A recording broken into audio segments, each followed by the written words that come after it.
on to finish the debate. Hello guys, welcome in folks. It is good to see you all. This is the 437th episode of the Dean Wither Show. For all of my beautiful friends who are joining us on this great afternoon live, thank you so much for being here. I'm looking at you, Jay, in the chat. Joe, good to see you. Fifion, what's going on? Jojo, welcome in. The Goat Father, good to see you all. Rose, howdy, howdy. And of course, I'd also like to welcome in all the VOD watchers who don't watch these streams while they're live, but rather watch them after the fact. You know who you are. Go ahead and drop a comment down below. Good to see you all. If you're new here, well, then you are in for a treat. And quite frankly, folks, I'm led to believe that there's a plethora of new faces tuning into these live streams. The last couple days have been crazy. There's just been these edits of people singing fucking songs on the live, getting millions of likes. But we have been getting a lot of trolls on the live streams because of it. So I'm going to say this one time and I'm going to say it very loudly. Me and my moderators will be looking through every single queue that joins the account, every account that joins the queue on TikTok. If we identify that you're under the age of 18, if we identify that you're not a Trump supporter, if we identify that you're not here to debate, then we are going to go ahead and ban you. We've already banned upwards of 35 people and we've only been live for 8 minutes. So we're going to be going through that very, very fast to hopefully prevent an hour of trolls. Now, everybody, quickly before we hop into that first debate, we already have the first Trump supporter of the day connected to the live stream. Let's go over the breaking news. You guys are going to find this interesting. Donald Trump suffered a monumental embarrassment last night at the Knicks game in New York City. He traveled all the way from D.C. and as a part of the Knicks game, they did the national anthem. And during the national anthem, they actually showed Donald Trump and his family we'll get around to what that sound was, on the Jumbotron. Now, we're going to watch this from two different perspectives. The first perspective is going to be from that of the audience, and then the second perspective is going to be from the camera of the Trump family on the Jumbotron. You guys are going to get a real good laugh out of this. So let's go ahead and at this point in time, excuse me, take a look together. This is absolutely hilarious. Oh my God. This is great. Let's take a look.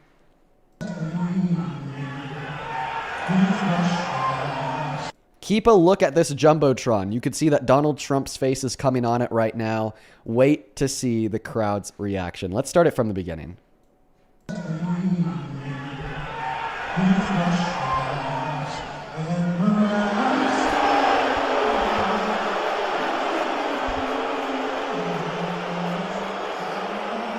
Literally, everybody in the audience, every single person in the audience started to boo the hell out of Trump. And folks, keep in mind, these aren't just your everyday average Americans. Bro, this was an NBA Finals game. These tickets are like $8,000 minimum for the nosebleeds. I mean, some of the more expensive tickets were up to like $50,000. So the people here are like high income earners, people with $10,000 to $60,000 that they could drop for a 2 to 3 hour game. Even these are Donald Trump's people, the higher echelon, that 1% with that massive disposable income, and they're booing Donald Trump. Let's go ahead and take a look at this from a different perspective. Predominantly the perspective of the faces of Trump and his family.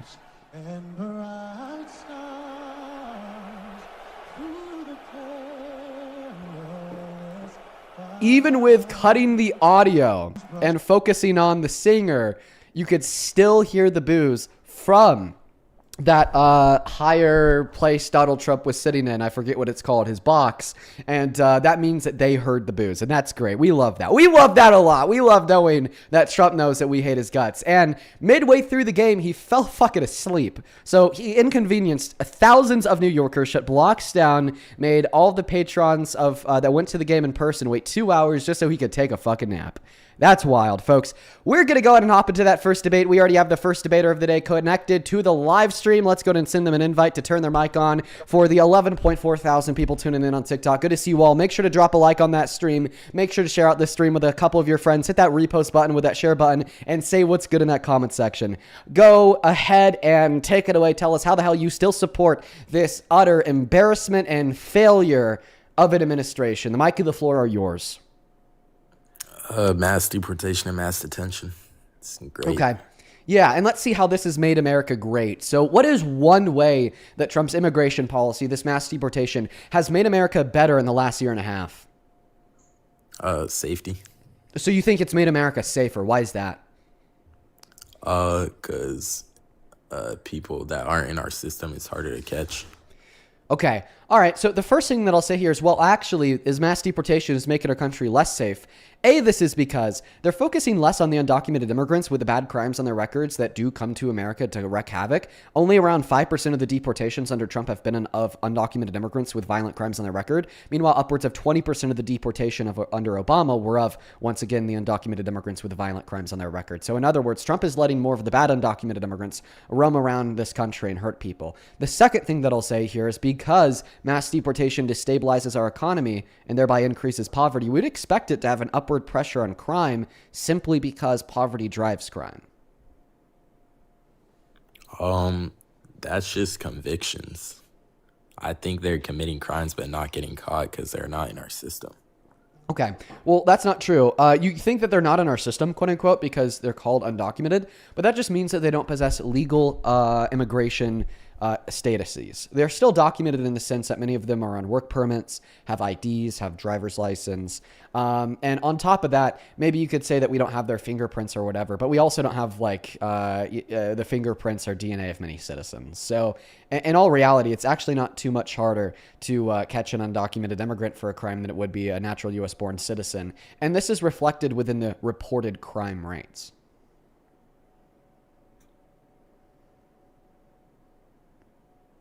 Would you say they have less information than a citizen, an average citizen?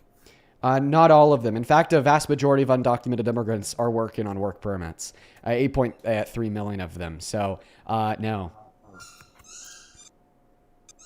Would you say more of them are undocumented though? What's that? More of them have less information. I don't understand. Like, what information citizen. do cops have on citizens that they don't have on undocumented immigrants that, like, makes it harder to identify them for being guilty of a crime? You know, like, when somebody is, like, commits a crime, for, like, the very most part, you know, like, they are arrested at the time of committing that crime when that crime is reported and the police show up, okay? It's actually only in a few scenarios that they have to go down this lengthy investigative process and spend months trying to identify them. But when they spend months trying to identify them, I don't think that you could give me any convincing argument or evidence that it's going to be harder to identify them. But this is completely outside of the fact that we know mass deportation makes this country less safe and causes more crime because it destabilizes the economy and causes poverty, which causes crime. I think that you're just kind of trying to hit me with a red herring here. Are you denying that less information is harder to catch people? I don't think that you would be able to make a generalized statement that there's like one specific type of information that we have on citizens that we don't have on undocumented immigrants that makes it 2.5 times harder to catch them for violent crimes. And are you denying that mass deportation would increase crime by destabilizing the economy and causing more poverty?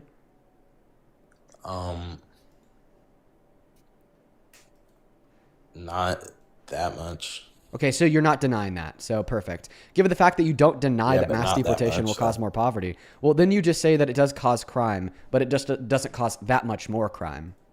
Okay, well, it's still causing more crime than we'd have otherwise. I would say it doesn't cause as much as deporting them. Okay, give an argument for that. Wait, it doesn't cause as much as, deporting them? Wait, deporting them is what causes crimes. I don't even know what you're not trying to say deporting here. them. This is just a yap sesh. I mean, not deporting them.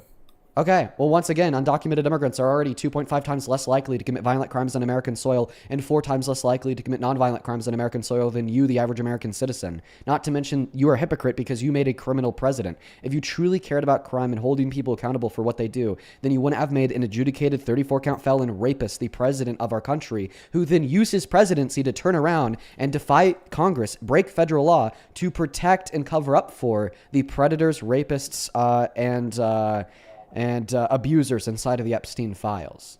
We see an intentional volition, an intentional volition from the Trump administration to cover up heinous sex crimes against women and girls.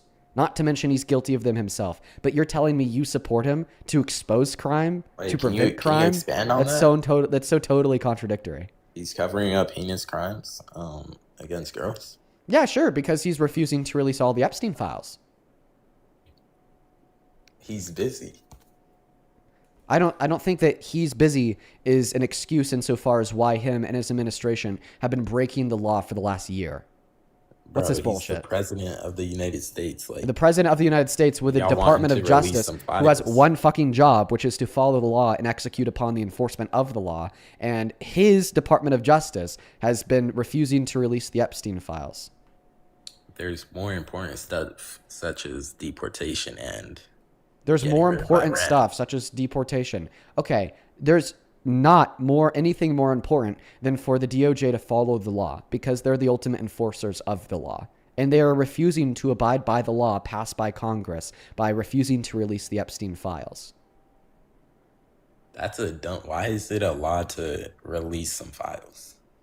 Because we want to hold rapists accountable, and the Trump administration refused to do so. So then we, the people, told our representatives that we want them to pass a law to force the Trump administration to do so. So they did. Yet the Trump administration is still breaking that law. But why is it dumb to hold rapists accountable? Do you just think that sexual violators should be roaming around free on the streets of this nation? If he's, what's it called? If he's giving as much to the country as Trump is, that's why there's like, we give people lower sentences to like snitch on their friends or something. If Epstein ran for president on Trump's policy, would you have voted for Epstein? If he was exactly like Trump, If he his had Trump's past policy? experience, but just had his past experience like as Epstein, then yeah.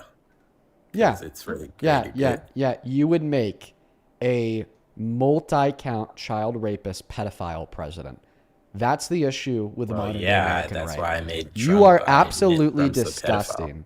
You are absolutely unbelievably disgusting. You have zero redeeming qualities to you as a person. He's a And good I just president. can't- He might not be a good person, but he's a Wait, good so I just want to president. clarify. You think that some pedophiles are good? I think some pedophiles can be good presidents. I said he's not a good person. He's a good If he president. raped, if you had a 7-year-old daughter and he raped her, would you still vote for him to be president? If he raped your daughter? If I was wise enough to not be biased, but I think I would probably be biased at that point. That's how far MAGA is gone, everybody. That's how far MAGA is gone. Everyone, I want you to hear what he just said loud and clear.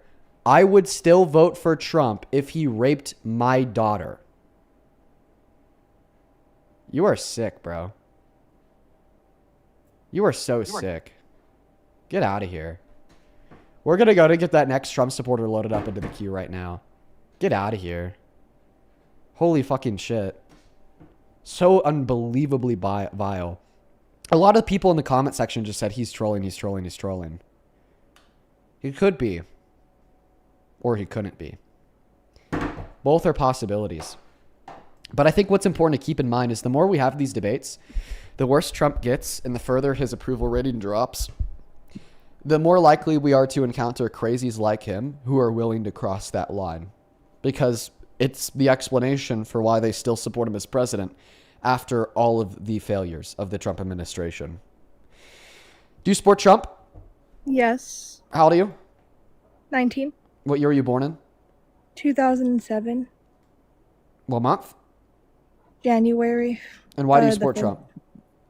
I just agree with a lot of what he's doing in office. Like with the... I was going there. Like with the... Damn, sassy. You're just gonna keep talking as I talk. Oh, shit. My bad. I'm sorry. Like what he's doing with the mass deportation, his opinion on abortions, and the bill that he passed to ban trans people in the military. Oh, yeah.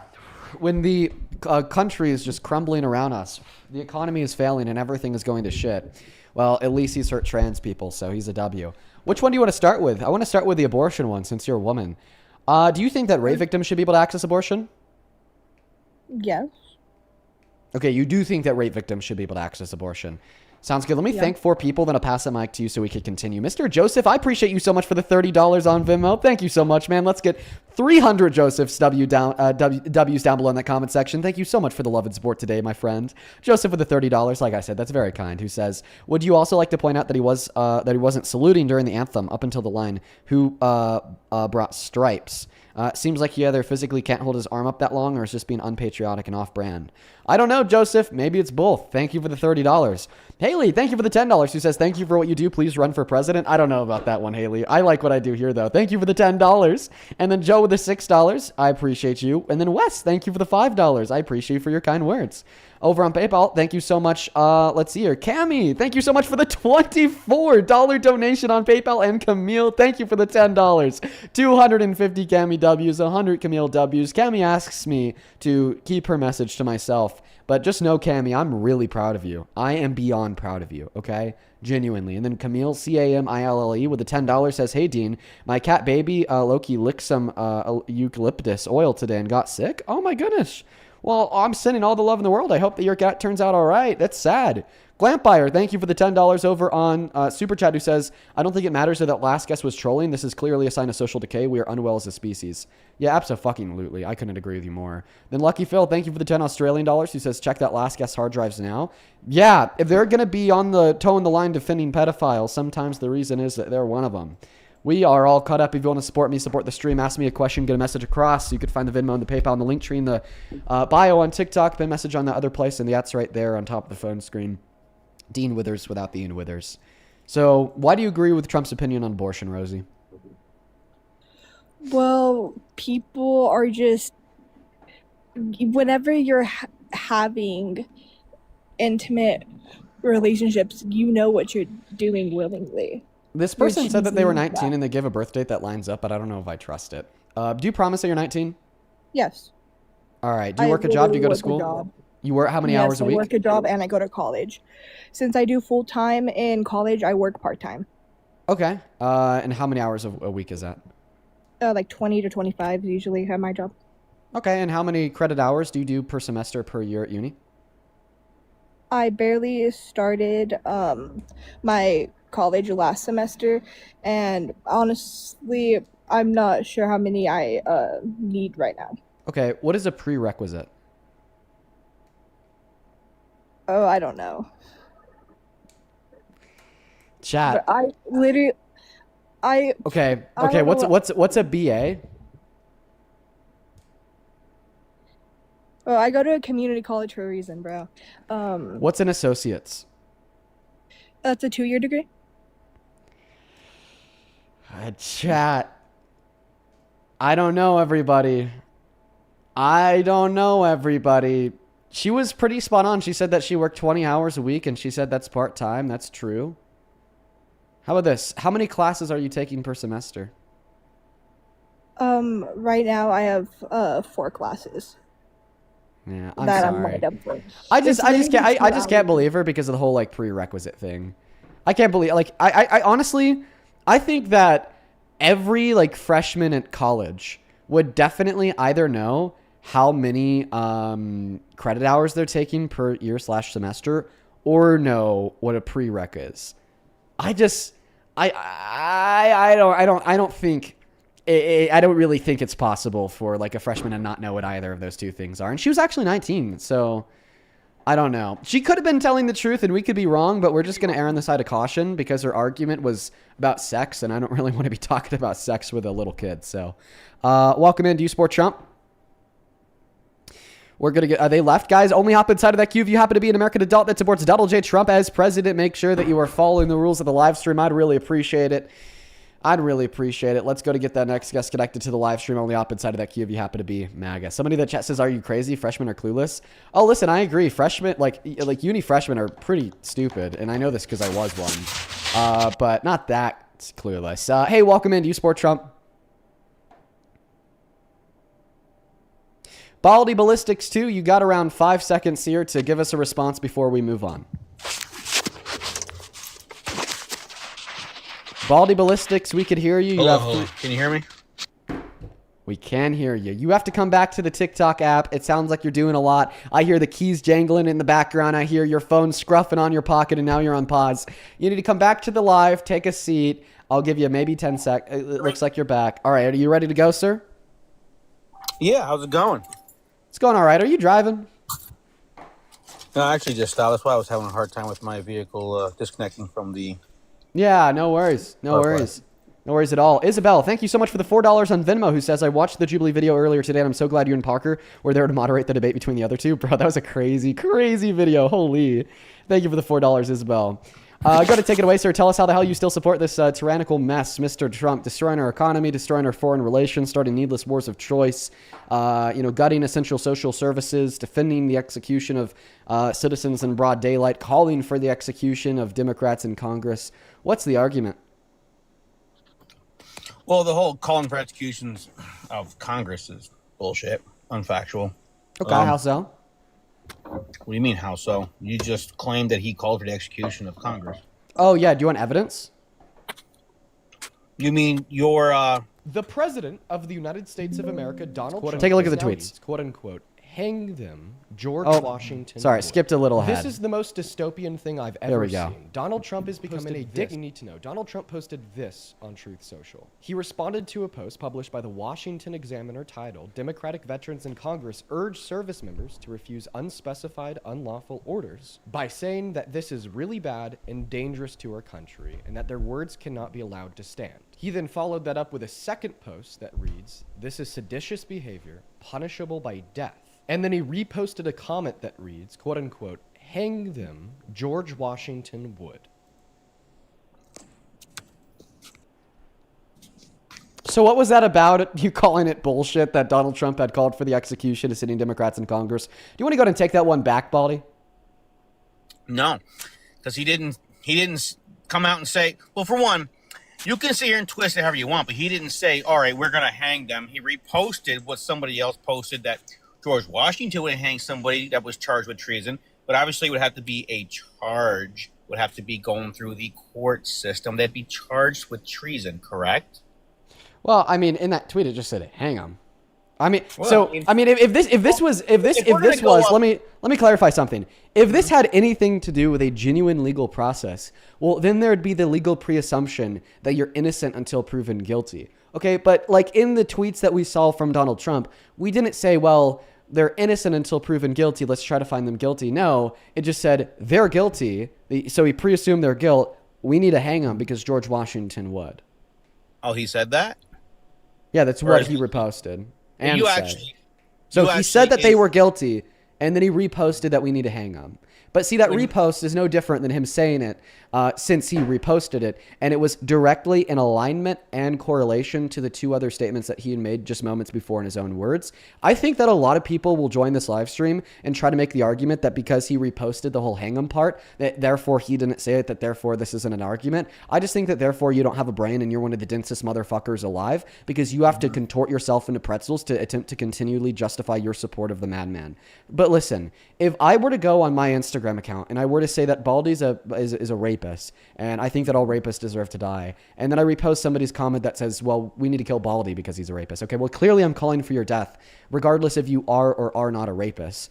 So when like Donald Trump says, well, they're terrorists, the punishment for their sedition is death, and then he reposts a comment that says hang them, he's clearly calling for their execution, regardless if they are or are not guilty of sedition. But they are actually not guilty of sedition. There was nothing seditious about them reminding members of our military to uphold the UCMJ, follow the law, honor the Constitution, and not follow unlawful orders if they're given one.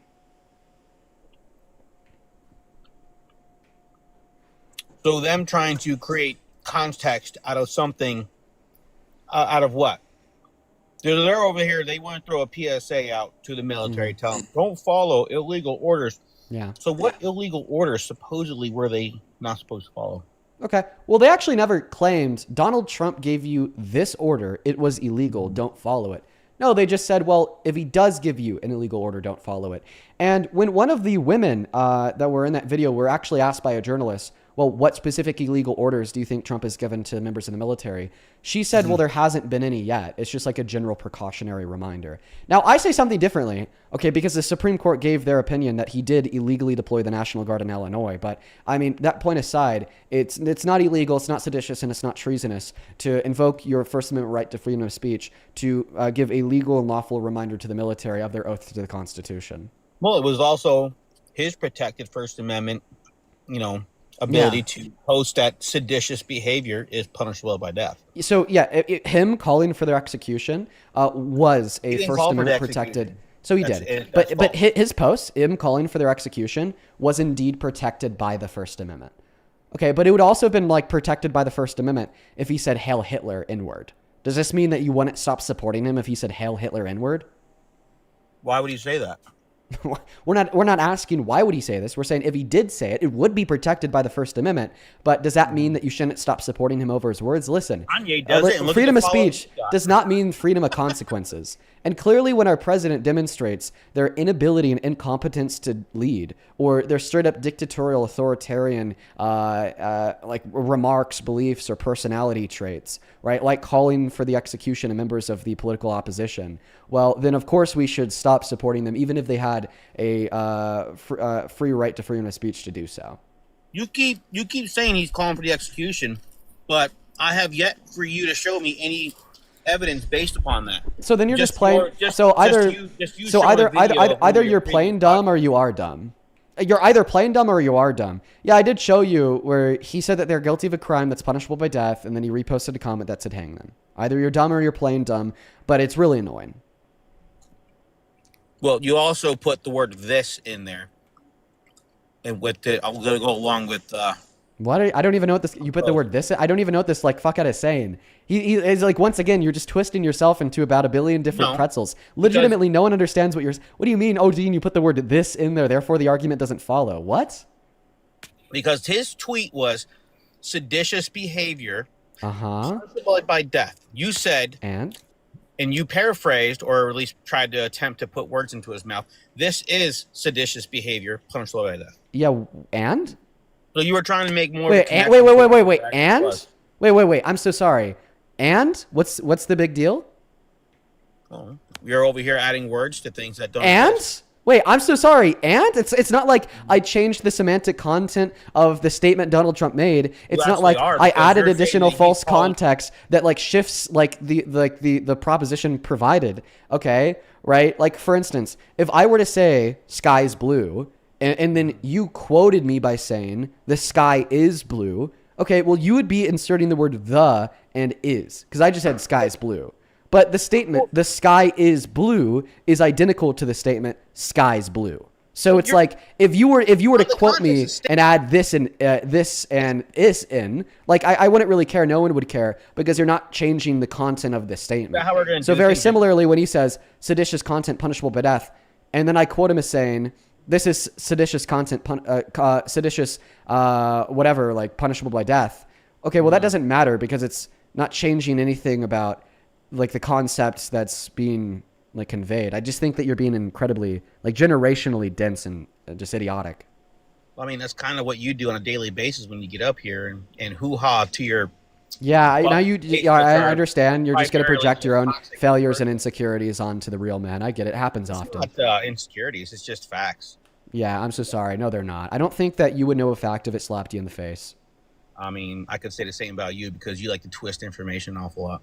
What did I twist? This is seditious behavior, punishable by death. Well, how's that a twist? It's not factually correct because he did. Wait. How did I twist the statement? You don't. I just repeated it a couple times, and you went over it. So you're saying that I twisted the statement by throwing "this is" in front of it. How does that twist or change the content of the statement at all? That completely changes the statement. How? What do you mean how? You don't understand how words work? I don't think that you understand how words work. You're saying that if we insert two words into the statement, that the content of the statement changes. No, not necessarily. I already gave you an example of this. Like, for instance, if you say, sky is blue, and then I quote you as saying, the sky is blue, did I change the content of your statement at all, even though I inserted a word? Yes or no? It's completely out of context based upon the conversation. I want you to answer my question. if you say sky is blue, and then I quote you as saying the sky is blue, did I change the content of your statement at all, even though I added a word?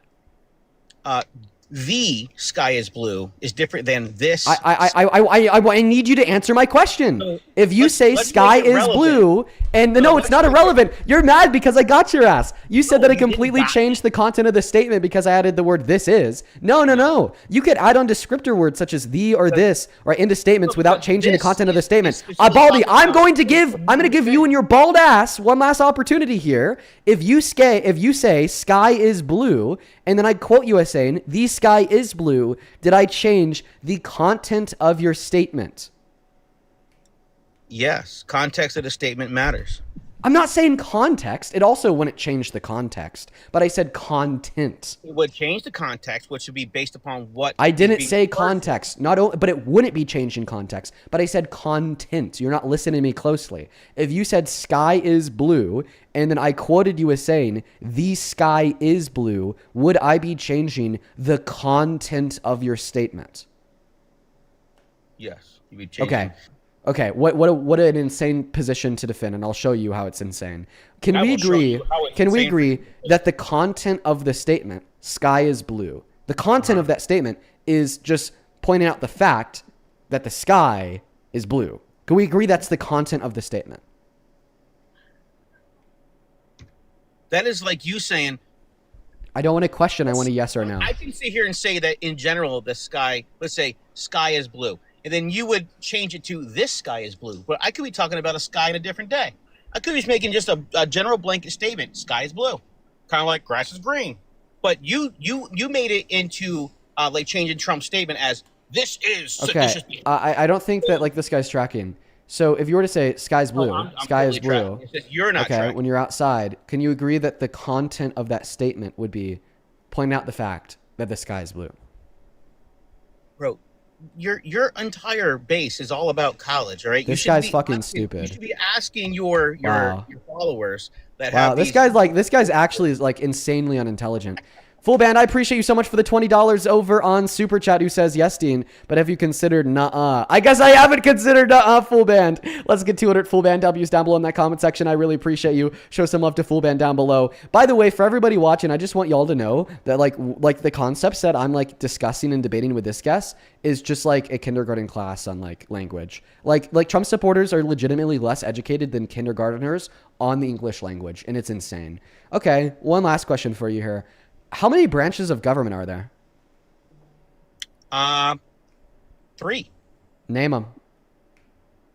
Legislative, the judicial, and the executive. Wow, holy fucking shit. I'm surprised you knew that. Wow, good boy. All right. Maybe you're not dumber than a kindergartner. You're just dumber than a 4th grader. Let's go to get the next guest connected to the live stream. Only up inside of that queue if you happen to be an American adult that supports Donald J. Trump as president. Yeah, I'm obviously not going to go in that circle with him. I mean, he was just dense as a rock. We like, in order for us to like have like, you know, flowing debates on this channel, we need to be able to find people that have at least like a 35 IQ, genuinely, right? Like if like, you know, the guests can't agree that the content of the statement, sky is blue, would be the fact that the color of the sky is blue. And then it's just like all dialogue breaks down between me and them. You know what I mean, folks? CFE, I appreciate you for that galaxy. Let's go to get that next guest loaded up into the queue right now.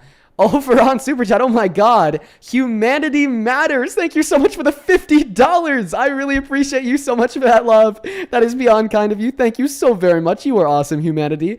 I want to see 500 Humanity W's down below in that comment section. That is beyond kind of you, and I am so very, very grateful. Thank you so much, Humanity. Please show some massive, massive love to Humanity down below in that comment section. You are genuinely awesome. Thank you so much for the kindness. You are awesome, awesome, awesome.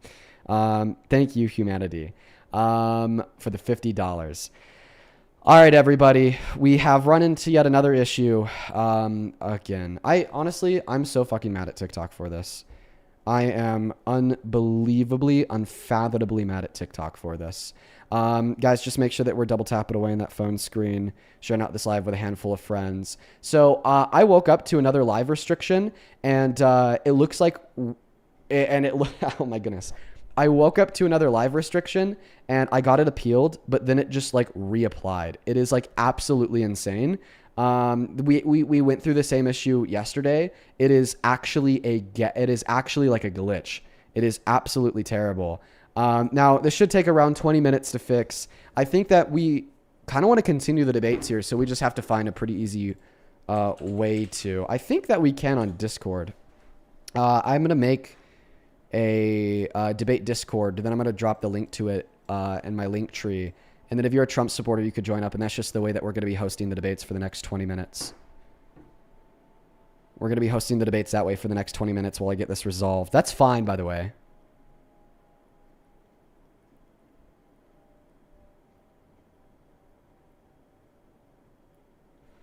All right, folks. I think I actually already have a little bit of a debate Discord set up.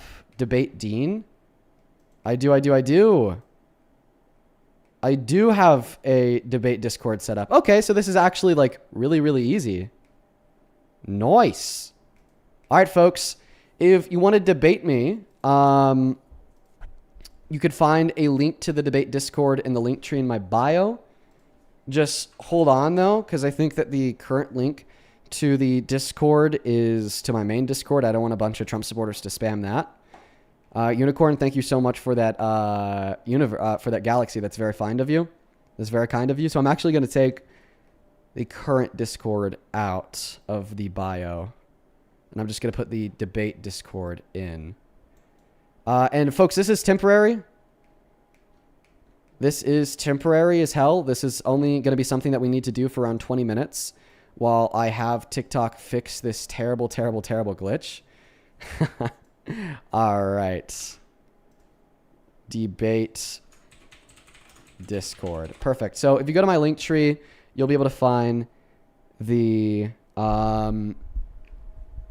you'll be able to if you go to my link tree in my bio, you'll be able to find a debate Discord link. Go ahead and click on that. Hop inside of the general space. Then I'll invite you up to the stage to have a debate. We're going to be doing this for the next 20 minutes, everybody, just while we get this figured out. Once again, I do apologize. I understand that this is a massive, massive hiccup. We already have a bunch of people who are joining over on Discord. Let's go ahead and just start tracking people in. Hello, Pickle. What a name. Do you support Trump? Okay, Pickle just muted themselves and then left. Okay. Okay, Pickle, that's fine. Let's go to get that next guest connected to the live stream right now, folks. We are right now doing our debates over on a random Discord channel. And we will be back doing the debates like through the TikTok UI here momentarily. Unfortunately, we just have to do this in the meantime. Cross, welcome in. Are you a Trump supporter? Hello? Nope, they also left. I don't know why you guys are joining if you're just going to automatically leave. Pretty embarrassing. Their profile picture is Ariana Grande. I don't know if they're MAGA. Hi, welcome in. Do you support Trump? They also left? Why is everybody leaving, bro? What? That's fine. Whatever. How about I just do this? How about I just join this general call and then I invite them to unmute their mics. Hello, do you support Trump? D. Booker? They just remuted themselves. Oh, this is going great, everyone. Oh, hi, welcome in. Do you support Trump? Hello? Oh, hello? Yeah, hi, we can hear you. Do you support Trump? Oh, okay. I just you didn't read my donation. Okay, man. I'll make sure I get around to that because of these complications that we're experiencing right now. Unfortunately, I've had to redirect essentially all of my attention to just figuring out a way to continue the debates while we're experiencing this issue on TikTok. I will get around to that, though, and I do appreciate you. We are going to go to ban you from that Discord, though, because you're not MAGA. I didn't actually ban you. I guess I just disconnected you. I'm feeling kind today. All right, let's go to get the next guest, Faye, loaded into the queue. Keep in mind, everybody. Hi, welcome in. Do you support Trump?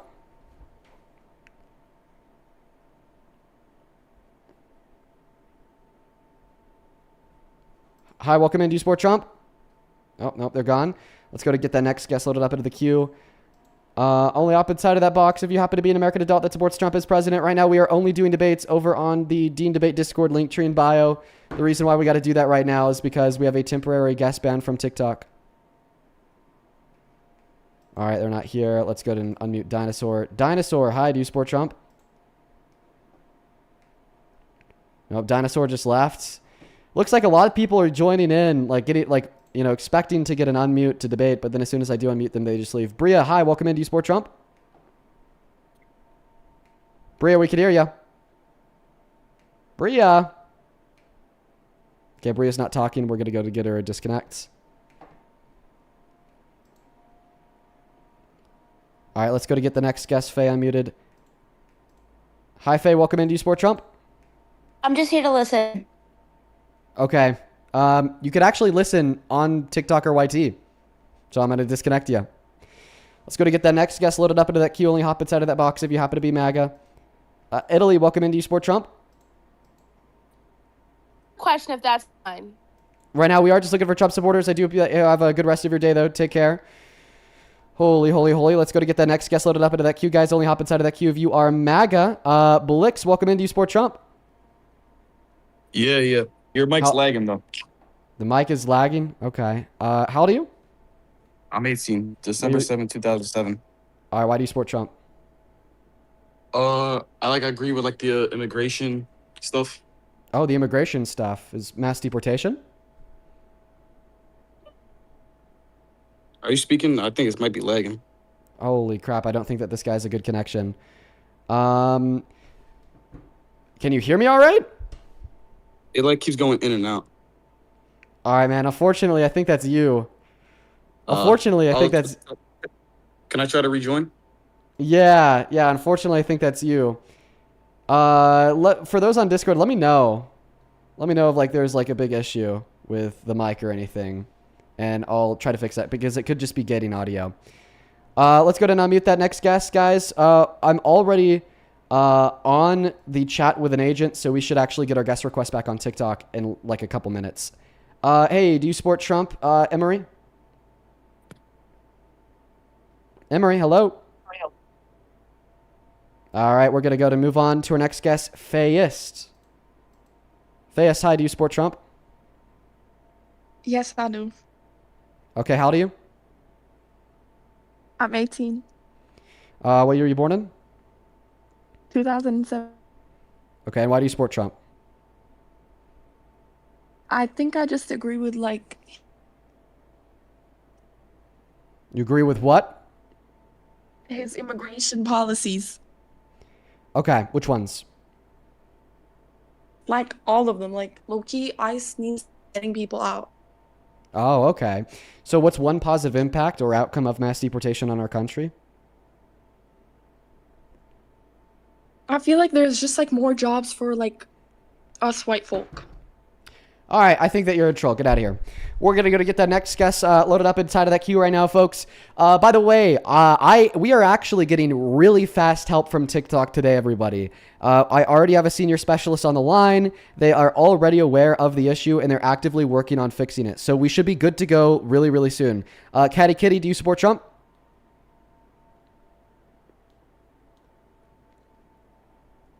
Okay, Catty Kitty's not here. Moving on to the next guest, folks. We're going to go to get Ethan unmuted. Ethan, hi. You are unmuted. Do you support Trump? Nope, they left. Moving on to our next one. Who do we got in here? We're just clicking on random people. All right, this is Glitter. Glitter, I'm going to go ahead and unmute you. Glitter. Oh, Glitter also left. All right, we got a bunch of people who are tuning in that just turned it around and leaving. Let's see here. King Code, do you support Trump? King Code, are you here? King Code. Nope, King Code is not here. I do apologize, everybody. I understand that this is taking a moment to figure out. I do understand that this is taking a moment to get our next guest connected to the live stream. In the meantime, for everybody, do just be patient. We should be back to taking guests on TikTok within the next 10 minutes. Right now, we are taking them on a debate Discord channel. Tickle B, I think that your user is CheeseCurd727. Do you support Trump? Wait, can you hear me? Yeah. Do you support Trump? Okay, I would not say that I directly support Trump. I mainly do want to have a quick conversation with you because, all right, we're looking for people who support Trump. Banned! Moving on to the next guest, Scarlett. Username Scarlett. Hey, do you support Trump? We are torn. All the way on. You went all the way on Discord to do that. Banned. Quadruple banned. Okay. Wow. So banned. No one's ever been more banned than you. Okay. How about it? How about it? All right. Let's go down mute Tina. Let's go down mute Tina. Tina, hi. Do you support Trump? Okay. Tina just automatically left. Tilly, hi. Do you support Trump? That is Discord user Cherry Cheesecake. You're unmuted. Do you support Trump? Okay. Tilly's not here either. Dude. Like, all of these people are actively sitting in the call. When was the last time you saw, like, 100 people actively sitting in a disc call and they were just, like, all AFK? That actually makes no sense. That's just, like, actually not a thing. They should, like, all be here. Like, every single one of them.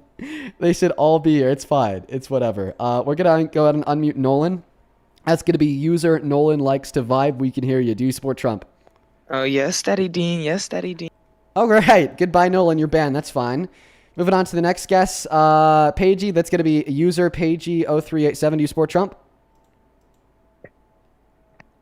Moving on to Raven. That's Discord user Raven8162. Do you support Trump? Oh, no. They just left. Moving on to Ron. That is Discord user Ya Baby Mama is on C Drug. Wow, what a name. Ron, do you support Trump? Return phalangism is what are you? Banned. Oh, dude, honestly, I like this. We could ban people so much faster over here. Like, we are honestly, this is like really easy because we are just running through the guests. This is so easy. We're running through them. Ox, do you support Trump? Fuck you. Dude, banned before he could get it out. Oh my God. It's so easy. I wish that TikTok was this easy. Discord user Love Umi, do you support Trump? You got 3 seconds. 1, 2, 3. Banned. Moving on to the next guest, folks. We're going to go to get Baby Cakes up here. Baby Cakes, you are unmuted. Do you support Trump? 3 seconds. Banned. I didn't even give them 3 seconds. I'm just having so much fun running through them. Sans, you are unmuted. That is Discord user Sans8215. Do you support Trump?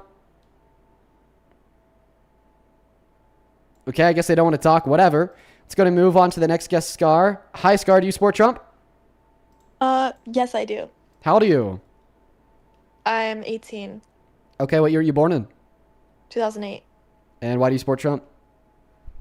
Okay, actually, it's more like I'm more in between about it. I wouldn't say like I'm fully like Trump. I'm kind of in the middle. But there are some things that I support from both sides. Like women's rights definitely is honestly like have some problems with like the immigration. I do think that like it's a little bit corrupt, but I do kind of agree with like if you are not a citizen of this country, like there are going to be consequences, but I do think that they're going about it wrong. Okay, I don't know why this person's like lagging out. It's fine. Okay, so if you think that the Trump administration is going about their immigration policy wrong, like pragmatically insofar as how they're applying it, but then you agree with it like idealistically or conceptually, well, then ultimately like you would disagree with the Trump administration. How about this? So what is one policy that Trump has passed in the last year and a half that you're a fan of? Why do you consider yourself to be MAGA? Like, what do you think is a good president? How is he like progressing and pushing this country into a positive direction? What's the argument? Well, that's exactly my point. Like, I don't think him pushing that the immigration policy is wrong.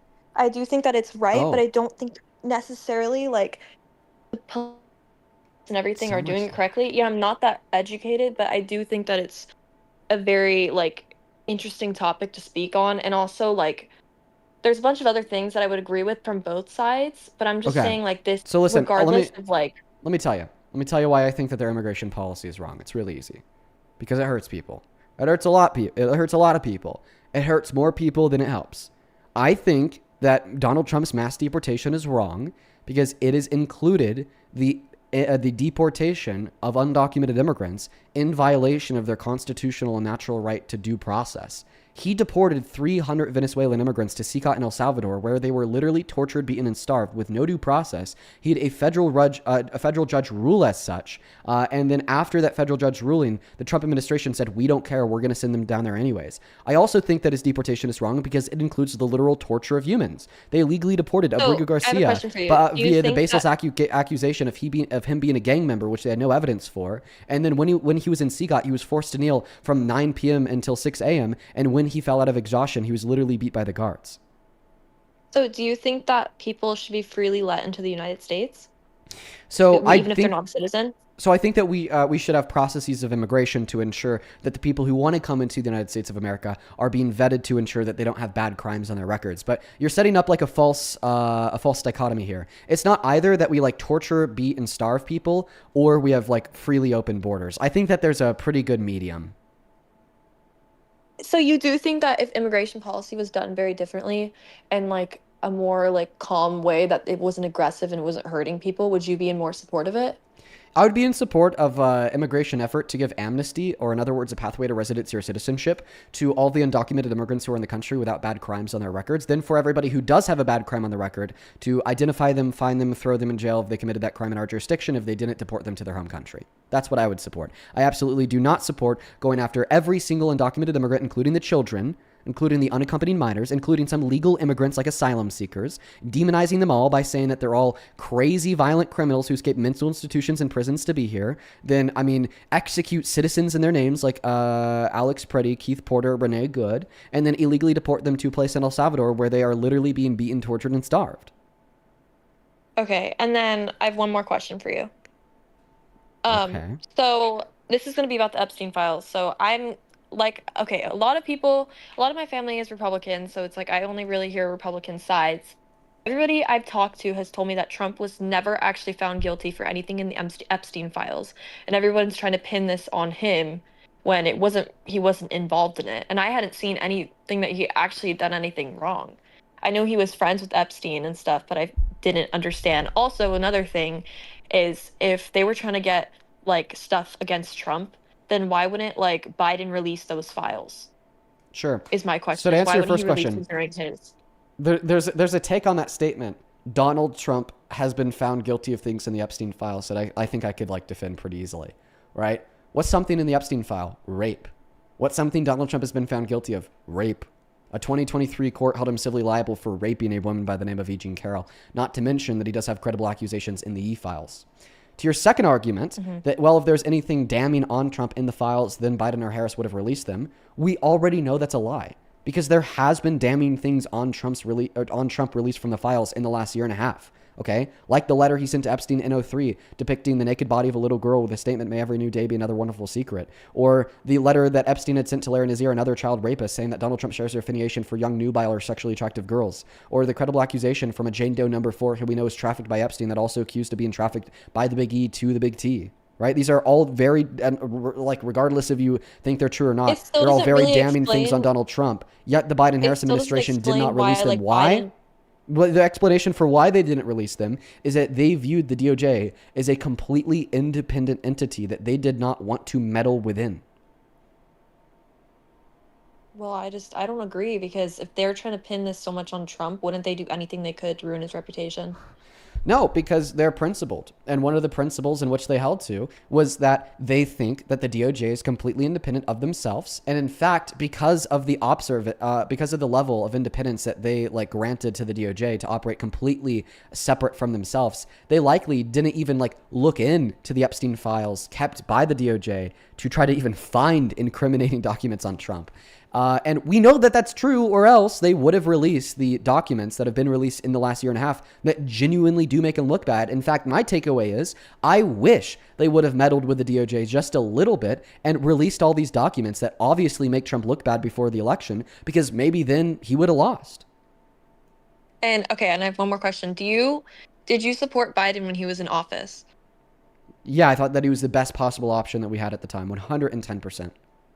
So you thought that both of them were bad options, or you just picked Biden because you didn't want Trump in office? Well, listen, I'm never going to like perfectly and completely 100% ideologically aligned with everything that a president does. And in fact, there was some things that Biden did that I didn't just disagree with, but actually find quite abhorrent, right? Like his policy directed towards Israel. But I thought that he was the lesser of two evils within the respect of his presidency that I disagreed with. And within all the respects of his presidency that I did agree with, like his domestic policy, I thought it was great. So, okay, I'm asking, do you agree with the fact that transgender women and men can compete in the alternate sports and can go into the alternate gender's bathroom and stuff, even though they're transgender, and still have like the body parts of a male or female? Yeah, well, what I agree with is the fact that the 0.000017% of NCAA athletes who are trans, literally 16 trans women, should be completely left alone by our federal government. And I think it's insane that the GOP has spent over $400 million invested into advertisement of the new trans scare to distract prejudiced Americans away from how badly he's failing our economy, away from the war that he started overseas, away from his terrible, atrocious character, by just saying, well, if you turn around and you stop looking at the burning building, the burning country, and then you focus on that trans person, everything's going to be okay. But about trans women, like for instance, you're claiming about them using the women's restroom. Yeah, I do think that trans women should absolutely be able to use the women's restroom. I do think that they should be able to compete in sports given that they don't possess an unfair biological advantage. Okay? But I mean, if you don't think that trans women should be able to use the women's restroom, then why would you ever support Trump as president? Because he as a cis man had walked into the women's dressing rooms, not to take a piss, but to literally sexually exploit them by looking at the naked bodies of the women and girls in there. And he boasted about it proudly. So my question is, if there was a man who was kind of cosplaying to be transgender, like for example, Lily Tino. So if this man were to go into a bathroom with children, I agree that Lily Tino sucks. But I don't think that you could say that therefore Lily Tino is not actually trans. How about we just use like a hypothetical example of somebody that we know is a cis man, pretending to. How about this? Let's just like use a hypothetical of somebody that we know is a cis man. We know that's not actually trans. That is like lying about trans to use a women's restroom, because I'd assume that's where you're going with this, right? Yeah, I kind of do assume that. Okay, well, I'm not here to debate you on like your beliefs of Lily Tino. I'm here to debate you on your support of Trump. So let's just use a hypothetical fake person for your argument. Okay. So go ahead and make the argument. Okay, so for example, if there was a man who's a pedophile, disgusting man, and he's like, oh, I'm going to dress up and claim I'm transgender, and I can go into a Disneyland bathroom and take pictures in there, taking selfies, which could not be even true what he was actually doing. So how is that okay with you? But it's like you have to accept them because he's claiming he identifies as a trans woman. So you actually don't have to accept cis men who are faking to be trans women to barge into private women's only spaces. And listen, I do agree that when we allow trans women to use a women's restroom, there's always that opportunity for a cis man to claim they're a trans woman and then take advantage of the cis women in the space. I just think that there's a larger opportunity for cis men to take abuse of the rules and barge into women's restroom if we were to instead separate the restrooms on the basis of sex, because then we would be saying that trans men who are biologically female should be using the women's restroom, but trans men who are biologically female are significantly more masculine presenting on average than trans women. And even cis men, the effect that testosterone has on any human body is insane. So when we separate the restrooms on the basis of sex, we say that trans men should use a women's restroom. Therefore, cis men would have a greater opportunity to claim that they're trans men and then barge into the women's restroom to take advantage of the people in the space. Can I ask you a question? Of course. Would you ever vote for a trans woman who has gone into a woman's restroom to take advantage of the cis women inside of that space to be president? I mean, I don't think so. Okay. But you I would don't think vote I would for vote for a cis trans man. woman, period. Oh, you wouldn't vote for a trans woman, period. But you would support a rapist. So you think it's worse to be a trans woman than it is to be a rapist. Well, I and never even voted specifically, for Trump. Okay, but you're up here defending his really voted presidency for today. If Trump was a trans woman who had barged into the women's restroom to take advantage of the women and girls in that space, would you be up here like considering that maybe there's some aspects of his presidency that you like and agree with? Or would you be sitting on like the bleachers saying, boo, fuck Trump, get him out of here? I think this is hypothetical, and that's not what Trump is. Like, I don't think he's transgender and he's not running for president as transgender. Yeah, I agree that this is a hypothetical and Trump isn't actually trans. But could you please answer the question? I promise you that it serves conceptual relevancy to the topic at hand. then I guess that no, if there was proof posted that he went into a restroom and was cosplaying as a transgender female, it would definitely change my opinion on him, and it really depends. I guess it would change a lot, but I feel like Trump is not really supportive of that. I mean, I don't really know, but I would say yes, that would change my opinion. Okay. Well, here's Donald Trump admitting to barging into a woman's dressing room to look at the naked women and girls inside, and he admits this with pride. This was on Howard Stern's radio show in 2005. I would play this clip through my computer, but I've had my mouse hovering over the disconnect button since you first joined in case like you said something bad. And I'm kind of scared to like unclick from my mouse to like go to Google because I fear it might accidentally kick you. But I'll just play the clip off of my phone. With the vagina. What you could also say is the owner of the pageant, it's your obligation to do that. So you have done that. I'll tell you the funniest is that I'll go backstage before a show. Yes. And everyone's getting dressed and ready and everything else. And, no men are anywhere. And I'm allowed to go in because I'm the owner of the pageant, and therefore I'm inspecting it. I'm inspecting. I want to make sure that everything is good. You're there. Yeah, the dress. Is everyone okay? They're standing there with no clothes. Is everybody okay? And you see these incredible-looking women. And so I sort of get away with things like that. Okay, so just to clarify, that if Trump did exactly what he admitted to under the preface of being a trans woman, you wouldn't even consider supporting any aspect of his administration. But because he did exactly what he admitted to without the preface of being a trans woman, you don't take any issue. I do take issue with that. I do think that that is gross. And if I would have known that, I think it would change my perspective on our conversation we had. Okay, after knowing that, does your perspective change? Yeah, I've always been in between. I don't necessarily think that I would want Biden instead. Personally, just my choice. I don't think that I'd rather have him be taking care of our country. What about Kamala Harris? Because that's who inevitably ran against Trump, right? I can't stand her. I just can't. So it's not like a. What's the reason why? I literally cannot stand her. Why?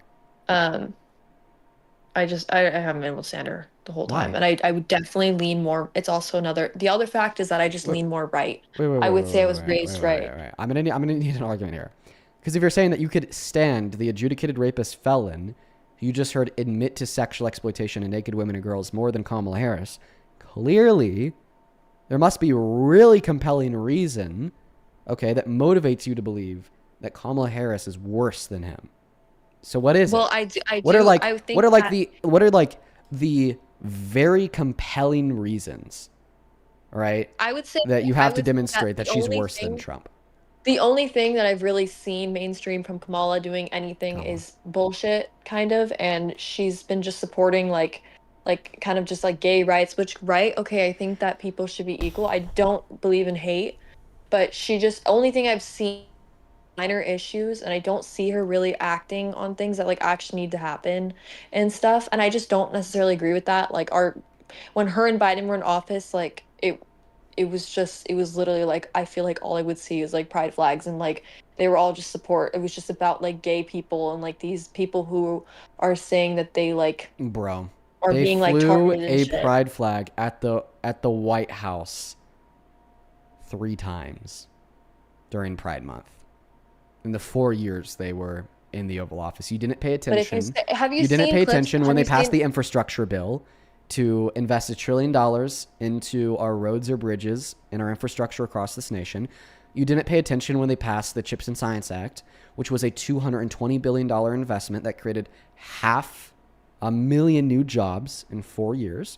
You didn't pay attention when they passed the PACT Act, that was a $800 million investment into the expansion of VA healthcare benefits that allowed over 1 million new veterans that weren't covered previously to be covered now.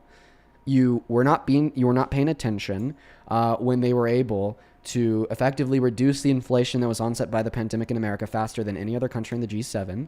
You weren't paying attention when they were able to go from a 100-year high level of unemployment at the end of Trump's term to 2 50-year record historical lows. Right, but you were paying attention when they flew the pride flag because that's probably all you saw on your feed about them. And that's not even an issue. I think that's a good thing. Okay? Listen, for generations, queer youth, gay men, lesbian women, bisexual adults, pan adults, trans kids have been oppressed and discriminated against by our country, against by the media, against by our institutions. And the reason why it's so important to advocate for the social acceptance of members of the LGBTQ plus community today is because 20 years ago, if you were a man applying for a government job, you had to undergo a lie detector test and they'd ask you if you've ever slept with a man. And if your answer to that question was no and the polygraph said you're lying, well, then you were denied a job. Okay? Right. And that's very wrong. I would never support that. I don't support hate or homophobia. I just genuinely think everybody should live their own way. But that's not necessarily someone's fault. Those are just the way people are. Like, it's not someone's fault. And putting a pride flag over the White House isn't going to change anything. Like, I don't think that that's going to make people love gay people more. Like, I go to school with Republicans and like they are so homophobic and it's like that's just the way they choose to be. It's like that's like Republicans and Democrats, they're all homophobic. I know gay guys who don't support trans and they only support gay. Like that's people are just like that. Like it's not going to be changed. It hasn't been changed in however many years. It's like, yes, legal ways. I'm very glad that things are changing, but I don't think that if you're trying to get people like community to accept that putting a pride flag in everyone's face is going to help. I don't. I think it's great that they did the legal stuff. You'd rather put a rapist in everybody's face compared to a pride flag. Listen. That's not what I said. That's what you support. Listen, my point here is you're saying that homophobia will never change, will never go away. I think that you're a moron, okay? I think that clearly there's much more progress that we as a society have to make in order to ensure that there's full and complete egalitarianism, irrespective of one's gender identity or sexual orientation. But you'd be a fool to deny that we've made great strides for the acceptance of members of the LGBTQ plus community, okay? Like dude, it's insane. 20 years ago, gay marriage was illegal. 20 years ago, gay marriage was illegal. Look at where we're at today. Like 30 years ago, if you wanted to freely express yourself as being a member of the LGBTQ plus community, you had to go to these underground bars that would get raided by the cops.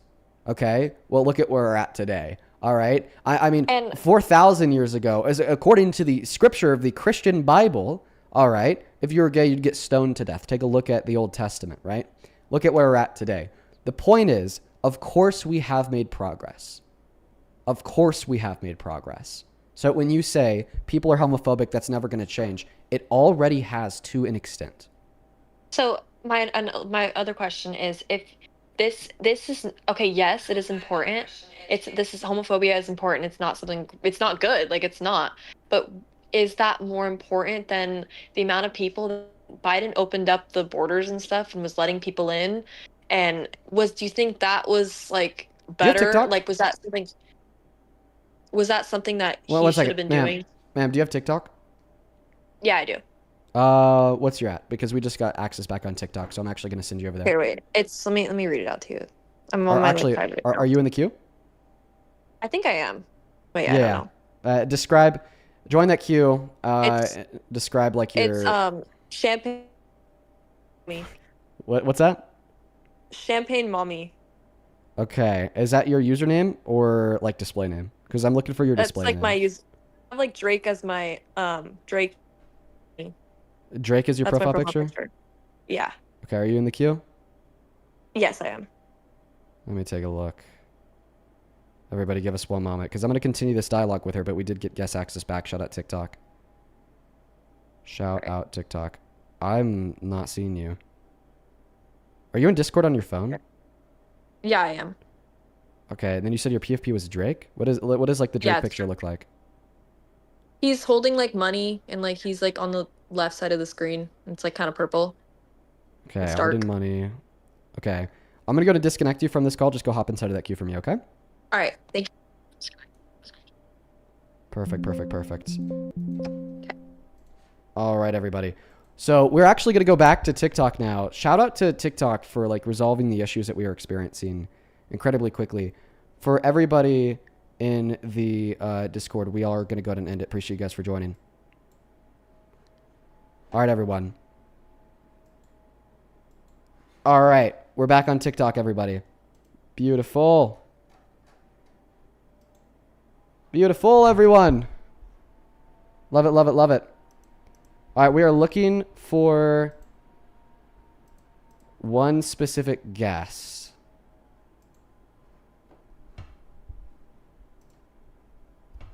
All right, everybody. Give me One moment to try to get them loaded up inside of that queue right now. Only hop inside of that queue if you are an American adult that does indeed support Donald J. Trump as president. Here we go. Okay, looking for somebody by the name of Champagne Mommy. What a name. And then their profile picture looks like Drake. Here we go, everybody. Once again, I appreciate you guys so much for being here.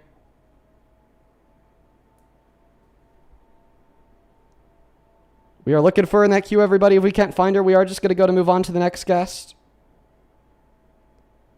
We are looking for her in that queue, everybody. If we can't find her, we are just going to go to move on to the next guest. I'm going to give my hunt here like another 20 seconds. By the way, if you do want to support the live stream, you can find my Venmo, my PayPal, and the link tree in my bio on TikTok. Pin message over on that other place. And the ads right there. Great way to support the stream. I'm happy that we were able to get through that. That was pretty rough. We have a lot of people to catch up on. I was just really preoccupied trying to figure the stream out. All right. I can't find her. Unfortunate. Listen, maybe the queue's full. Champagne Mommy, what I would suggest is if you do really want to continue that dialogue, to just try to keep on joining that queue. Eventually, you'll be able to get a spot in that queue. Aubrey, welcome in. Do you support Trump? Yes. How old are you? 18. What year were you born in? 2008. How long do you expect me to believe that for? Very long. Yeah, you're absolutely a liar. Get out of here. Band. All right, folks, we're going to move on to the next guest. Apparently, she is here. Like I said, just continue to try to re-request. Just continue to try to re-request. You'll eventually get in. You'll eventually get in. All right, folks. All right, guys, only hop inside of the queue if you happen to be an American adult that supports Donald J. Trump as president. We are back to our standard operation. Huge shout out to TikTok for getting us our full and complete live and account access back. That is awesome. That is awesome. We love that. Oh, I actually found her. Her account is private. That's probably why she can't join the queue. If you unprivate your account, you'll be able to join. All right, let's go to get that next guest. Anakin Skywalker, loaded up inside of that queue. Only up inside of that queue if you happen to be MAGA, please and thank you. Yo, what is the chat spamming? We are Charlie Kirk. The chat spamming. Ew, bro, get that shit out of here. You guys are weird. You guys are weird, man. I'm not gonna lie. You guys are some weirdos, dude. We need to ban you all. You guys are some straight weirdos. All right, let's go to get that next guest connected to the live stream. Hey, over on Super Chat, Jinx. Thank you so much for the $10. He says, I'm usually a VOD watcher because I live in Sweden and time zones are annoying at times. Either way, some of your arguments are great. So thank you. Well, thank you so much. I appreciate you for being here. And Tina, I appreciate you as well for all the galaxies. You are awesome, awesome, awesome. As well as Dila, thank you for the $10 over on Super Chat. T, thank you so much for the $20 on Super Chat. Thank you, T. I want to see 200 TWs down below. T says, caller, stop asking him questions, then interrupting him when he tries to answer. Also, go figure out how to find some empathy. Cooker, Fryer, love it. Jay, welcome into Sport Trump. Yes, I do. How old are you? I am 18. What year were you born in? 2007. What month? June. What day? 5th. Okay, wow. You are almost good at math. You're off by 5 days. You'd be 19. Hey, welcome into Sport Trump. We are... Naomi, thank you so much for the $20 on Super Chat. Let's get to it at Naomi W. Seriously, I really appreciate you. You are awesome. Naomi with a 20. That is very, very kind of you. I appreciate you. Thank you, thank you, thank you. Naomi with a 20 says, you know what else doesn't help? Going to a pride event and holding up a sign saying you're going to hell, disrupting the peace, and stirring up trouble. El Caller, that does not bring people closer to God. On God, on God. Listen, pride parade disruptors are legitimately some of like the saddest people that have ever lived. Thank you for the $20. Same thing to you, Silver. I appreciate you for the $20. Silver with a $20. Welcome, man. Give me one moment. Says what the actual hell will still support an admitted predator after saying herself or after hearing herself after saying herself hearing him changes her perspective. I'm sorry, I don't know why I struggled so hard reading that, but she'll still support him over Biden or Kamala Harris. She's insane. Yeah, unfortunately, there's a lot of Trump supporters who are quite delulu. Thank you for the $20. Hey, welcome in. Do you support Trump? No, but I do have a question though. All right, we're gonna go to ban you. Guys, we're just looking for Trump supporters. Let's go to get the next guest connected to the live stream right now. Holy crap, I don't know why I couldn't read that. That was embarrassing. That's terrible. Here we go, everybody. We're going to go to get that next guest connected to the live stream ASAP. Everybody, just give us one moment. For everybody who's hanging out with us in here, make sure if you haven't already, hit that follow button at the top left-hand corner of your phone screen. Share out this live with a handful of friends with that share button down in the bottom right-hand corner. Say what's good in that chat. Welcome into You Support Trump. Hello, I don't support Trump, but I have a question. All right, I'm also going to ban you, folks. We're just looking for Trump supporters. I thought that I said that about 1 billion times. It's okay, though. It's okay, though. It's okay, though. It's okay, though. All right, we're going to move on to the next guest, Corey. We got Corey loading up inside of that queue right now. As well as Mr. McSkittles. Thank you so much for the $10 over on Super Chat. Good to see you today, brother, who says, I lost my job about 8 weeks ago, but I'm finally back to work and able to donate again. Love what you do, Dean. Keep doing the Lord's work. Well, I appreciate you, and I'm so happy that you finally got a job. Congratulations to you. That is super exciting. I wish you and your family the very best of luck. Hey, welcome in. Do you support Trump? I do. Okay, too bad you're like fucking 9, max. 9 days old, max. Bro, dude, we got some fetuses trying to tune in. This is wild, man. This is wild, man. Holy fetuses, please stay away. Please. Hey, welcome in. Do you support Trump? Yep. How old are you? 19. What year were you born in? 2007. What month? January. Okay. And God, listen, man, like I know you're 19, but you should be old enough to understand that he shouldn't be president. What's the argument? I mean, I just prefer his policies over Kamala's. I mean, Kamala, I just didn't feel like just don't think she did anything. No, you don't think that she did anything. Okay, no, and as vice president.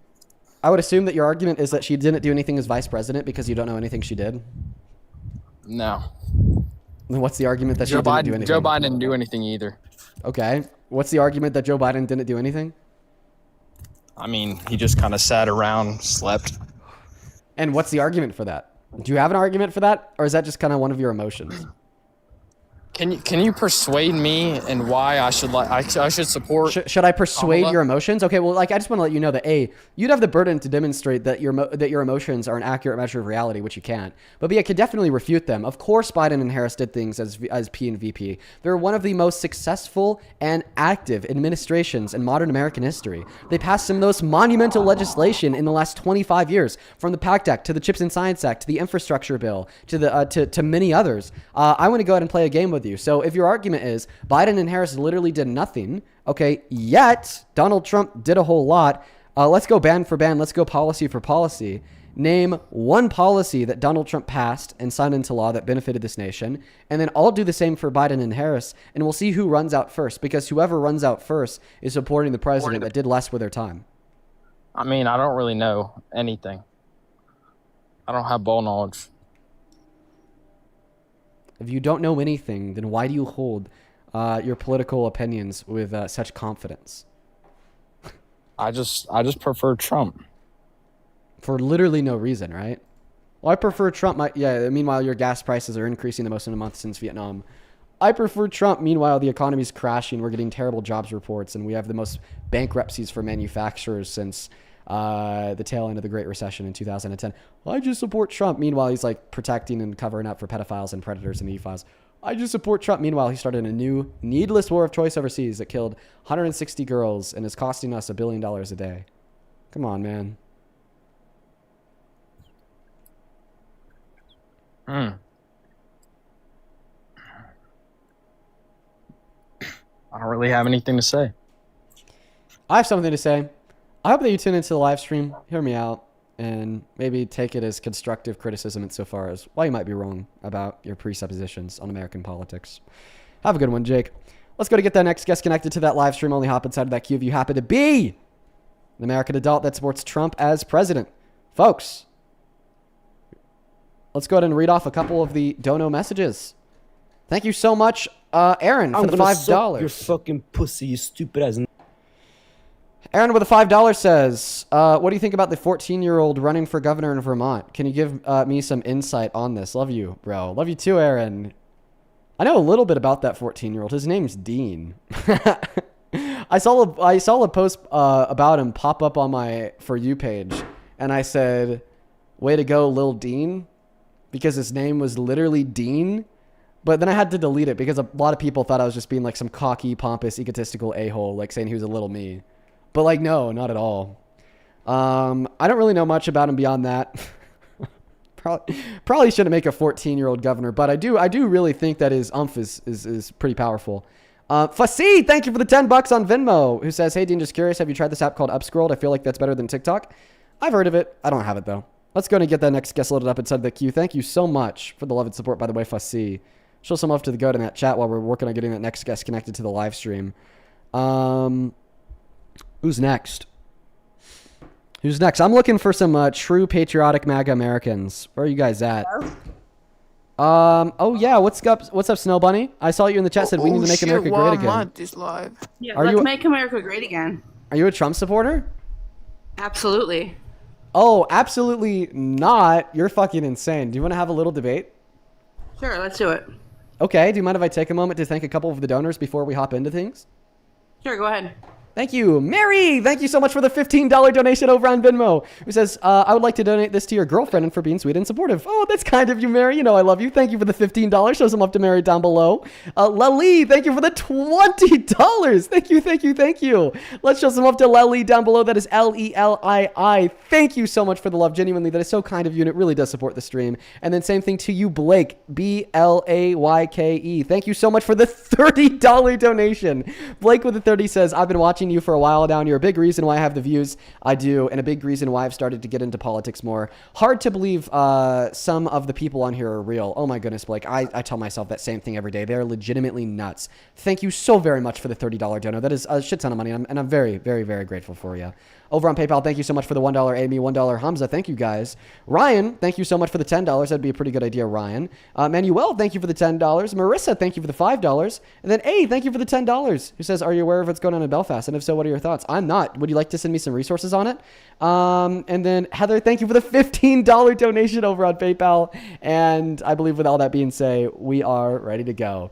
If you want to support me, if you want to support the stream, if you want to get a message across, ask a question, you could find the Venmo and the PayPal and the link tree in the bio and TikTok pin message over on that other place. And the at is right there on top of the phone screen. Dean Withers without the in Withers. Just make sure that you quadruple check your spelling because of the fake scammer accounts out there. We're going to go and hop into that next debate. Snow Bunny, why the hell are you still standing behind this idiot in the Oval? I mean, how could you not stand beside somebody who like named an ocean after themselves? You have to be pretty secure in yourself to think that you could make a Gulf of Mexico now Gulf of America. So I mean, he made us great by naming a new ocean area after us. How could you not? Or maybe he is just insanely overzealous in his self-confidence and ego. I mean, he avoided the whole Epstein thing, you know. He got out of that pretty easily. So, I mean, he's got to know something to get himself out of some trouble. Yeah. It's called breaking the law. But, I mean, we break the law every day, do we not? Like, I mean, come on now. You probably get in your car and you go 5 miles over the speed limit every day. You break the law and you get away with it. So, you're right. I do that. But I would say it's not wrong to go a couple miles over the speed limit. But it kind of is wrong to defy the people that voted for you, defy their representatives in Congress, and break federal law to conceal and protect the identities of, like, child rapists. But did he really protect them knowing that the Epstein files got released? Like, the names on the list got released. I mean, so we do know who legitimately was involved. We just, some of them, unfortunately, just aren't here anymore. Well, see, the thing is that we don't. When the files were first released, but gradually enforced on by us in Congress, the Trump administration, they actually redacted the names of all co-conspirators. But it wasn't until congressmen and women got access to the unredacted files where they identified the names of co-conspirators and then called the Trump administration out that they then released them. And then, I mean, even then, there's still around 2 million files that are completely missing that we have nowhere. Well, they're not missing. Somebody obviously knows where they are. They're just not being... When we say missing, we mean that they haven't been publicly released, even though the law that Congress passed forced the Trump administration to publicly release them all. And listen, are you a troll? No, I truly do support Trump. I do. Because he named the Gulf of Mexico after America? Well, not just that, but Because I that's mean, some dumb shit. How does that help you? How does it help me? Well, I'm Native American, so technically, I mean, in all honesty, like, I could really give two shits less because, I mean, our land got taken from us to begin with and then given to America. And so I think if he's going to make America great and hand back our land to us, well, why not? Okay. Well, he's actually not giving more land to indigenous people. And in fact, he's just harassing indigenous people. Have you seen any of the news stories going over ICE agents arresting and detaining indigenous people with literally no reason outside of the fact that their skin's not white? And they're like, oh, we're going to deport them. Then they're like, deport us where? Like, deport us like where? You know what I mean? I mean, yeah, I don't see him arresting people that... What is like one way that Donald Trump has benefited America in the last year and a half? What is one way he's benefited us in the last year and a half? Yeah. I mean, he stopped abortions. Oh, okay. Well, I mean, he tried by overturning Roe v. Wade. But ever since Roe v. Wade was overturned, there's only been more abortions per year in America. But I actually think that makes America less great. I don't think that we should be restricting women and girls' access to abortion. I think that that's a human rights violation. I think it's healthcare. I think women and girls should have access to abortion. I think that there should be a reason as to why you should be able to have an abortion. Like, you should, like, absolutely, I believe in abortion if you have been raped or if you, like, if your stepdaddy touched you and you know, you obviously decided to... Okay, but like in elective circumstances, my thing is, I don't think that you need a reason for accessing abortion at all. I think the mere fact that most people you possess use abortion a as self a means of birth control versus an actual reason as to why they're having an abortion. Yeah, so most people live paycheck to paycheck. Okay, they're not going to be dropping $500 bi-weekly on an abortion for birth control. And even if there was a scenario that we could identify of a woman getting like 30 abortions and legitimately using it as birth control, I agree that something in that scenario is wrong. I don't think that the abortion's wrong. I think that the lack of comprehensive sex education and the lack of free and adequate access to contraceptives in this country is the issue. Because maybe if we were to teach our youth and teach our adults and provide them all access to free contraceptives, that we wouldn't see people recklessly running around and engaging in unsafe sex time and time and time again. All right, the issue there is not the abortion. I could give you an analogy. Imagine like a chain smoker for life that's developed lung cancer, then gotten it killed by chemotherapy like 30 times. Well, the issue there isn't like the chemotherapy. In fact, that was like the thing that was life-saving. I'm so happy that person did chemotherapy. But rather the issue there is the thing that led them to chain smoking in the first place, like a lack of education surrounding like the addictive capacities of cigarettes. So very similarly, if a woman has received like 30 abortions, the issue there isn't the abortion. In fact, the abortion is a lifesaver. Rather, the issue is a lack of access to good contraceptives and sexual education. I agree with some of that. Absolutely, I agree with some of that. However, I think majority of the people out here nowadays are just using like Planned Parenthood as a means to get out of a situation that they shouldn't have put themselves in the first place. Okay, and now what's the issue with that? What is the issue with that? Is I feel like that's us being bad parents to begin with. I think like if we educated our children better at home. No, that's actually being good parents. I think if a woman is accessing abortion, that's a very responsible thing to do because it is a self-acknowledgement that they're not ready to have a child. It's all too frequently that people who aren't ready to have kids and then treat them like shit. All right. There's millions of and people I would in rather, America and I would who are rather trying to adopt kids, but they can't because you know people aren't using adoption as a means to get themselves out of that problem. There are millions of people in America waiting to adopt a newborn. Okay, but as soon as that newborn hits the age of around 10, 11, 12, 13, 14, all of a sudden, no one fucking wants them, and they're treated like shit. They have higher rates of DV, higher rates of violence, higher rates of murder, higher rates of sexual abuse, higher rates of drug abuse, and of course, every like Christmas season, when you walk into a Walmart, you'll see a cute little angel tree saying, "Hey, buy some Christmas presents for these children in foster care that can't find homes because nobody fucking wants them." No, it's a sad life, and I don't think that we should be forcing more people into the sad life, nor do I think we should be forcing the bodies of women and girls to be used as incubators at behest of the state because millions of families want to adopt newborns? Since when does the desire of a wishful mother and father control what you can or can't do with your body? That's some bullshit. I think that. Have you been in the system? Like, do you know legitimately what it's like in the system? I've had friends in the system. But once again, listen to what I'm saying here. Just because a bunch of people want to adopt children. Okay, just like men don't have uteruses, but you want the men in our Congress and our federal government to legislate on behalf of women and their uteruses to prevent them from accessing abortion. You were very selective with your logic. Selective? Very selective with your logic. Because if you think that we shouldn't be able to speak on things that we don't have a personal relationship to, like my claims about adoption and foster care, even though I have never personally gone through the system, well, then men shouldn't be able to speak about pregnancy and abortion. And if men didn't speak about pregnancy and abortion, then it would be legal in all 50 states. Okay, so I do feel like I have a personal connection to that, just because like my sister was very much one of those people who decided that she would just get pregnant whenever the hell she wanted to and didn't know who the baby daddy was, and so she used a means of an abortion as a way to get out of the situation. Probably a good thing in the system. So, probably a good thing. So I know what it's like in the system. So I mean, and that's a good thing. That's a good thing. Your sister getting an abortion, there's a good thing. Okay? If you're saying that you're like your sister's reckless and she got like pregnant like a bunch of times and she didn't even know who the dad was. Okay. My brother would have loved that. I bet your sister's like great in many senses, but she probably shouldn't be a parent, right? Yeah, probably not.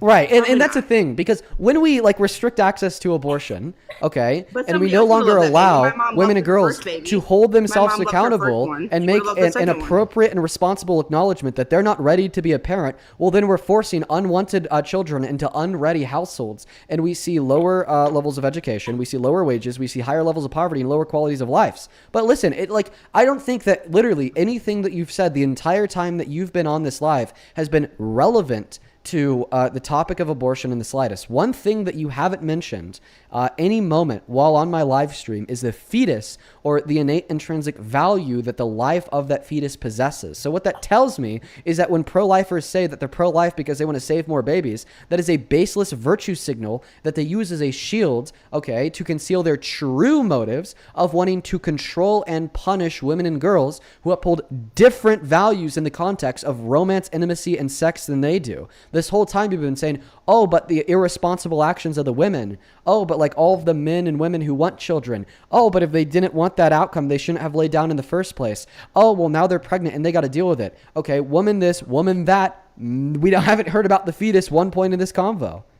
Right? And my argument is the reason why women and girls should be able to have access to abortion is because I don't want to control and punish people because I am a vindictive asshole. And rather, I want individuals to be able to enact upon their basic, most fundamental rights, liberties, and freedoms, most notably that to bodily autonomy, in a scenario where they are doing nothing wrong, because I don't think it's wrong to terminate the life of a fetus.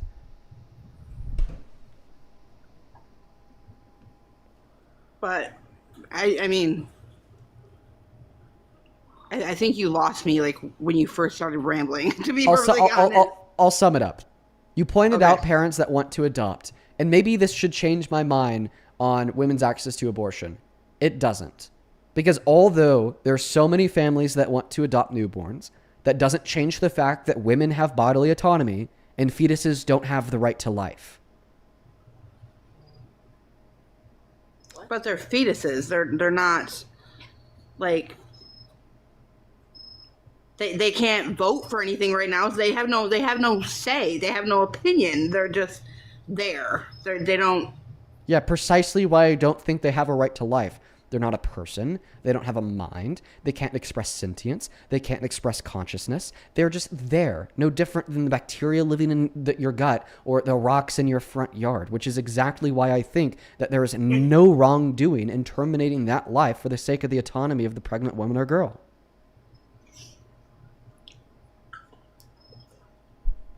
But I mean, isn't our economy like doing good enough that we could support, children who are not wanted by women who shouldn't have the right to say whether they want to have babies or not? Okay, well, no, but let's assume that it is. let's assume that our economy is good enough to support unwanted children. So now you've given a viably moral or alternative to parenthood, not a viability moral alternative to pregnancy. Because in fact, the only alternative to pregnancy is abortion. Either you keep the pregnancy or you don't keep the pregnancy, right? If you keep the pregnancy, well, then you have 9 months of bodily pain, stressors, traumas, fissures, mental pains and stressors and traumas. I mean, you risk your life. There's around a 3 to 5% chance that you're going to die as an outcome of that pregnancy. And guess what? Some women and girls don't want that. And the only way to avoid that is abortion. Once again, an action that's not morally wrong, because women have bodily autonomy and fetuses don't have the right to life.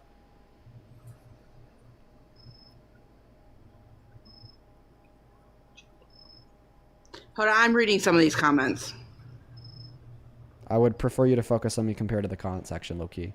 Patsy, thank you so much for the $50 over on Venmo. Patsy, thank you. That is so incredibly kind of you. Thank you, thank you, thank you. You are awesome. That is PATSY. Thank you so much for the love. That is so much money. That goes a very small way. That goes a very long way in the small town that I live in. Thank you so much for that love and support. Patsy, with the 50 big ones, that is genuinely insane, says, hey, Dean, excited here in Texas. Dan Cordell, attorney who defended AG Ken Paxton against criminal charges and represented him in his 2023 impeachment trial, just endorsed James Tallarico. Vote blue, Texas. Love you, Dean. Love you too, Patsy. I did see that. I did see that Ken Paxton's lawyer had endorsed James Tallarico. You even sat down on like a podcast with him. I thought that was fucking awesome, dude. Hell yes. Thank you so much, Patsy. Same thing to you, Jada. Thank you so much for the $20. Thank you, thank you, thank you. Who says, as an enrolled tribal member, I literally LOL'd at work when this lady claimed that Trump was going to give indigenous people their land back. Trump has been a racist to natives since the 90s when native casino lobbies, quote unquote, threatened his failed Atlantic City gambling empire. He's always not like people who don't like him, Jada.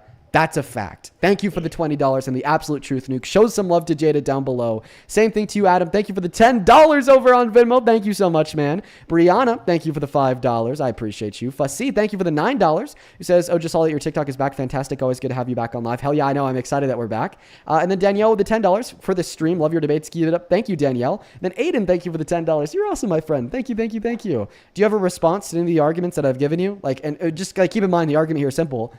Women should have access to abortion because women have bodily autonomy and fetuses don't have the right to life. That's the argument in a nutshell. I mean, don't some, I mean, so some babies can live at 22 weeks. Like, true. Why would you end a fetus's life at 22 weeks when they can absolutely live outside of the body? Yeah, so by the third trimester, the only abortions that we see are medical abortions that women get because if they don't get them, they're going to die. And in fact, if that's where you draw your line, viability, well, then you're actually a little bit more Democratic and anti-Trump than you think.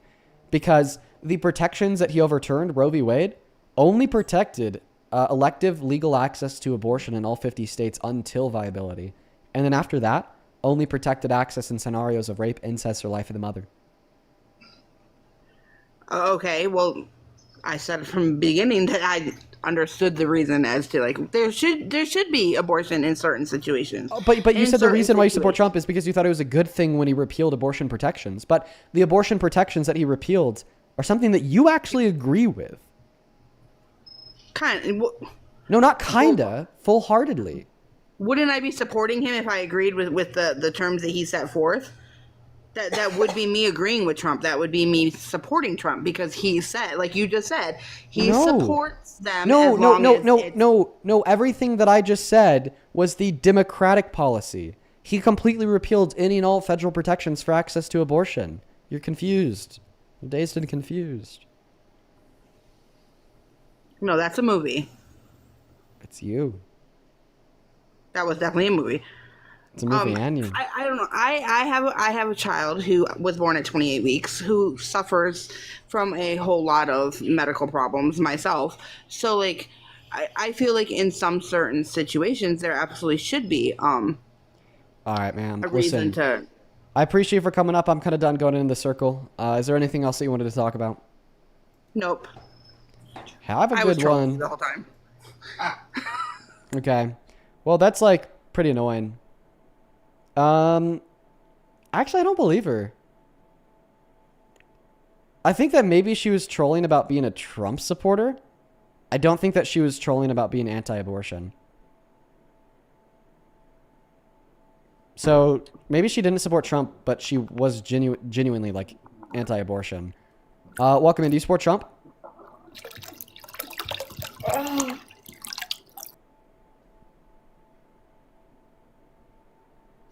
Moving on to the next guest, only hop inside of that queue if you happen to be an American adult that supports Donald J. Trump as president. Do follow the rules of the live stream. What the fuck are you doing, dude? All right, here we go, folks. Here we go. Oh my god. Jin with a 1 penny on PayPal says, "Micro peeny deeny." Actually, gonna take that. I'm gonna multiply it by 1,000. And I'm going to donate it to Planned Parenthood in your name. Hi, welcome in. Do you support Trump? Yes, I do. Echo? Way too echoey for me, sir. Moving on to the next guest. Only hop inside of that queue. If you happen to be an American adult that supports Trump, where the fuck did all the Trump supporters go? Where did they go? I don't know. I don't know where they went, folks. We're going to continue to look for them. Hey, Wendy, thank you so much for the $14 on PayPal. Who says, this caller necessitates Momo channel support. Please bring out Momo. I think that Momo's sleeping downstairs. And on top of that, my girlfriend is home. When my girlfriend is home, she usually just hangs out downstairs with her. I appreciate you for the $14, though, Wendy. Show some love to Wendy in that chat. Thank you. Hey, welcome in. Do you support Trump? I do. Oh, man, embarrassing. Okay. Give me one moment here. Zoe, thank you for the $5. She says, I only recently discovered you, and I admire how well-spoken you are. Oh, thank you, Zoe. Leela, L-E-E-L-A, thank you for the $14 on PayPal. Thank you, Leela. Leela says, I think the last guest was saying I don't really know anything, and that's a great representation of MAGA. On God, Leela. Then Lucilia, thank you so much for the $15. Thank you. Lucilia says, hearing that one guy say that he would vote for Epstein if he raped their daughter is so genuinely disgusting. Can't believe there are people out there like that. Keep up the good work. Bro, they're literally fucking insane. They've absolutely lost their minds. I forgot about that, honestly. Yeah, insanity. And then over on Super Chat, thank you for the $10. Rose, who says, adoptees are 34 times more likely to commit self-unaliving. First mothers are 37 more times more likely. Adoption starts with trauma and should never be used as an alternative to anything. Oh my goodness, Rose. Fucking preach. Love it. Go ahead and take it away, man, and tell us why you support Trump. You got to come back to the TikTok app in order for us to hear you. Oh, sorry about that. I'm a big supporter of Trump ever since he came to office 2020. I think the first 4 years that he... Huh? I said cringe? No, well, ever since he was president for the first 4 years he ran our country, I think that 4 years he ran our country, we were economically a good country. Everything ran smooth, gas prices, everything. And now, I mean, don't get me wrong, some of his policies are questionable, the way he moves, but I think he has a good sense of what he's trying to do. He has a good sense of what he's trying to do. Is that why he's like, I'm not going to start any new wars? And then when he gets elected, he's like, I'm going to start a new war. Or he says, I'm going to end Russia's invasion of Ukraine on day one. Then a year and a half into his term, it's still raging on. Is that why he's like, I'm going to drop the price of groceries so fast on day one, your head's going to spin. And then he's in office, and we see the largest increase in the price of groceries in 4 years per month. That's why he's like, I'm going to reduce the price of gas. And then all of a sudden, we see the largest monthly increase in Vietnam. No, of course, the incompetent fool does not know what he's doing. Okay, well, that's your opinion. You got to give me a chance to explain myself, just like I am you. But like I said, because you interrupted me, but I mean, I get the point, so go ahead. Okay, well, Donald Trump, at the end of the day, there is the process to where we got to get to as an economy, with our gas prices. Of course, we're going to go to war with Iran. They're blocking off 2 blockades to getting to our gas prices. With the whole border and ICE. Don't get me wrong. I think the way we're controlling ICE and how we're going about it is questionable. We shouldn't be going about the way we are, but there is good intentions. We can't allow people to just come in our country.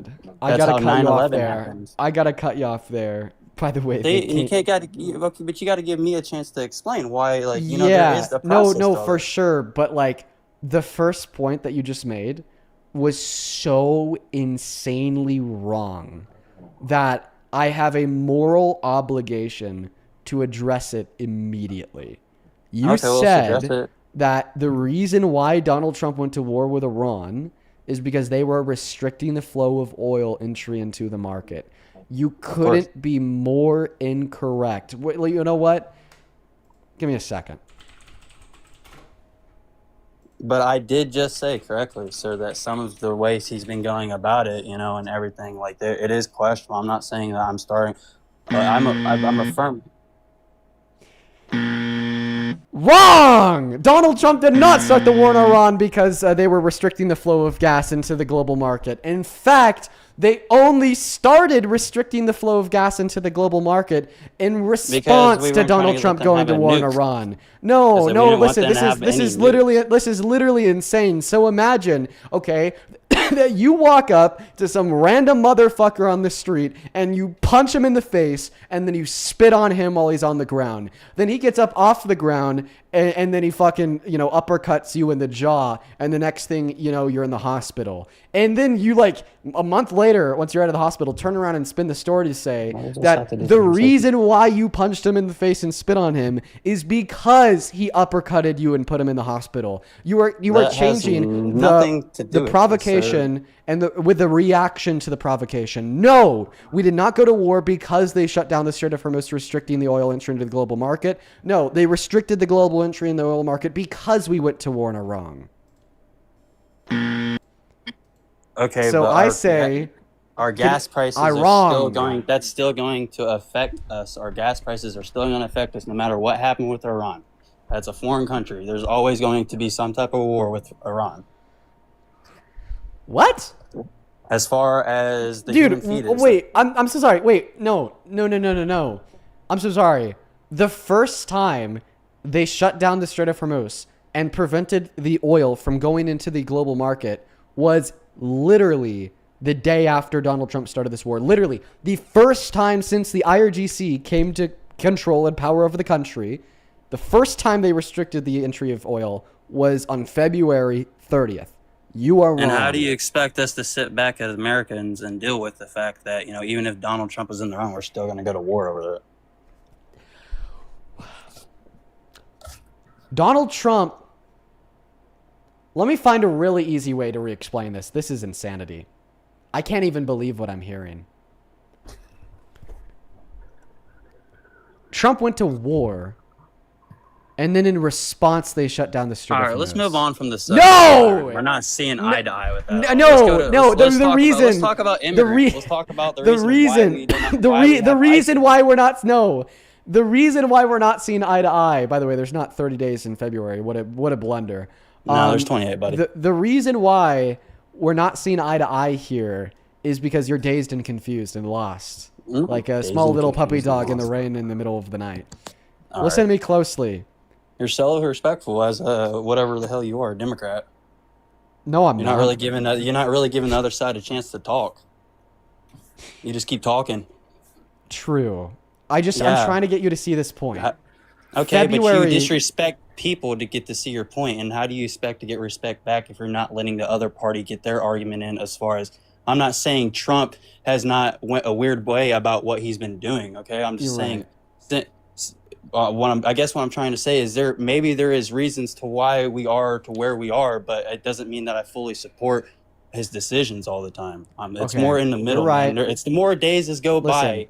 I'm starting to see how Trump is as a person, Listen. You're right. I apologize for saying that you're dazed and confused and lost in the rain in the middle of the night like a small puppy. No, I'm apologizing. Listen to me closely.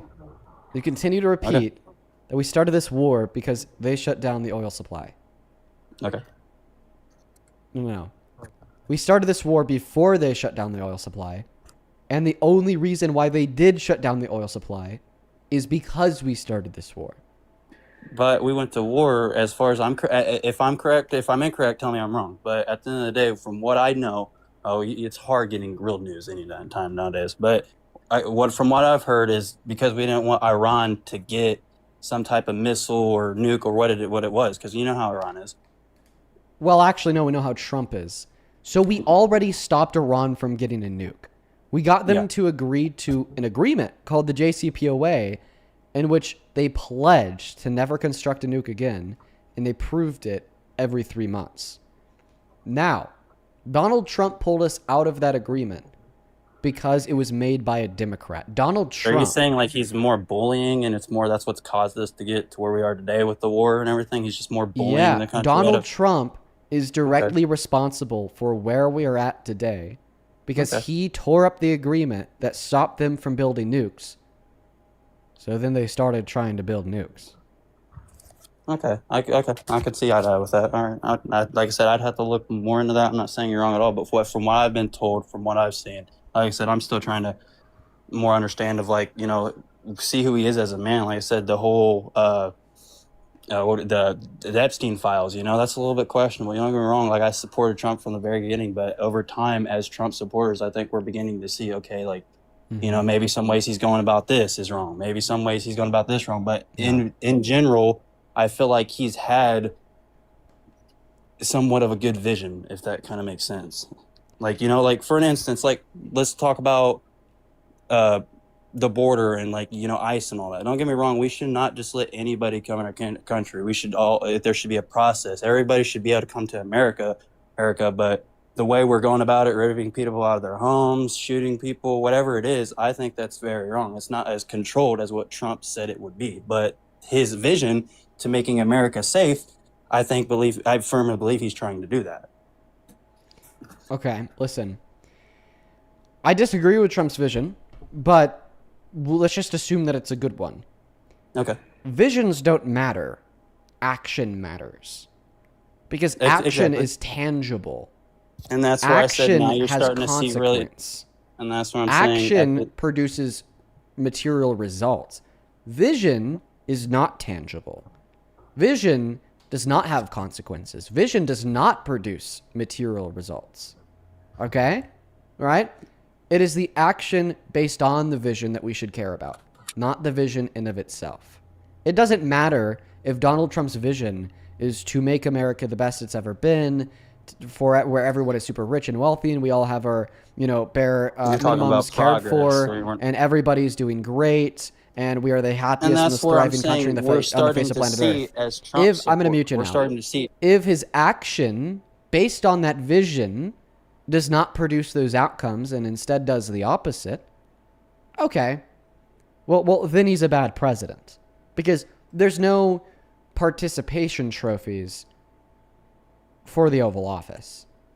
It's either, you know, you make the country better, you help the people, you make the conditions better off than they were before, or you get the fuck out.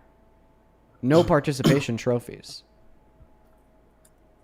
And again, like I said, I mean, as an American people for Trump that support Trump, I think some of us Trump supporters are starting to question the progress and where he's at. But what I'm saying is the vision of where he was trying to go with it, I mean, wasn't necessarily bad, but it's kind of like hard not to question where his head's at now. Okay, but like, why do you still consider yourself a Trump supporter?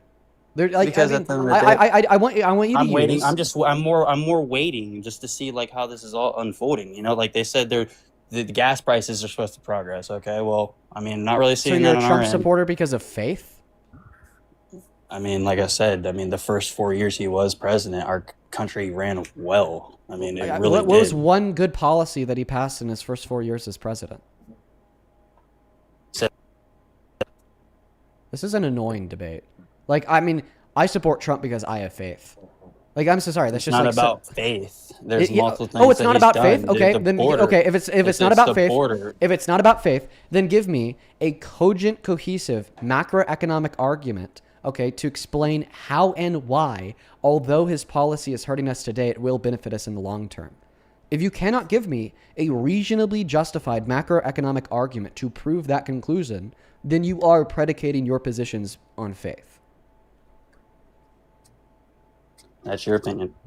No, that's a fact. It's either you That's have not a evidence fact. for what you believe or you don't have evidence for what you believe. Charlie Kirk was If a you very have firm believer evidence for what you believe, then you have a in his justified motive and what belief. he was going If you about it. don't have evidence for what you believe, then the only reason why you believe it is blind faith. Do you accept that?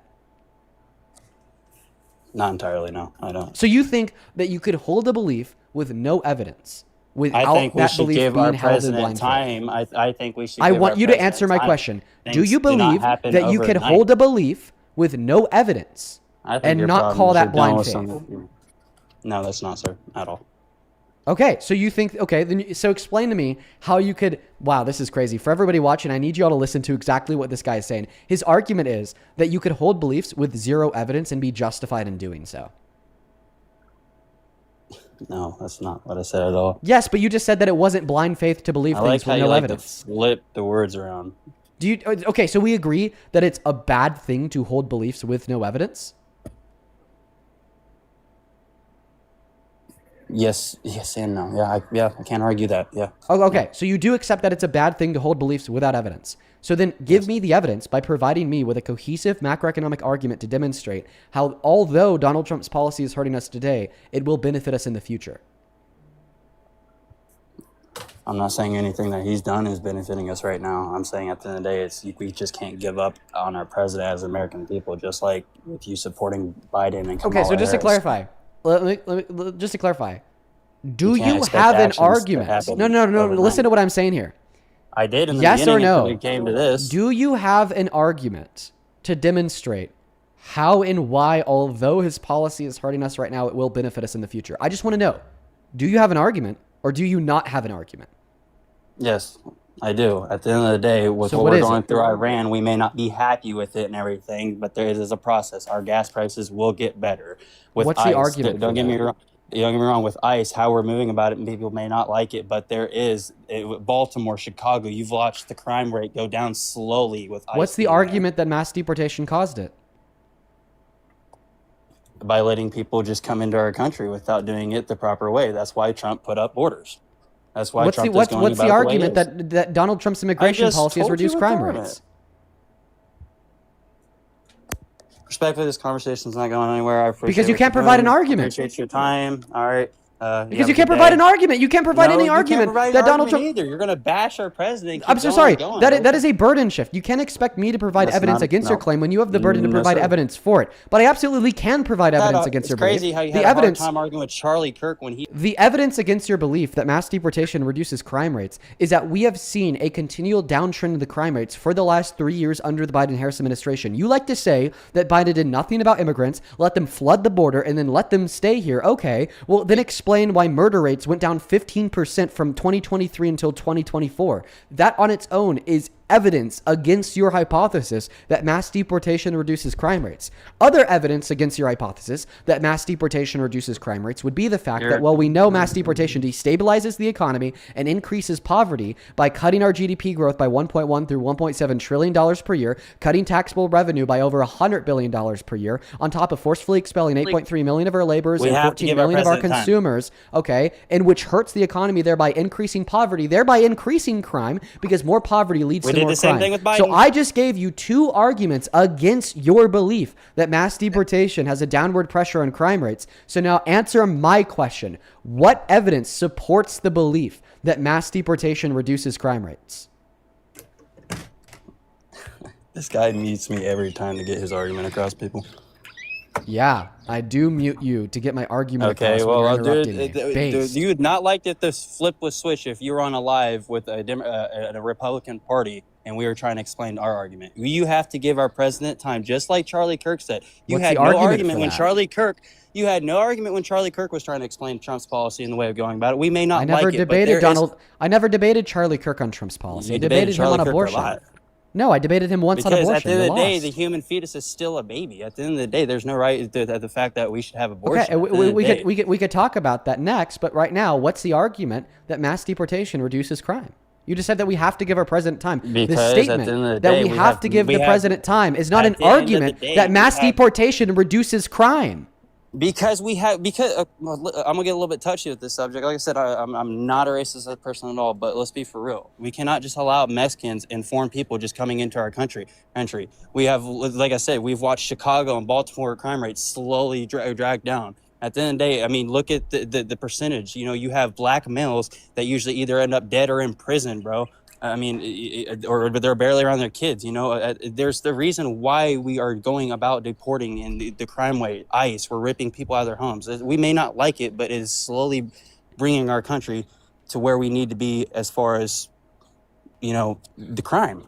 I mean, okay, all right. Here's my response. Don't interrupt me, okay? Okay. So your first argument was just to say, well, they're Mexican. No. All right. So I think what you're saying here is that maybe like immigrants are just more likely to commit crimes.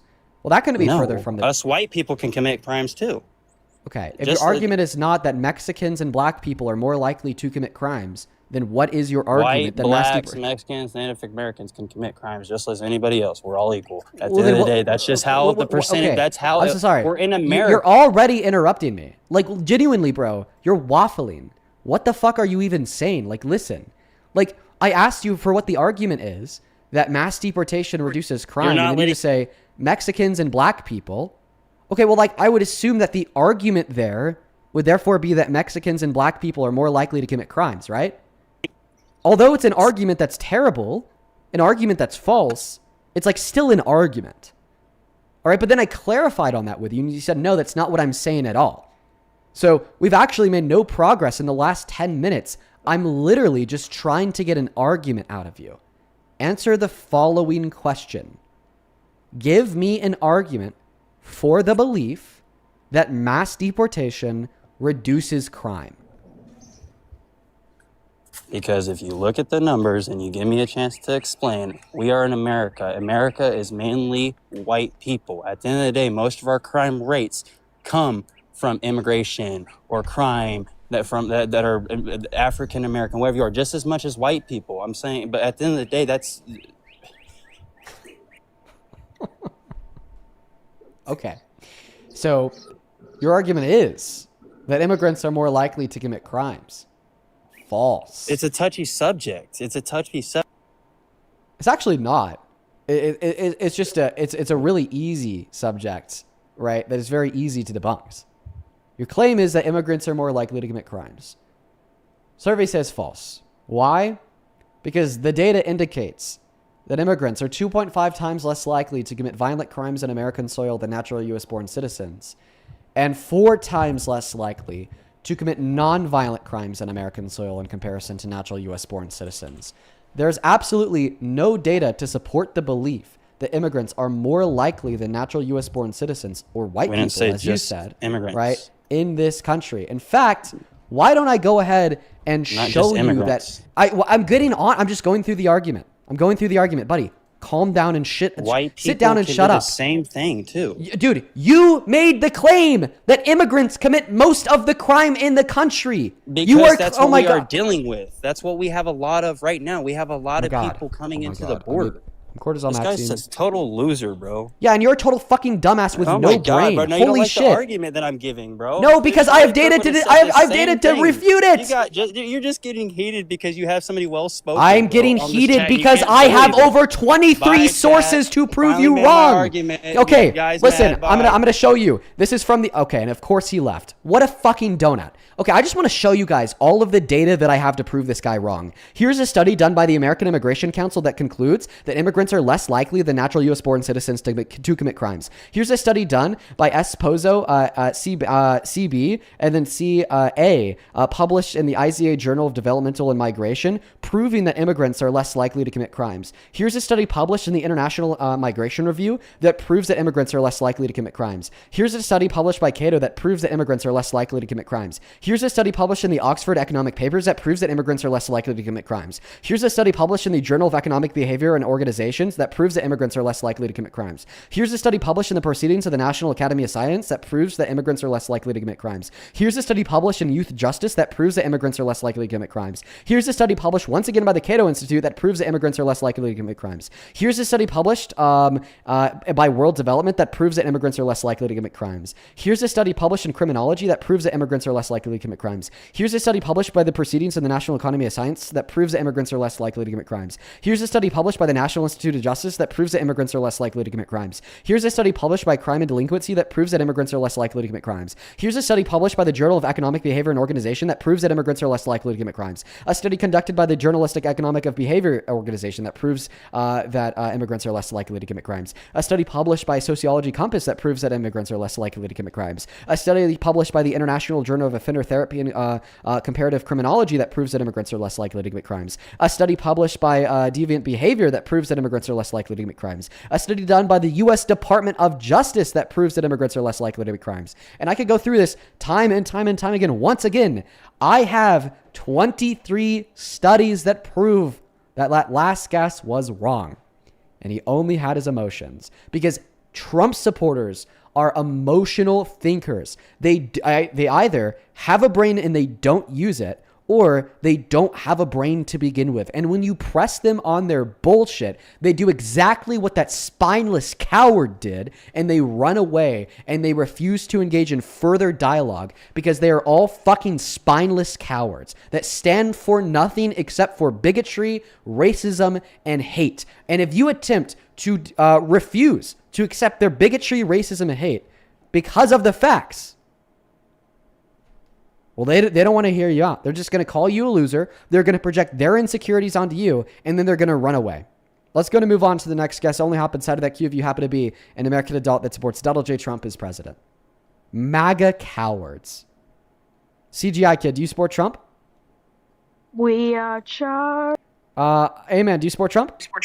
Yes, buddy, I do support Trump. I'm Indian H-1B visa and I holder, and I do loving the Trump, Donald Trump. Okay. Name 3 cities in India. Delhi, Mumbai. Yes, I love it. Name one more. I asked you to name 3. What's one more? I am from the Mumbai, Karachi. No, but listen. No, name listen, one more. Buddy. Name one more. Karachi. Listen, buddy. I love the Indian people. Donald Trump, bring me here.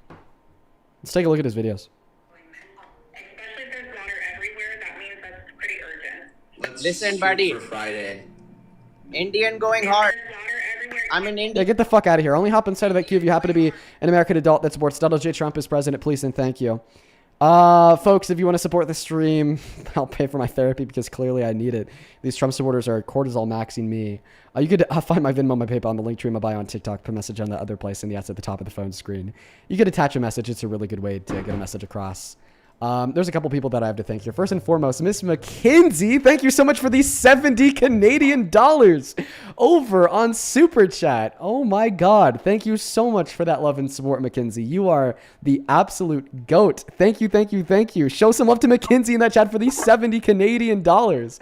Same, and McKinsey with her message says, all race is not equal. The privilege is completely imbalanced and ultimately dictates an individual's daily experience. Keep fighting the good fight, Dean. I couldn't agree with you more, McKinsey. Thank you so much for that love and support. You are legitimately the GOAT. That is so fucking kind of you. Same thing to Annie with the $20 who says, when he says it's a touchy subject, he means if I give you my actual opinion, you'll call me a racist. What a slimy racist weasel. I couldn't agree more, man. That guy was a fucking weasel. Thank you so much for the $20. And then Mr. James with the $2 says, this is the legacy of Charlie Kirk. I'd assume that you're referring to these guests. I agree. Yeah, the legacy of Charlie Kirk is absolutely embarrassing. Welcome in. Do you support Trump? Yeah. Hi, Dane. Okay, they're like 5. Moving on to the next guest. Holy moly. Holy moly. John, thank you so much for the $10 on Venmo. It says, quote unquote, touchy subject, and it's just a comment on the disproportionate, on the lies of disproportionate crime rates. On God. On God. Thank you for the $10. Lois with the $25. Thank you so much for the love, Lois. Let's get 250 Lois W's. Who says, clone Dean Fund. Yes. I should clone myself. Send one to Britain. Send one to Australia. Send one to Argentina, right? Get them around the world. Thank you so much for the $25, Lois. It's good to see you today. I know that you've been watching for a while. I'm very grateful for you. Let's see here. Connor, thank you for the $2. Austin, thank you for the $50 on Venmo, who says, love the new Jubilee episode. Keep spreading the truth, brother. Appreciate what you do. Well, I appreciate you, man. That is beyond kind of you. That is a huge, huge, huge donation. Thank you for supporting me and what we do. And I also appreciate you for the beyond kind words. Thank you so much, Austin. I want to see 500 Austin W's down below. You are the uncontested GOAT. Thank you. Thank you, thank you, thank you. Gotti, welcome in. Do you support Trump? Can I stack donuts on it? Moving on to the next guest. Only hop inside of that queue if you are MAGA. Oh my God.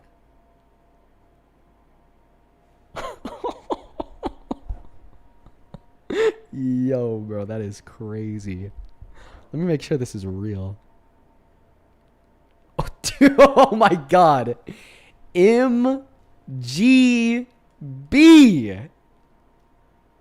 That's fucking wild.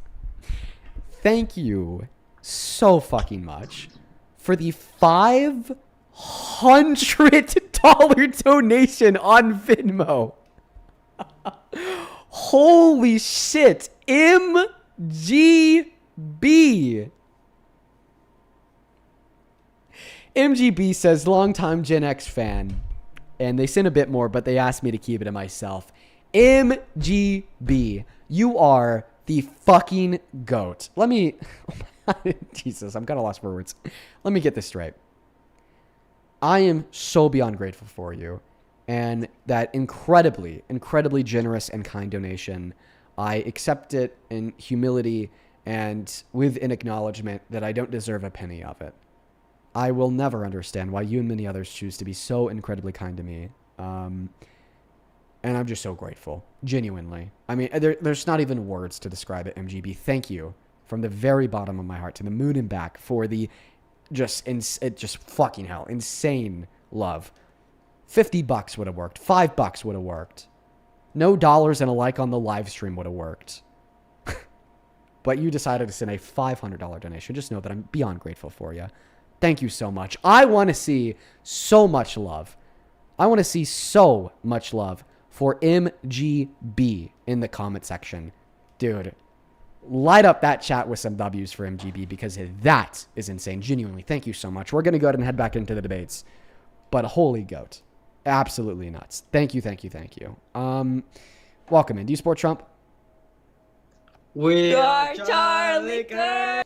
You guys got a couple people in on it. Unfortunate that I got to ban you guys. Wow, let's go to get that next guest loaded up inside of that queue right now. Only up inside of that queue if you happen to be an American adult that supports Donald J. Trump as president. Wow. You know, honestly, that makes me think that it could have been a mistake. Hey, let me know, MGB, if that was a mistake. Let me know if you only meant to send like 50. You know, let me know. Welcome in. Do you support Trump, Laura? Oh, there, Dean. Yes, I do. Laura, are you real? Am I real? Yes, I'm real. What do you think? I'm AI? I don't know. I don't think that Laura is real. Laura, can I ask you a question? Yes. How old are you? I am 55 years old. My birthday is July 16th, 1970. So my birthday will be in exactly a month.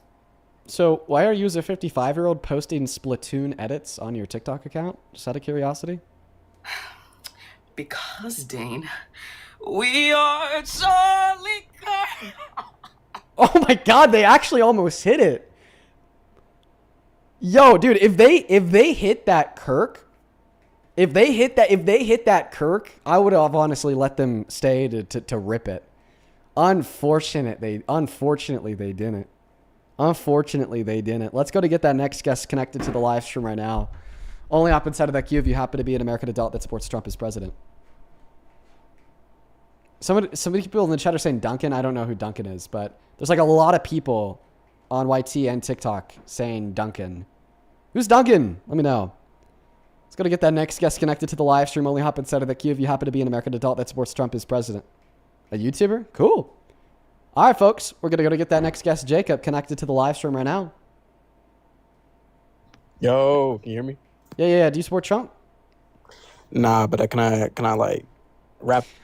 I don't even know what he was about to say. I'm happy that I kicked him. Let's go to get that next guest connected to the live stream. Holy moly. Here we go, folks. Only hop inside of that queue if you happen to be MAGA. Dude. Oh, man. Wow. Hey, welcome in. Do you support Trump? We are Dean Withers. We fight for the truth. We take down the MAGA. Low fucking effort. Get out of here. 0 out of 10. We are Dean with dude. Get that dude. No, either. We are Dean with dude. Get that dude. No, either. We are Dean with dude. Jesus Christ. What an echo, Jonathan. Sorry about that. Not sure what that was. Are you a Trump supporter? Yes, I am.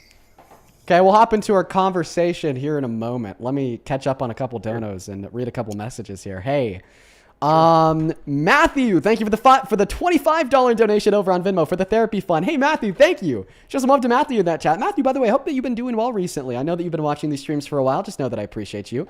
Taylor, thank you for the $10. I appreciate you so much. Who says, sent you 60 the other day and ain't made of dollars, but every stream you blow me away. I can't help it. I have to donate something. Well, you actually don't, Taylor. I'm just grateful to have you here. I'm so grateful just to have you here, have you as a viewer. I'm so very grateful for you, and thank you for the $10. And then Alexander, thank you so much for the $25 over on Venmo. Thank you so much, Alexander. 250 Alexander W's down below. He says, don't read this out loud. Okay. Thank you. I'll keep it to myself. And by the way, that's a really good recommendation. Great recommendation. 10 out of 10 recommendation. Guys, make sure that you're double tapping away on that phone screen. Over on PayPal, thank you so much, Margaret, for the $50. Thank you, Margaret.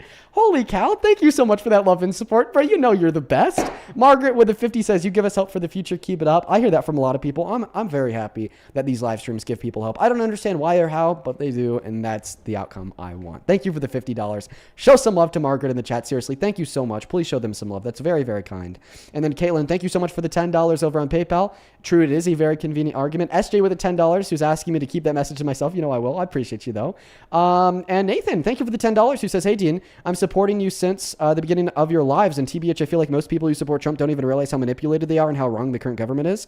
I agree with you, Nathan. I 110% agree with you. That's what we're trying to do. We're trying to change that fact. Let's go ahead and hop into that next debate. Guys, if you want to support me, support the live, get a message across, support us so we can continue to do this for 4 hours a day, 7 days a week. You can find my Venmo and my PayPal in the link tree in my bio and TikTok. Pin message on the other place, and the at's right there. Dean Withers without the E in Withers. I'd recommend using the link compared to the at, though. Jonathan, tell us. I got a notepad open. I'm going to write your argument down because I want to be able to keep track. Why the fuck do you think this anti-Christian heretic is a good president? Well, I don't think he's anti-Christian. I think, from my perspective, when I look at both parties, I see. I wouldn't say that I agree with everything that either of the parties do.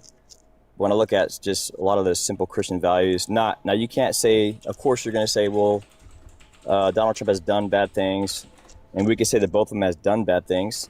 Donald Trump and the Democrat Party. But what I look at is the laws that agree with my values as a parent, as a Christian parent. But yeah, I'll probably vote for him. Okay, so what laws? I think one of the main things is common sense. Is I teach my kids that a boy is a boy and a girl is a girl. And when I see a certain party that they can't even define the difference between a boy and a girl, and when they let guys join girl sports just because the guy just says he's a girl and they dominate the women, I don't think that's unfair. I think it's unfair. Okay, can I stop you there and ask a question? Yeah, sure, go ahead. So you're very clearly anti-trans. Would you ever make a trans woman president, assuming that this trans woman is like on record boasting about going into women's restrooms or locker rooms to look at their naked bodies? Wait, say what? Say it again? Would you ever make a trans woman president if that trans woman was on the record boasting about going into women's locker rooms to look at other people's naked bodies? Would I ever make a trans woman president if they went into a bathroom to look at women bodies? Yeah. I wouldn't make a trans woman president, period. I don't care what they did before that or after that. Okay. Sounds good. So here's the thing. This is a verdict form from a jury of 9 that held Donald Trump liable for raping a woman by the name of E. Jean Carroll. Give me a moment to find it. And this isn't a pivot. I promise that there is conceptual relevance towards this debate. I'm going to have... There it is. The reason why I'm showing you this verdict form is because this is an example of a court proving that Trump raped a woman. Yet, you'll still make Trump president. And I doubt the moment I pass you the mic to start speaking, you're going to say, oh my goodness, I no longer support him because I wouldn't make a rapist president, period. So what that tells me is that because you hold a red line against trans women being president, but you don't hold a red line against rapists being president, that you therefore think that being trans is worse than being a rapist. And that's some crazy shit, brother. Okay, so once again, just like I said from the very gate, is first of all, if you watch CNN, they're going to say that Donald Trump's evil. He has a bunch of bad stuff. And then if you watch Fox, you're going to hear a bunch of bad news about the other side, obviously. And they're both going to say the same thing. They're both going to say, oh, they went to court for this, court for that. Now, we can sit there and say, hey, this guy did this, guy did that. And now, for sure, let's say that we don't know for sure. Let's say none of us know for sure who really did bad stuff. But what we do know is who is making rules that are supporting the Christian values. Yeah. That's what I look at. So, yeah, well, see, the thing is that's not what you look at. Because you said that you wouldn't support a trans woman as president, period, even in a scenario where they'd make policy supporting Christian values. Now, you said, well, we don't know for sure that he raped E. Jean Carroll because the left will say one thing and the right will say another thing. Well, this isn't coming from the left. This isn't coming from the right. This is coming from a unanimous jury of 9. Okay? But was he convicted, though? Yeah, so this would be a verdict for him. He was found guilty. Yeah. He was found guilty? Mm-hmm. Well, like I said, I'll be honest. Just because you show a piece of paper, I mean, nowadays in the day and age we live in, okay, look, you're going back to the first point. If I get two guys, it's as simple as this. Let's say there's a guy named Dean. Let's say it's you and Parker. Let's say you and Parker are running for president, right? Let's say you and Parker are running for president, and then Parker says, "Dude, Dean's evil," and then Dean says, "No, Parker's evil." So Parker is not the conclusion formed by a unanimous jury of 9 after 4 years of deliberation inside of a courtroom in front of a judge with legal representation. You're missing the point here. Okay. Let's say Dean and Parker are both saying these guys are evil. They're saying each other are evil. Okay, let's say you and Parker are saying you guys are both evil. Okay, because you guys are both going against each other. Okay, and then both of you guys give me a set of rules, and one of your rules goes with my values as a Christian, as a parent, as an American hard worker, a business owner. Yeah, I don't care. But you guys are both saying the other guy's evil. I'm gonna say, look, I get it. You guys can sit here all day and show me evidence because you guys both are pulling out. Both parties are pulling out evidence supposedly. What I'm gonna look at. I don't think that there's any evidence that he didn't rape that woman. No, here's my point. You're missing my point. The day and age you live in nowadays, we got even in court nowadays, you cannot even use a form. You can't even use a police report in court nowadays because they know how much people can make up stuff. So nowadays, even if you have a police report nowadays, so you could go to nycourts.gov and type in the case number found on this jury verdict form to prove that it's authentic. That is 22-CV-10016. Okay, you're missing the point here. Anybody can type that up. Anybody can type that up and write anything on there. And that's why nowadays in you're wrong. Judicial system, nycourts.gov is a government website. I understand that, but even nowadays they won't even take a police report as evidence. The police himself has to come in and testify because of how much people can make up stuff on the internet. Now because you could like on your computer fake a police report.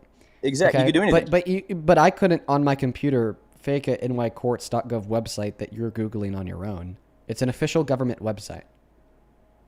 You're right. Okay, I'll give you that. But would you even say that? Would you even say that even Google can go as far as being biased or Democrat? Can you go as far as saying that? nycourts.gov is not Google. Google is a search engine. Maybe you want to say that Google is biased Democrat because of their SEO management.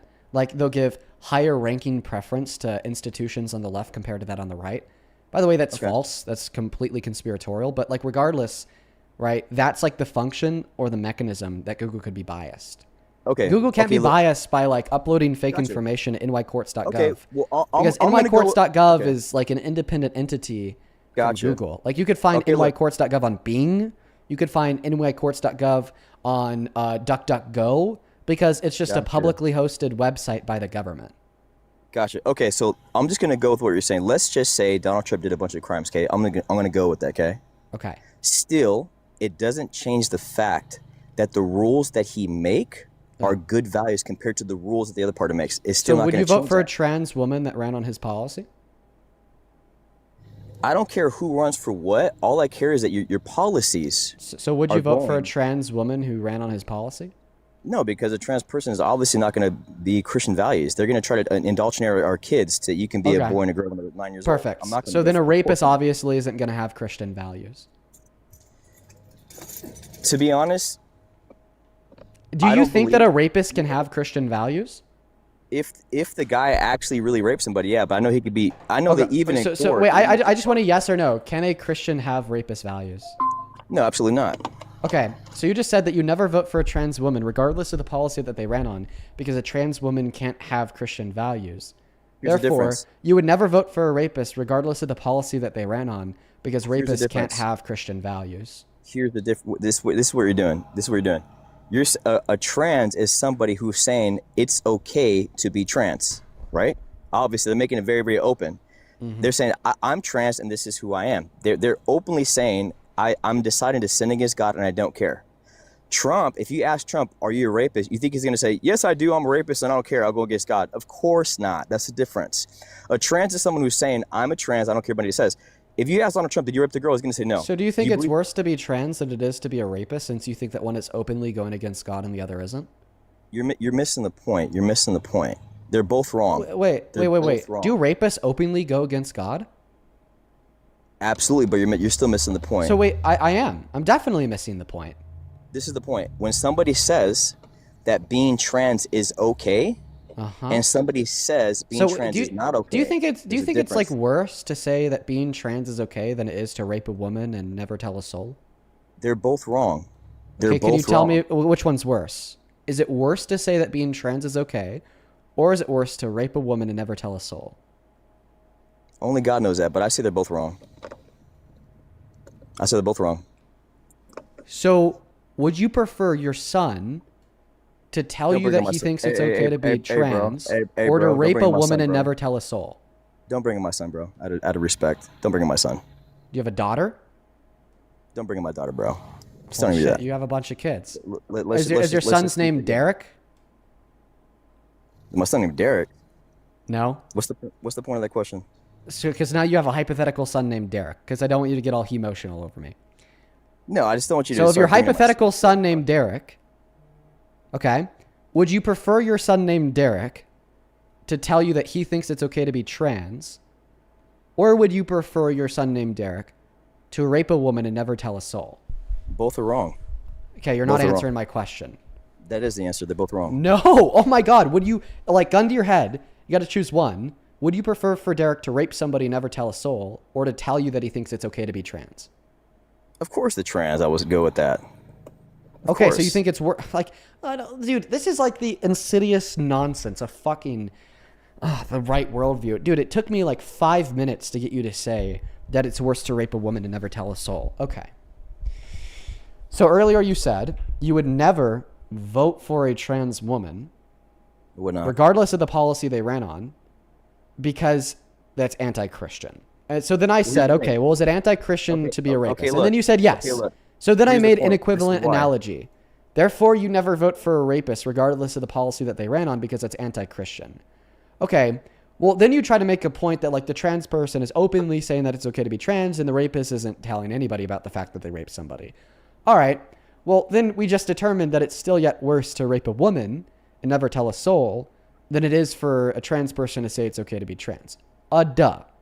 So this still yet means that the rapist that's never told a soul is more anti-Christian than the trans woman. And the reasons why you said you never vote for a trans woman is because of how anti-Christian they are. Therefore, because we just accepted that rapists are more anti-Christian than trans women, therefore you never vote for a rapist. In fact, if push came to shove, gun to your head, you'd vote for a trans woman over a rapist. Missing the point. You obviously missed the whole point that I said. So no, You're I in fact directly addressed your point. You tried to make a point out of saying, well, the trans woman is saying that it's openly okay to be trans and the rapist isn't saying that about rape. Well, still yet, you I'm think gonna it's ask worse you a to rape question. somebody, never tell a soul, than it is to openly say it's okay to be trans. I just want a direct response to the argument. Do I need to like write it out here? And in fact, why don't you go ahead and like try to respond to the argument why I literally write it out so I could show you the flaw in your logic? Okay, there's no flaw in the logic because all is a sin. Being trans and raping women are both a sin. So I wouldn't agree with any of that. That's the point you're missing here. Once again, if there's two guys who are accusing each other of doing wrong, and even if some of the facts are true, they both did wrong, what are their policies? Now, the reason why I will not vote for a trans, because obviously a trans is not going to teach my kids that they can be, a boy could be a boy and a girl could be a girl. So that's the first evidence right there that I wouldn't vote for a trans, because that's the thing that I'm going up against.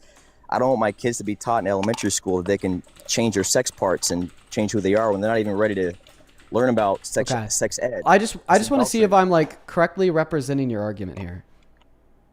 I'm pretty sure you're not already. I can already tell you're not getting what I'm trying to say here. Okay, is this your argument? Read it to me. What did it say? Trans women are anti-Christian. It's bad to vote for people who are anti-Christian. It's bad to vote for trans. Yeah, sure, yeah. Okay. Yeah. Okay. So watch this. This is going to be like really cool. Remember earlier when you accepted that rapists are anti-Christian? Wait, what? Remember earlier when you accepted that rapists are anti-Christian?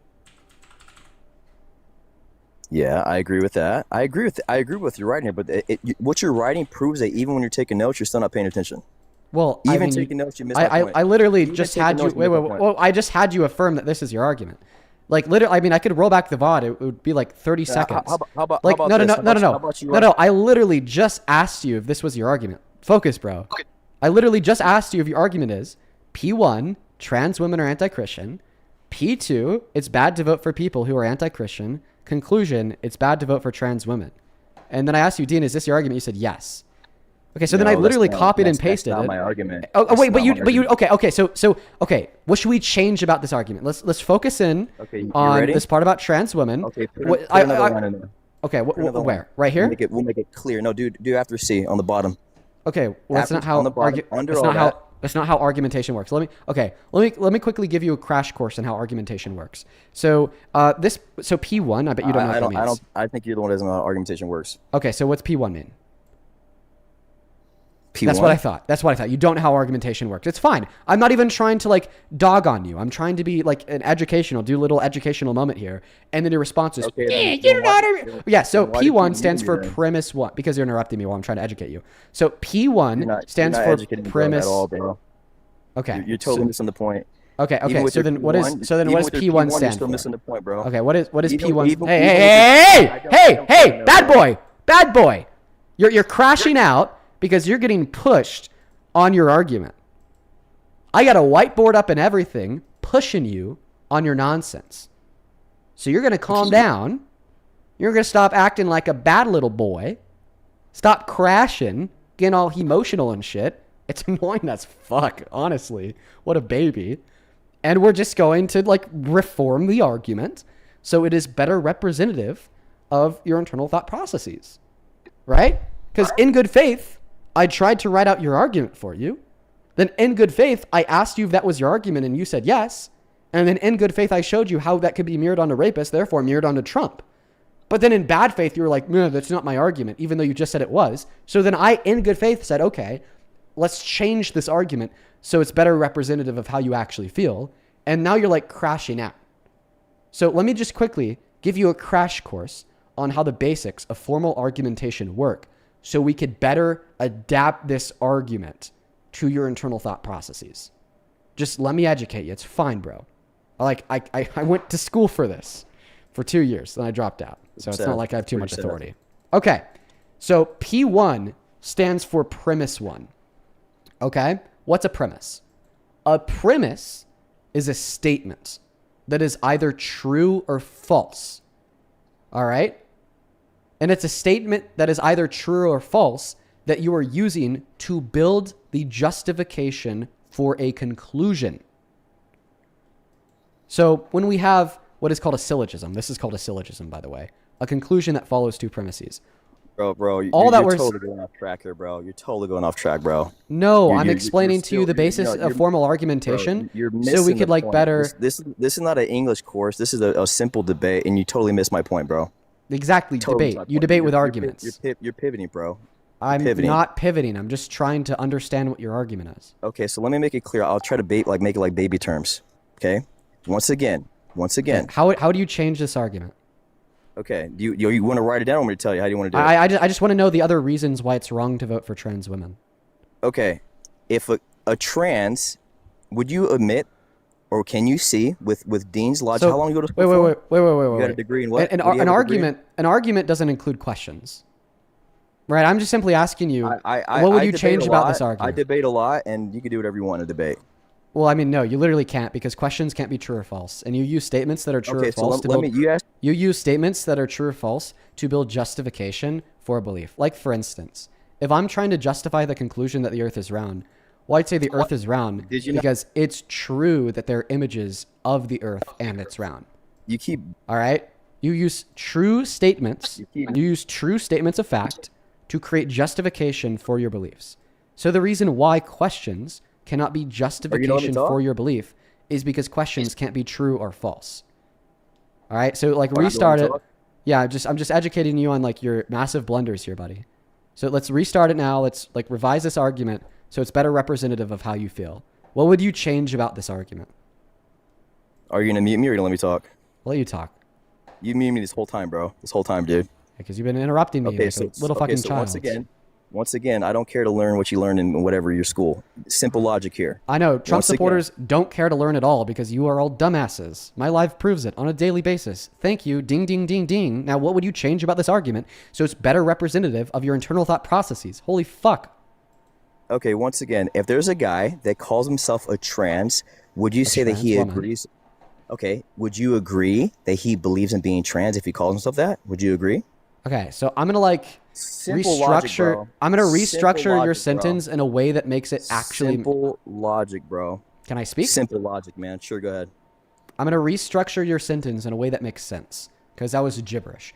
What you mean to ask me is, Dean, can you agree that trans women think trans women are women? For the most part, yes. If that makes you feel better to say it that way, sure. Yeah, the answer to that question is yes, for the most part. Okay, so if one guy says, I believe it's okay to do a sin, another guy says, I don't believe it's okay to do a sin, which one should I vote for? Okay, well, I mean, simple hopefully 1, 2, 3 ABC logic here. Is that good enough for you? Hopefully, like, determine on, like, the sin and so on and so forth. And, like, hopefully, like, you're also considering the fact that under Christian theology, right, like, no human outside of, like, Jesus You just said anti... One moment. No person outside of, like, Jesus doesn't sin, right? But, like, whatever. All right. So I don't understand how this question relates to the argument. I just want to understand what the argument is insofar as why it's bad to vote for trans women. You seem to be giving me an argument for something else. I don't know what you're giving me an argument for with a question of one person sins and the other doesn't. Who should you vote for? Like that logic doesn't follow. It's not an argument for the conclusion that you should never vote for trans women. I want an argument for the conclusion that you should never vote for trans women. You're putting words on that. That's not what I said. You're putting words on that. That is what you said. If okay, I'll just re-ask the question. Would you ever vote for a trans woman under any circumstances? No, we're not. Okay, that's what I want an argument for. It's always bad to vote for trans women. Give an argument for that. Okay, on your little paper, you even wrote on a piece of paper, you said that being a trans is anti-Christian, correct? Yeah, correct. I'm literally writing down your argument. Okay, yeah, and then on the same piece of paper, you put on there, being a rapist is anti-Christian, correct? Yeah, correct? But don't focus on that. We're just focusing on the argument. No. I want an argument for the conclusion that it's always bad to vote for trans women. You are dodging because you are not giving an argument for that claim. Buddy, listen. You already tried to give an argument for that claim. Making it so the premise one is trans women are anti-Christian. The second premise is it's always bad to vote for people who are anti-Christian. Therefore, conclusion, it's always bad to vote for trans women. Okay, but it's like now you're saying that like P1 and P2 up here, right, are not actually reflective of your argument. Right, so like I'm just asking here. Well, what is reflective of your argument? Why do you believe in the conclusion that it's always bad to vote for trans women? What is worse, a guy that says I'm a thief and I agree with it, or a guy that says I don't agree with being a thief? Which one's better? Is worse a guy that says he's a thief that agrees and he agrees with it, or one that doesn't? Okay, so how does this question relate to the conclusion that it's always bad to vote for trans women? Because, like, imagine this. Imagine that the answer to this question, what is worse, a guy that's a thief that agrees with it or one that doesn't? Imagine the answer to that question was, a guy that's a thief that agrees with it. Well, I don't understand how that answer to that question yields the conclusion that it's therefore always bad to vote for trans women. Or on the inverse, let's imagine that the answer is the opposite. Imagine that the answer to that question is the guy that's a thief that doesn't agree with it. Okay, well, I don't see how that answer gets us any closer to the conclusion that it's always bad to vote for trans women. So it seems like this question is an irrelevant non sequitur that doesn't get us any closer to the conclusion that it's always bad to vote for trans women. So I'll ask you again, what is the argument for the conclusion that it's always bad to vote for trans women?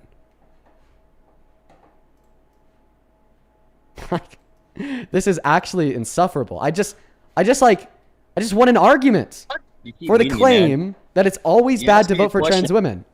You ask me a question, you mute me, bro. What's my question? What's my question? You keep muting What's me, my bro. question? Can you repeat my question? I agree with you.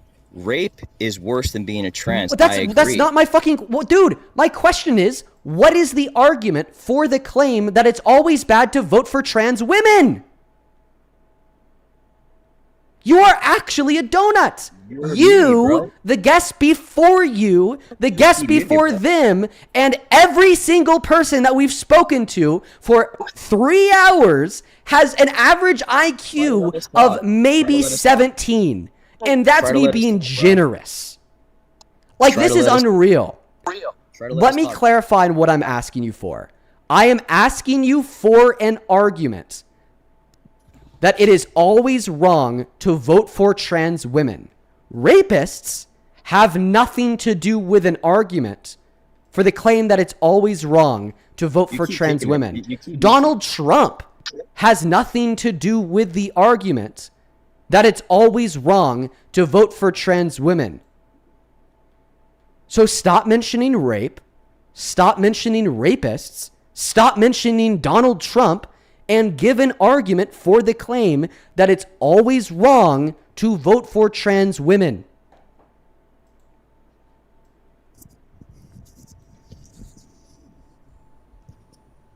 Mute me? I will not mute you if you can give an argument for the claim that it's always bad to vote for trans women. Dean, this is why you can only debate on TikTok, bro. Okay, I'm waiting for an argument. Because you can mute the people that debate against you. That's why you won't last in a real debate, like Charlie Kirk when you went up against them, because stuff like this. But because you mute the person who's talking because you're scared to go up against them head to head. Yeah. Straight up, bro. Cool story, bro. What's the argument? Calling you, bro. Awesome. Okay, what's the argument for the conclusion that it's always bad to vote for trans women? If you can try to not mute me, be a good little boy and be mature for once, maybe we can get somewhere. Yeah, cool, bro. You have my permission to give me an argument for the conclusion that it's always bad to vote for trans women. I see the game you play. When I start to corner you, you mute me. It's coward stuff, bro. Yeah, cute. So what's the argument? TikTok is your only platform, bro. Because in a real debate where they can both talk, you get fried, bro. You know it's true. Nice, cute. So what's the argument for the conclusion that it's always bad to vote for trans women? Let's try it. Let's try it. I dare you not to mute me. I dare you, Dean. I dare you not to run. I dare you. I'm gonna mute you if you don't give an argument for why it's always bad to vote for trans women. I bet you will, Dean, because you run. I bet you will. Yeah. So what's the argument for the claim that it's always wrong to vote for trans women? Because they openly admit that it's right to do something that's wrong against the Bible. Period. Okay. Clear. Trans women openly admit.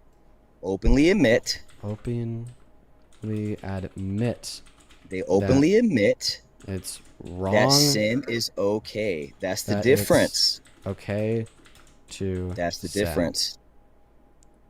It's always bad to vote for people who...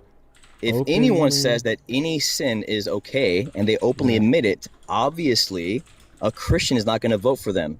Okay. Common sense. Perfect. Fantastic. Common sense. There you go. That's the difference. So P1. If I asked Donald Trump, is it time for me to respond yet? You don't let me finish. If I asked Donald Trump, do you believe it's okay to rape women? He's going to say no, right? He's going to say no. Am I right? He's going to say no, it's not right. I don't know. He did it. And he'll even make rules that say you cannot do that, right? He's making rules that say you cannot do that. Another guy says, I think it's okay to sin against the Bible, even if, and you even said yourself that according to the Bible, all have sinned and fall short of the glory of God. You even said to yourself, correct? So why would you try to win? So why would you try to win a debate by bringing up a guy's sins? You're right. Everybody has sinned. I don't care what they did in the past, but what rules are you making for me right now? That's the part you're missing. I don't care. Just like I said, if you and Parker were to point at each other and point at each other's sins, you're both going to be guilty. I don't care about what you guys did in the past. I care about what are your rules you're making now for me, for my morality, for Christianity. There's your answer. Simple. Okay. Simple. Question number 1. Is it a sin to defend pedophiles and child rapists? Yeah, it is a sin. Okay. So if Donald Trump openly admitted that it was okay to defend pedophiles and child rapists, then Donald Trump would be openly admitting that it's okay to sin. I would have. Correct? Yeah, you're right. I would not vote for him. Okay. So Donald Trump has openly admitted that it's okay to defend pedophiles and child rapists by openly enforcing his DOJ to prevent the release of the Epstein files.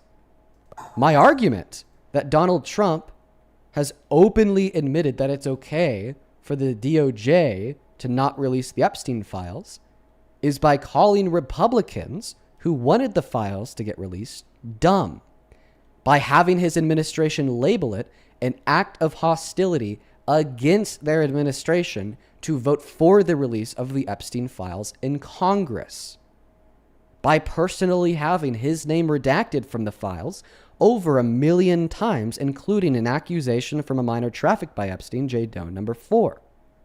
Therefore, Donald Trump has openly admitted that it is okay to sin. Therefore, it is always bad to vote for Donald Trump. Okay. Let's say that you're right. Let's say that Donald Trump did bad things, okay? And on the Republicans... No. Not did bad things. Openly admitted that it's okay to sin. That's not openly admitting. You're putting words in his mouth. If he says, I don't want these files to come out, that's not him saying... It's like if I did something bad, okay, and I don't want anybody to find out, I'm going to try to hide it. That's a difference between me saying, hey, guys, I believe that it's okay to do this. There's a big difference. So you're arguing that Trump does not think it's okay to prevent the release of the Epstein files? You just said everybody has sinned, correct? Okay. You just said So if Donald Trump did not think it's okay to prevent the release of the Epstein files, well, then he would not be defending the prevention of the release from the Epstein files. In fact, this was your same argument that you used against trans people. You said that because trans women defend the proposition that trans women are women, they are therefore an open admittance that it's okay to sin. No. That's therefore, because Donald Trump has defended the proposition that it's a good thing to protect the identities of predators and child rapists by preventing the release of the Epstein files. Therefore, Donald Trump has openly admitted that it's okay to sin in the same way you think trans women have openly admitted that it's okay to sin. We see Donald Trump go after all kinds of rapists and people that do crimes all the time, and Democrats don't. Okay.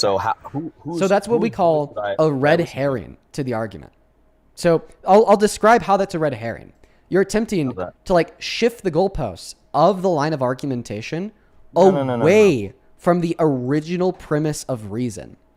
The original premise of reason is that it's always bad to vote for people who openly admit that it's okay to sin.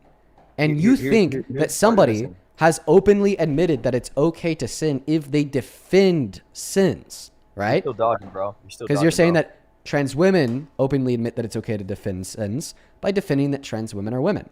Therefore, Donald Trump has openly admitted that it's okay to sin because he's defended the prevention of the release of the Epstein files, which in turn protects predators and pedophiles, which you agreed is a sin. Missing the point, bro. I'm not missing the point.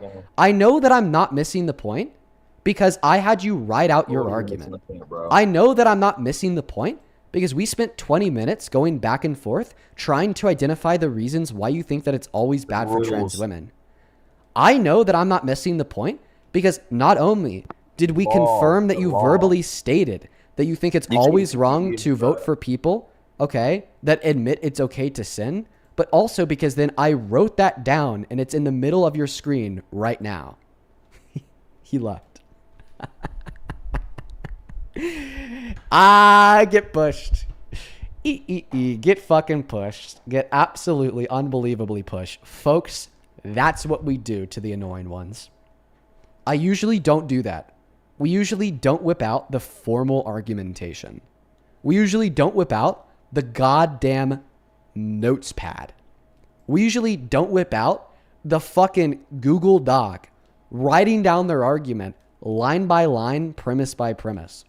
Because it's tedious. Because it's a lot of work. Tina, thank you so much for the wolf. I appreciate you so much. Show some love to Tina down below. Thank you, thank you, thank you. Because it's honestly not required to debate. But the reason why I whipped it out against that guy is because I've spoken with him before. And I know that he's insufferable. I know that he's a weasel. I know that literally every single time he opens his mouth, he commits a new logical fallacy. So this time, I kept track. I put pen on paper. And oh boy, did it expose that fraud. Let's go to get that next Trump supporter loaded up into that box. If you want to support me, if you want to support the live stream, you can find my Venmo and my PayPal in the link tree in my bio on TikTok. Pin message on the other place. And the @'s right there, Dean Withers, without the E in Withers. We exposed that fraud. Matt, appreciate you so much for the $2 on Venmo. Please don't allow guests to say a trans without pushback.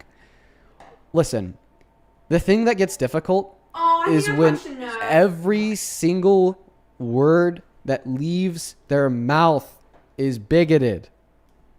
Like, I couldn't push back on him saying a trans because instead I pushed back on him saying that it's always bad to vote for trans women. You know what I mean?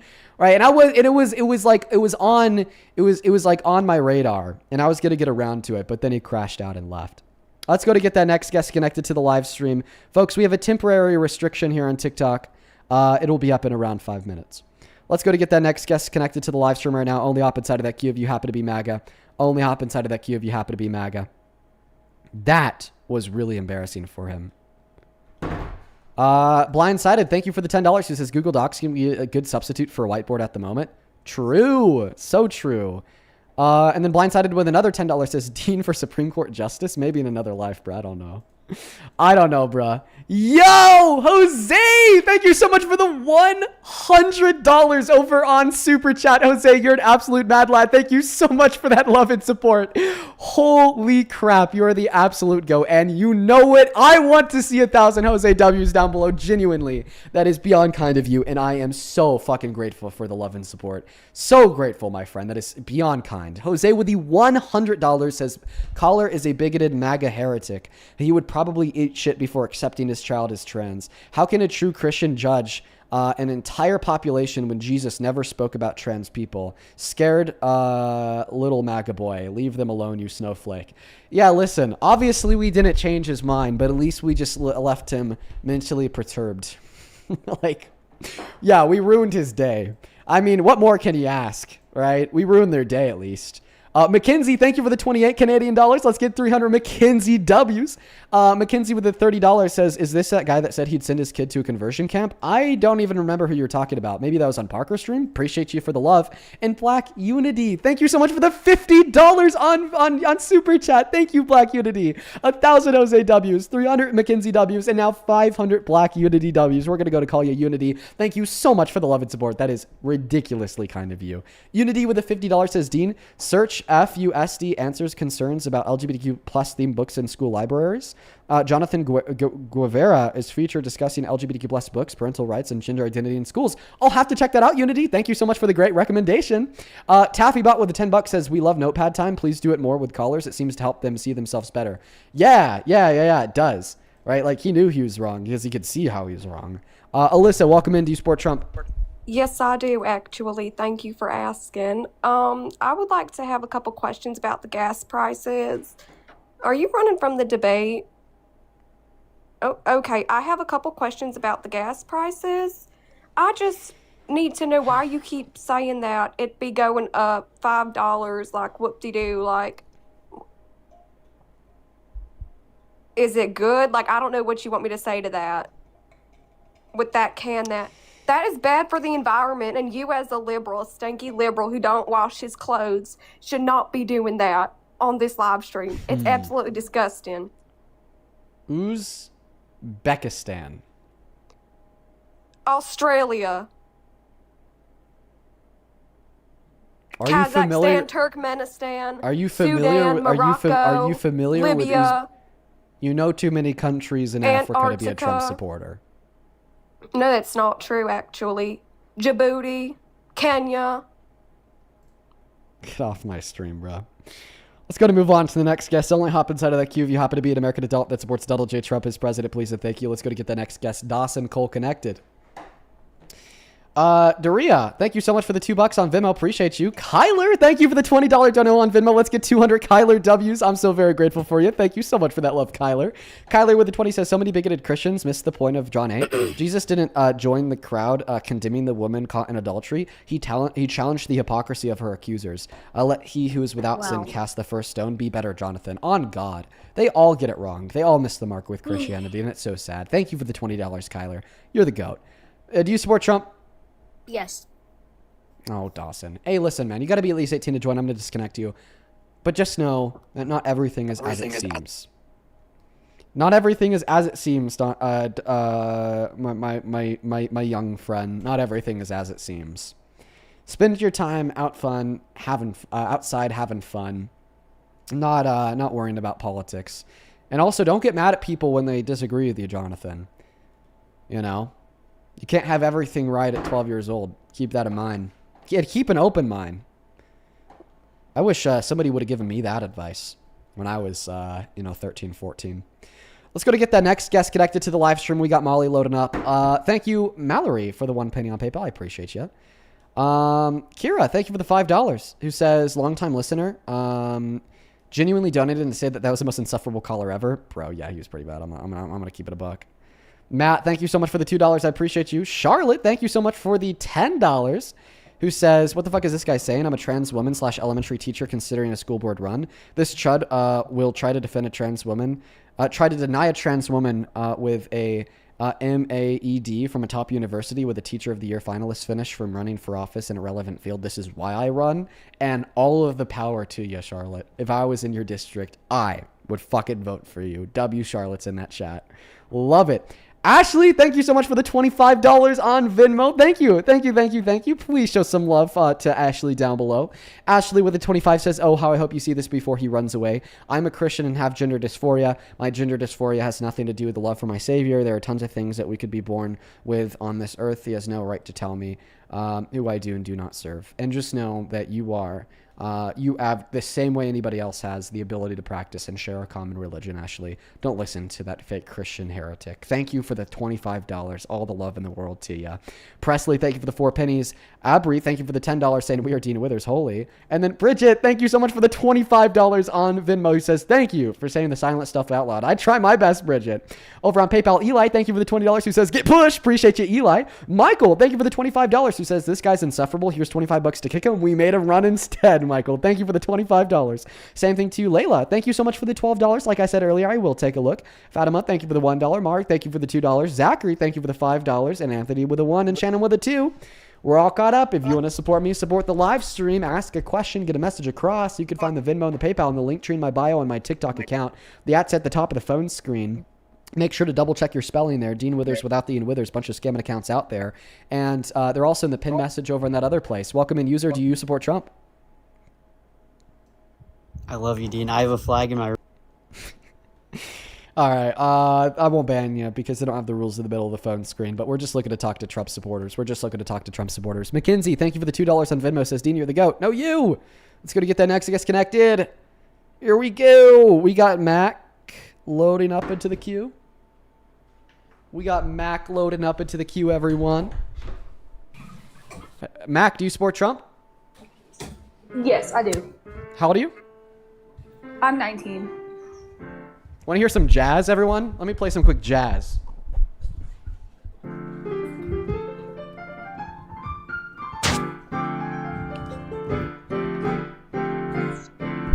Why do you support Trump? I like his abortion policies. I like his immigration policies. And those are the 2 biggest ones, yeah. Abortion and immigration seems to be the theme of the day. Do you think that rape victims should be able to access abortion? Why would you hurt the baby? The baby didn't do it. Okay, so the answer is no. So it would hurt the baby because the rape victim has no obligation to give them their bodily resources. Yeah, the baby deserves to live. Yeah, I think that like your argument is that the baby, the fetus, deserves to live in the same way that like you deserve to live or I deserve to live, right? But like, if I were like suddenly incapacitated to a state where I required your bodily resources to keep me alive, I don't think that the state should be able to obligate you to provide them to me. But you're not my child. It's different. It's a rape victim, ma'am. You're saying you're not my child. That fetus was a product of rape, not consensual sex. Okay, not two loving adults. The product of rape. I mean, I understand that. And also, even if I that- was your child, I still don't think that the state should be able to force you to provide your bodily resources to me, else risk going to jail. Like, if I like just suddenly out of nowhere developed this like really rare like kidney disease that made me require like a new kidney at once, I don't think that like the government should be able to force my mom or my dad to give me one of their kidneys, else risk my parents going to jail. There's also no obligation there. Think about it this way. Do you know who Max Irby is? I'm a little familiar, but I mean, I could be more informed, yeah. He's a 15-year-old boy that needs an emergency stem cell transplant or he's going to die. But his stem cell type is very rare. They've already tested the stem cell type of 40 million people. They haven't found one match. Let's assume that tomorrow our government finds out that you're the only stem cell match for Max alive. And then while you're sleeping, they come into your house, they give you a sedative, they kidnap you, and then you wake up in a medical room connected to Max Irby via a cord. And then they tell you that you need to stay connected to him for 9 months so he could take some of your stem cells or he's going to die. Would it be okay for you just to say, fuck this, get up, disconnect the cord and leave? Okay, I don't agree that the government should kidnap you, nor do I think that would ever be a realistic hypothetical. But if I was a match, I mean, I would, if it means saving his life, I would definitely do it. I don't think you should be kidnapped. But that's not the question that I asked you. The question that I asked you is, if you were the only match alive and the government kidnapped you in the middle of the night, gave you a sedative, then you wake up in a medical room connected to Max via a cord, and they tell you that if you disconnect from Max and stop giving him your stem cells, he's going to die. Would it be okay for you to stand up, say fuck this, and leave? Yes or no? I don't think so, because you would be killing somebody. That wouldn't be okay? So we should be able to kidnap people and force them to provide others their bodily resources? No, of course it would be okay. Of course it would be okay for you if you were kidnapped against your will without your consent and then woke up in a room connected to somebody via a cord, for you to disconnect that cord and leave in accordance with your autonomy and your will. You're saying that sometimes personally. Unconsensual kidnapping is okay. You're saying okay for others. So you think it would be okay for somebody to make the personal decision that they don't want to stay in that room against their will without their consent with Max Irby for 9 months and leave? Okay, I'm not gonna lie, I can kind of see where you're coming from. The point is that analogy mimics, okay, an abortion and pregnancy for a rape victim. Like the parallel to the government kidnapping you, drugging you, then having you wake up connected to Max who needs your resources would be a man drugging you, raping you, and then you waking up impregnated with a fetus that needs your resources. And then you standing up, disconnecting from Max, saying fuck this and leaving is equivalent to a rape victim standing up, going to Planned Parenthood, taking an abortion pill, which cuts the sustenance of bodily resources through the umbilical cord to the fetus, and then getting the fetus out of the womb, which is them saying, fuck this, I'm leaving. Right? There's no difference between these two scenarios. Okay, I'll agree with you with that. Okay, if it is a rape victim, okay, I'll agree. We can agree on that. But do you agree with like any elective abortions anytime? Yeah, elective abortions are based. I actually think that we should obligate women to get at least 3 a month, and I think for every additional abortion that I've they get heard on this top joke of 3 a before. month, I've should heard give this them a joke tax before. cut and a gold You star. can't even get pregnant 3 times in 1 month. Well, I don't You know. don't even find out. You can't find out you're pregnant until like I think 6 that we weeks. should incentivize women to try really, really hard, just so they could get those abortion numbers in. But see, this isn't even a debate. You're just joking. Like you can't. You don't even find out think you're I'm pregnant. joking? Wow. You can't. You don't find out you're Wow. pregnant until you're 6 weeks. That's like 1 month. That's Well, over a month. then I just think that, you know, as much banging as possible in an abortion pill with breakfast, lunch, and dinner. You can't find out. Okay, well, you don't need to know if you're just doing it on a repeat. That would really hurt someone's body if they're just taking abortion pills like 3 times with every meal every day. Oh yeah, That's a but whole you different know, conversation it now. means more abortion though. By the way, I'm just kidding. Okay, yeah, of course I agree with elective abortions Why?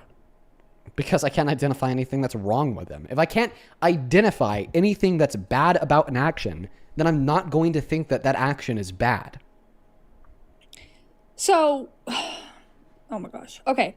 So, if someone is financially stable, they consented to having sex with somebody, and they have a house, they have a car, they have everything to take care of the baby, then why, like, it's like your consequences to your actions. And I don't know what you're going to say. You're going to say, well, if someone smokes and they get lung cancer, okay, they knew the actions of that. They can go.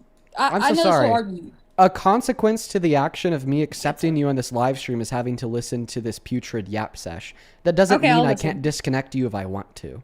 Okay, I'll listen. Yep. That was an argument. What I just said was an argument. It wasn't like a request that you stop talking. No, it was like literally a counter argument against your position. That me coming up here means you can kick me? A consequence of me accepting you onto my live stream is to have to hear this putrid anti-woman yap sesh. Okay, but just because I consented to the action of accepting you on the live stream does not obligate me to listen to the putrid anti-woman yap sesh. If I wanted to, I could kick you. And I would say it's unfair for anybody to argue that the government should restrict me from kicking you from my live because I consented to having you up in the first place. Okay, yeah, but a live stream and abortion have nothing to do with each other. So then your argument is not that women should be forced to maintain their pregnancy because it was a consequence of their action, but rather because you think that there's something wrong about killing a fetus. Yeah, right. Okay, what's wrong? If you're financially set, you're good, you can raise a baby, why not do it? Because they don't want to? That's just where we disagree. Because they don't want to? Why is that not good enough? Can I get an argument for why that's not a good excuse? I just think it's selfish. Okay, yeah, guess what? We don't criminalize selfishness. And in many senses, being selfish is a good thing. Like, for instance, if you are with a really abusive boyfriend and you know that if you were to break up with that boyfriend, it would really hurt him, but you do break up with that boyfriend to help yourself, that is an act of selfishness, but that is a good act. Selfishness is not always wrong, and even in many of the scenarios where it is wrong, like cheating, we still don't make it an illegal thing to do. Okay, let me just say this. So, Dean, you would call yourself successful, right? You would say that you have a good impact on the world, that you change minds, you're leading with a cause, all this. So, if your mom aborted you, you would not make a change, you would not make a cause, you would not even be here, you'd not be changing minds, and that's okay. Like, she could have just killed you. Yeah, do you think it's okay for men to pull out? What does that have to do with anything? Oh, you'll see. Oh, okay. Is it okay for men to pull out? I mean, yeah. Why wouldn't it be? If my dad pulled out, would I be here making a difference, changing minds, making humanity better off for everyone? The sperm would have to go into the egg. And it still would have prohibited me from existing as a future person to make this positive impact on the world around me.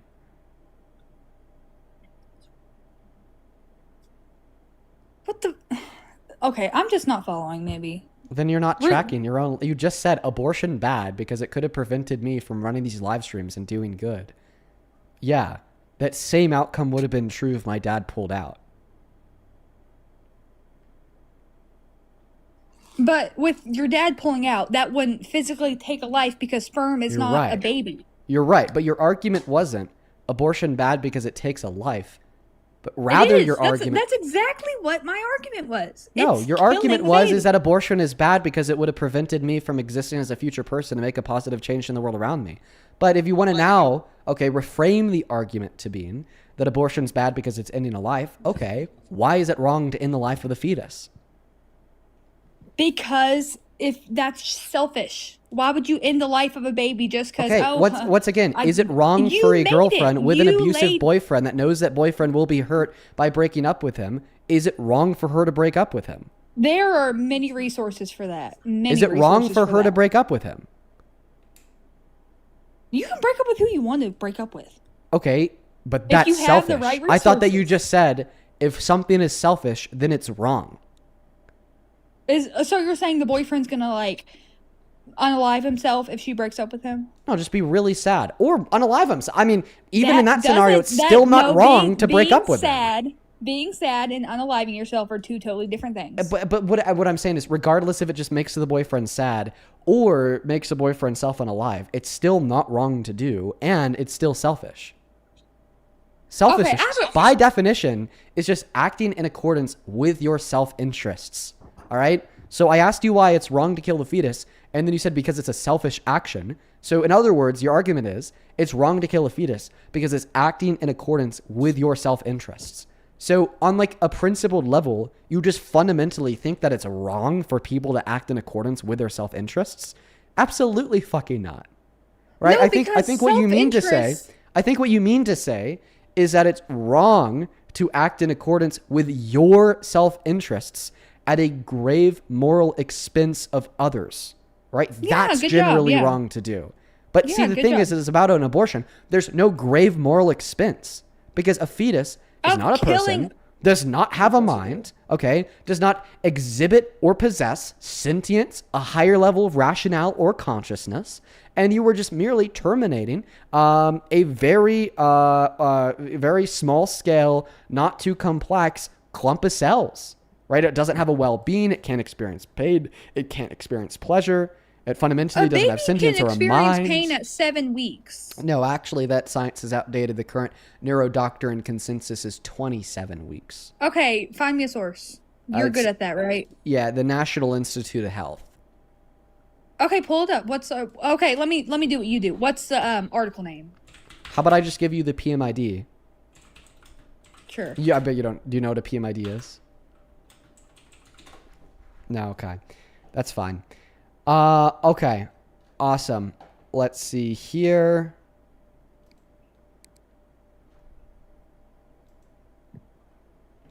I gotta do a CAPTCHA. So it's called the Fetal Pain Paradox. By Bridget Thill, PMID 3702516 on the National Library of Medicine. Now, you can go look that up if you want, but what it says is that they only gain the ability to feel pain around 25 weeks, so it's 2 weeks off. But if you agree with all abortions, then you would agree with them after even 25 weeks, right? So, morally, I disagree with elective lethal abortions after that point. So after 25 weeks, you don't agree with it? Yeah, 20 to 24, yeah. But you do advocate for all legal abortions, so that kind of contradicts itself. No. Yeah. Can I tell you why that doesn't contradict itself?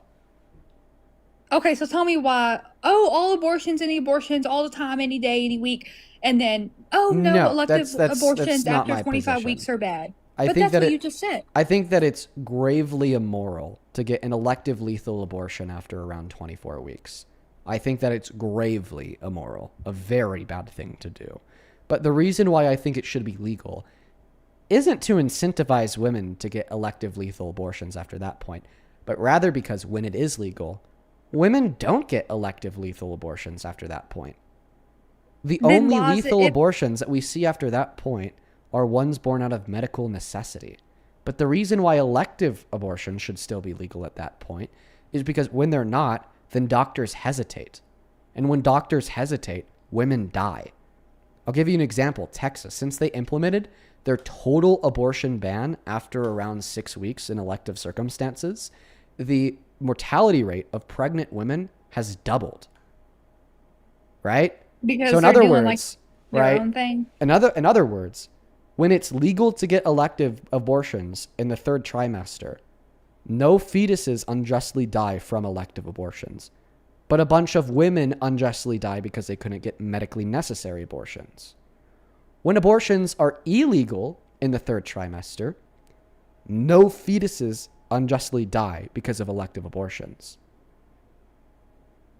But women do unjustly die because of a lack of access to medically necessary abortions. So why is that? Is that because they're like doing it themselves, or? No, because doctors hesitate. There are very strict, legally binding contracts that doctors have to agree with, else risk going to jail or losing their medical license when they perform abortions in the 3rd trimester. There are so many scenarios of women experiencing ectopic pregnancies and requiring an immediate medically necessary abortion to save their life. But then the doctor will make them sit there until they are literally on the brink of death, so they have confidence that they meet the legal pre-qualifications to make that abortion life-saving. That in many scenarios, they go over that brink of death and they die and they can't come back. When in all reality, the doctors would have performed the abortion on them yesterday if it was legal in elective scenarios. Now, in a perfect world where women didn't die from medical misconduct in the 3rd trimester because they need a life-saving abortion and the doctor's too scared to give it to them, if that didn't happen, then I would support a ban in the 3rd trimester on elective lethal abortions. Because at that point, there's still other ways for the woman to terminate pregnancy through life-saving means, like induction of labor or C-section. Okay, if the woman, say the woman is past 24 weeks, and then say that she would need like a medically necessary abortion to save her life, I believe that, I don't know if this is what we're talking about, but I think that if instead of doing the abortion, they should either do C-section, deliver the baby, whatever, and then do everything. C-sections are dangerous. Okay, but they're so dangerous. Why would, if a woman is already dying, why are we going to increase the risk that she dies even more? So by performing one of the most incredibly major and invasive surgeries on them ever. You should know this. I'm pulling that card. As a woman, you should know this. This is very important to you. They especially, are dangerous, especially as a pro-life woman. Especially as a pro-life woman, that you know, if you were to get pregnant, would keep that kid. You should know how incredibly invasive and major and life-threatening C-sections are. And your response is to say that women get C-sections every day. Yeah, women also die from pregnancy complications every day. But I do think that women should have a choice of C-section, given that that choice is informed. I don't want to take medical rights away from women, but that doesn't change the fact that it's incredibly major and invasive surgery that yields a very high mortality rate.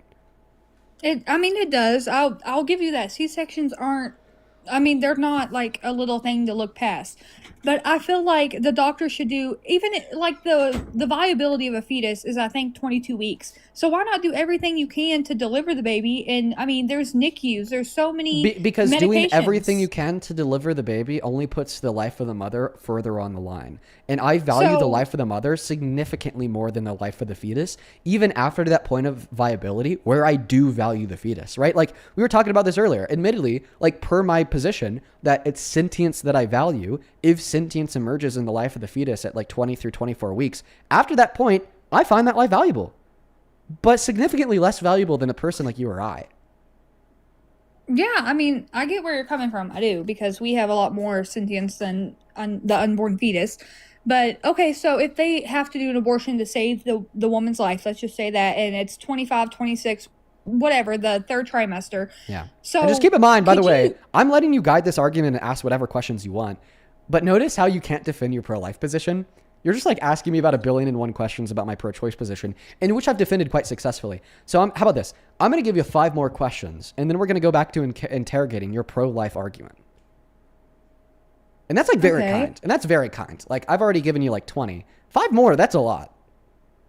Okay, I'll just put it blatantly then. So if the woman has to have an abortion in the 3rd trimester, how do they do that? Do they just do the lethal injection like through the cervix? How would they go ask a doctor, not me. But shouldn't you know if you're defending it? I don't think that I have an obligation to know the nuanced specifics of how every abortion operation is performed in every Because single the fetus has circumstance, to come out including eventually. life-saving circumstances in the third trimester, which can even differ based on the individual scenario. Yeah, no, I don't have an obligation to know that. And the reason why I won't even try to answer is because I don't want to spread misinformation like you and other Trump supporters. Go ask an OBGYN. It's a great question for a doctor. Okay, but the fetus has to come out eventually. Why not just deliver it when it's alive? I mean, Because it increases the C-sections likelihood are a that the lot- woman who's already at a high risk of dying will die. But you can't. Why? You can't answer me why. Because that's what the doctors say. I'm going to trust the medical just- consensus. Just kill the baby. We're good. Whatever. Yeah, Instead of just if like it let's makes it deliver more likely and that we're save- going to save the life of the mother, yeah. Also, like in many circumstances of pregnancies, which purport medically threatening like conditions on the pregnant women, like they're going to be stillborns. Like they're not viable pregnancies, in a vast majority of like medical complications that threaten the life of the mother. But once again, like you're asking me all these questions about the specifics of how these operations are performed, or like why. Okay, I'll let you ask your it increases the likelihood that the pregnant woman will die.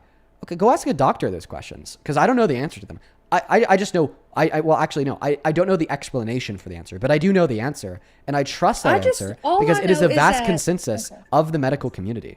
Did you know it's okay to trust medical consensuses across the community? I mean, I'm just going to trust the Some science. doctors don't know everything. You Okay, can't but just I'm not pointing towards one or two doctors here. I'm pointing towards the vast consensus amongst the community of medical health professionals. Okay, all I'm saying is that if it's 24, 25 weeks, it's going to have to come out one way or another. I just don't understand why you have to kill it before it comes out. Well, then, Mac, you're just plain fucking stupid, because in many scenarios, as I already told you, it increases the likelihood that that pregnant woman will die and the fetus is likely to be a stillbirth. That's just literally what the doctors say. You continue to say, I don't understand why we got to do this. I'm telling you why we got to do this, and I've told you like 5 times now. Okay, we'll just agree to disagree. What are we agreeing to disagree on? I think the doctors should try to save the life of both. Even when that increases the likelihood that the pregnant woman's going to die? I just don't understand. Like, let's kill Answer the baby the question. and then we're gonna take Answer it the out. question. If that were to dramatically increase the likelihood that the pregnant woman were to die, would you still hold to that position? But you can't give me a source for that. Okay, I could give you a source for that if you answer the question. If it was the case that inducing labor were to significantly increase the likelihood that the pregnant woman were to die, would you still argue that they should induce labor? Probably not. Because Okay, then perfect. So then we agree. We'd okay, be killing so I two told you people. I'd give you 5 more questions. I've given you about 10. Okay, so now you can ask, okay? Why are elective abortions prior to viability wrong? I've told you before, like, I just think it's selfish. Okay. So your ultimate principle here is, if an action is selfish, then an action is wrong, right? If it ends the life of a baby, yeah. Okay, so then it's not the selfishness that you find to be wrong, it's the ending the life of the baby that you find to be wrong. So why is it wrong But to end the life ending of the the life fetus? of a baby is selfish. Okay, but so this is a circular argument. Okay, so you don't think that it's wrong to be selfish in all scenarios. You only think that it's wrong to be selfish in the scenario of ending the life of the fetus. But then the 'Cause reason why you think that's it's wrong to be very selfish bad. in the scenario of ending the life of the fetus is because it ends the life of the fetus. So you're essentially saying it's wrong because it's wrong. It's a circular argument. Because being selfish in one situation is a lot different than being selfish Okay, how when about this? taking the life. Why is it selfish to? Why is it wrong to be selfish in the scenario of ending the life of a fetus? You just answered your own question. No, I didn't. Ending Why is the it life selfish of a in the fetus. scenario of killing a fetus? Why is that wrong? Because it's a baby. Okay, so I just want to clarify that the reason why it's wrong to kill a fetus is because it's wrong to kill a fetus. Killing a fetus. Are you hearing like the 3 things that come out around? Like, I just want a yes or no. the Is your fetus. argument that it's wrong to kill a yes, fetus because you're answering your because own it's question. wrong to Yes, kill a fetus? yes. So that's your argument. Okay. Yes, I want you to. that's like- Okay, I want you to critique the following view. It's not wrong to kill a fetus because it's not wrong to kill a fetus. But killing something is bad. Oh, wait, but your argument for that is it is wrong to kill the fetus because it is wrong to kill the fetus. See, what I'm trying to show you is that your argument is circular.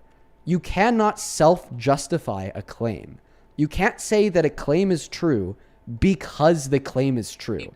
That offers no explanatory power.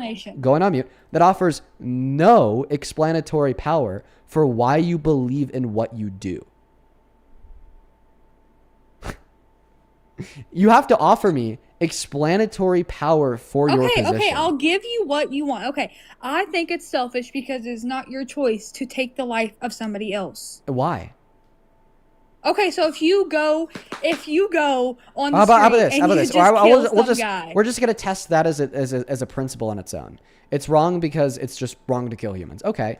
Do you think that it's murder to pull the plugs on brain dead patients in a hospital? Understanding that brain death is the permanent and irreversible cessation of all cognitive function, and the only difference between a brain dead patient and a dead person is that a machine is oxidizing the blood and pumping the heart of a brain dead patient? They've lived their life. They've done what they needed to do. Okay. But is it wrong? And most of the time when you Is it wrong? Is it wrong? I don't want to say yes or no, and then you don't let me explain. I just want a yes or a no, please. If it's wrong to unplug a brain dead patient. Yeah. In most circumstances, yes. Why? Well, I don't think it would be wrong if they have an advance directive. If they don't have an advance directive, I think it's wrong because that's not your choice, and then it needs Whose to get choice to a is point. it? Wait, are you talking about their family decides? Yeah. If it's not the choice of the family, then whose choice is it? It's not the choice of the brain dead patient. They're brain dead. The only difference, once again, between a brain dead patient and a dead body is that a machine is artificially pumping and oxidizing the blood of a brain dead patient. That's the only difference. But if somebody's already lived their life and they've served a purpose because everybody on Earth Okay. has So a purpose. you're acknowledging that it's not wrong to pull the plug on a brain dead patient? But do you think they would Are you want to acknowledging die? that? Are you acknowledging that? Okay, that it's okay to pull the plug? Yes. In certain circumstances. In what circumstances is it wrong? Do you know how many people have recovered from being brain dead? 0. Oh my God. Brain death is self-defined as an unrecoverable ailment. The scenarios of people being declared brain dead and then waking up in the future were misdiagnoses. So they were never brain dead, but you Yeah, trust they doctors, weren't actually right? brain dead, right? And I'm asking you about actually brain dead patients. Is it wrong to pull the plug on them? If there's no coming back, there's no breathing on their own, then most likely not, because that's different. That's like a traumatic thing that's happened. Yeah, but you know what's similar between a brain dead patient and a fetus? You want to know, in fact, you want to know, in fact, the one common trait between a brain dead patient and a fetus? Human life. I'm sure the you're gonna tell one me. common trait between a brain dead patient and a fetus is human life. And in fact, your argument was that one specific common trait is what makes it wrong to kill the fetus. So because the brain dead patient has it too, you'd have to argue that therefore it's also wrong to kill the brain dead patient. But you just agreed that's some bullshit. Okay, so that's definitely not the thing that makes it wrong to kill the fetus. So then what is? Wait, what? Okay, say it one more time. You cut out. The one common trait between a brain dead patient and the fetus is human life, right? And, funny enough, that was the trait that you tried to use to justify that it's wrong for women to access abortion because it's wrong to kill human life. No, we actually don't think that it's always wrong to kill human life. Because a brain dead patient. Okay, but So the brain what dead makes patient's it going to wrong pass away in with the or scenario with- of the fetus?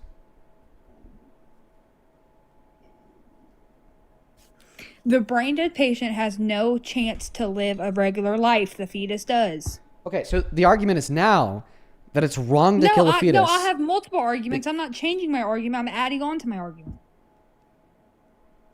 Which is changing your argument. When you add on to something, you change it. No, you're adding onto it. I'm still pro-life. I'm not changing.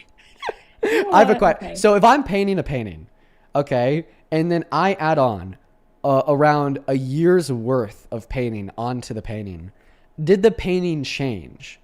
Do you still have the same image? No, I don't. Want it to be? But wait, the same image of what it is, of what it will be in the future, is different from what it is right now. And if that thing experienced change, if you're painting a picture of the ocean and you just slap blue and then you add highlights and details, you're not changing that it's an ocean. You're adding on details. So by adding on details, you are changing the picture. You are changing the painting. The painting experienced change from stroke to stroke. You're an idiot. Okay, sure. Thank you for conceding that on that incredibly stupid and redundant point. Thank you. Anyways, so your argument is now that it's changed, right? That it's wrong to kill a fetus because a fetus will be a person like you or I in the future. Okay. Okay. You know what a zygote 18, if they're going to be 15. Do you know what a zygote is? Not the word for word definition. No. So that's a unicellular human organism. It is the first stage of human development. Is a zygote a human? Is that like the first few weeks of pregnancy? I literally just told you. It is a unicellular human organism. It is the first stage of human development. Is a zygote a human? I wouldn't say so. Wait. No, because couldn't zygotes be defined as like bacteria also? Unicellular. I'm gonna repeat myself. I want you to listen to me this time. I've heard this argument because then you'll say it's like I'm gonna go ahead and repeat myself here. I'm gonna say it slower this time, and I want you to listen closer this time. A zygote is the first stage of human development. It is a unicellular human organism. First question, is a zygote a human? Yeah. Second question, is a zygote alive? A unicellular organism, the first development. Yeah, right? Yeah. Third question, could a zygote be like you or I in the future? Does it have future potential for life? Yeah, if it's the first stage of human development. So you agree that a zygote meets all of the conditions that a fetus does, insofar as why you think it's murder to kill a fetus. So it'd be murder to kill a zygote? I swear, Dean, if you say it's like plaque on your teeth, can you just answer my question? So you think it's murder to kill a zygote, right? Yep. So do you think that all murderers should go to jail?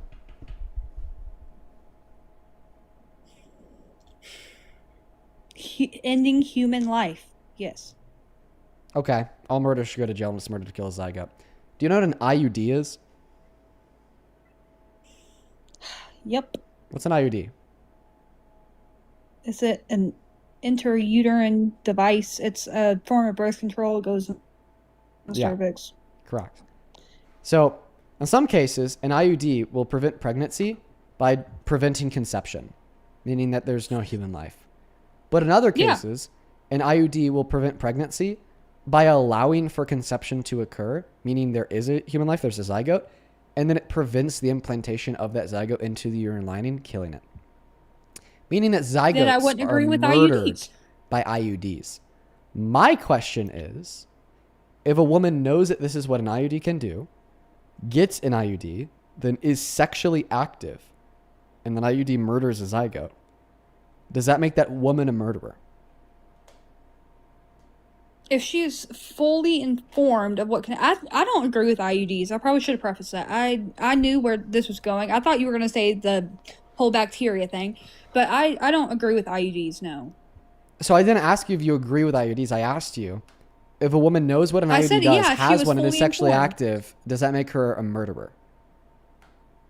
If she was fully informed of Yeah, the that's murder that could pre-assumed in happen. the I mean, question yeah. that it can kill Yes, the unicellular yes, organism, yes. and it does. Does that make that woman a murderer? Yeah. Okay. Well, earlier you said that all murderers should go to jail. So women that know how IUDs work, have IUDs, and are sexually active should go to jail for 25 to life? Well, unfortunately, it's IUDs are legal, so that would never happen. Whoa. No. We didn't say that they can go to jail. Obviously they can, because IUDs are legal. No. You said they should go to jail.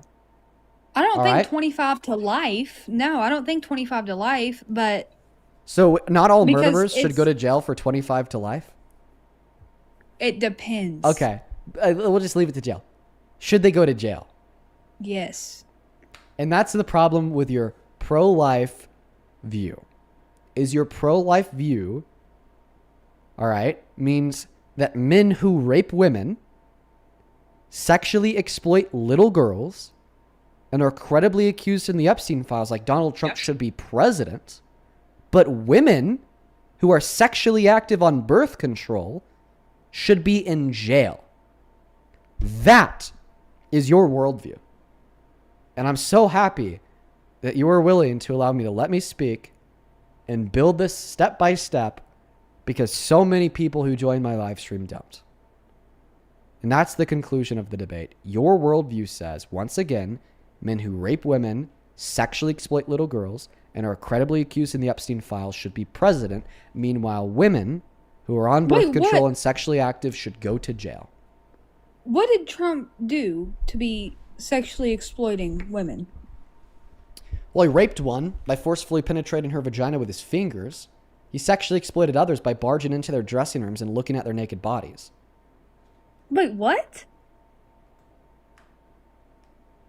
What are you, like, unfamiliar with this? Yeah, I don't want to get like hated on. I don't know what you're talking about. Like on both fronts? Like you're unfamiliar with this rape case? You're unfamiliar with the barging into dressing rooms case? Yeah, the both of them. I haven't heard of that. Okay, on screen I'm going to show you the jury verdict form where unanimous jury of 9 agreed that he raped a woman. And then audibly I'm going to play you a clip of him admitting to barging into the dressing rooms of naked women and girls. The pageant, it's your obligation to do that. So you have done that. Now, tell me I'll tell you the funniest is that I'll go backstage before a show. Yes. And everyone's getting dressed and ready and everything else. And, no men are anywhere. And I'm allowed to go in because I'm the owner of the pageant, and therefore I'm inspecting it. I'm inspecting. I want to make sure that You're like everything is doctor. good. You're there. Yeah, the dress. Is everyone okay? They're standing there with no clothes. Is everybody okay? And you see these incredible-looking women. And so I sort of get away with things like that. What the fuck? Wait.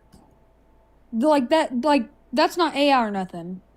It's from 2005, Mac. Are you? I feel like that's AI. AI didn't exist in 2005, Mac.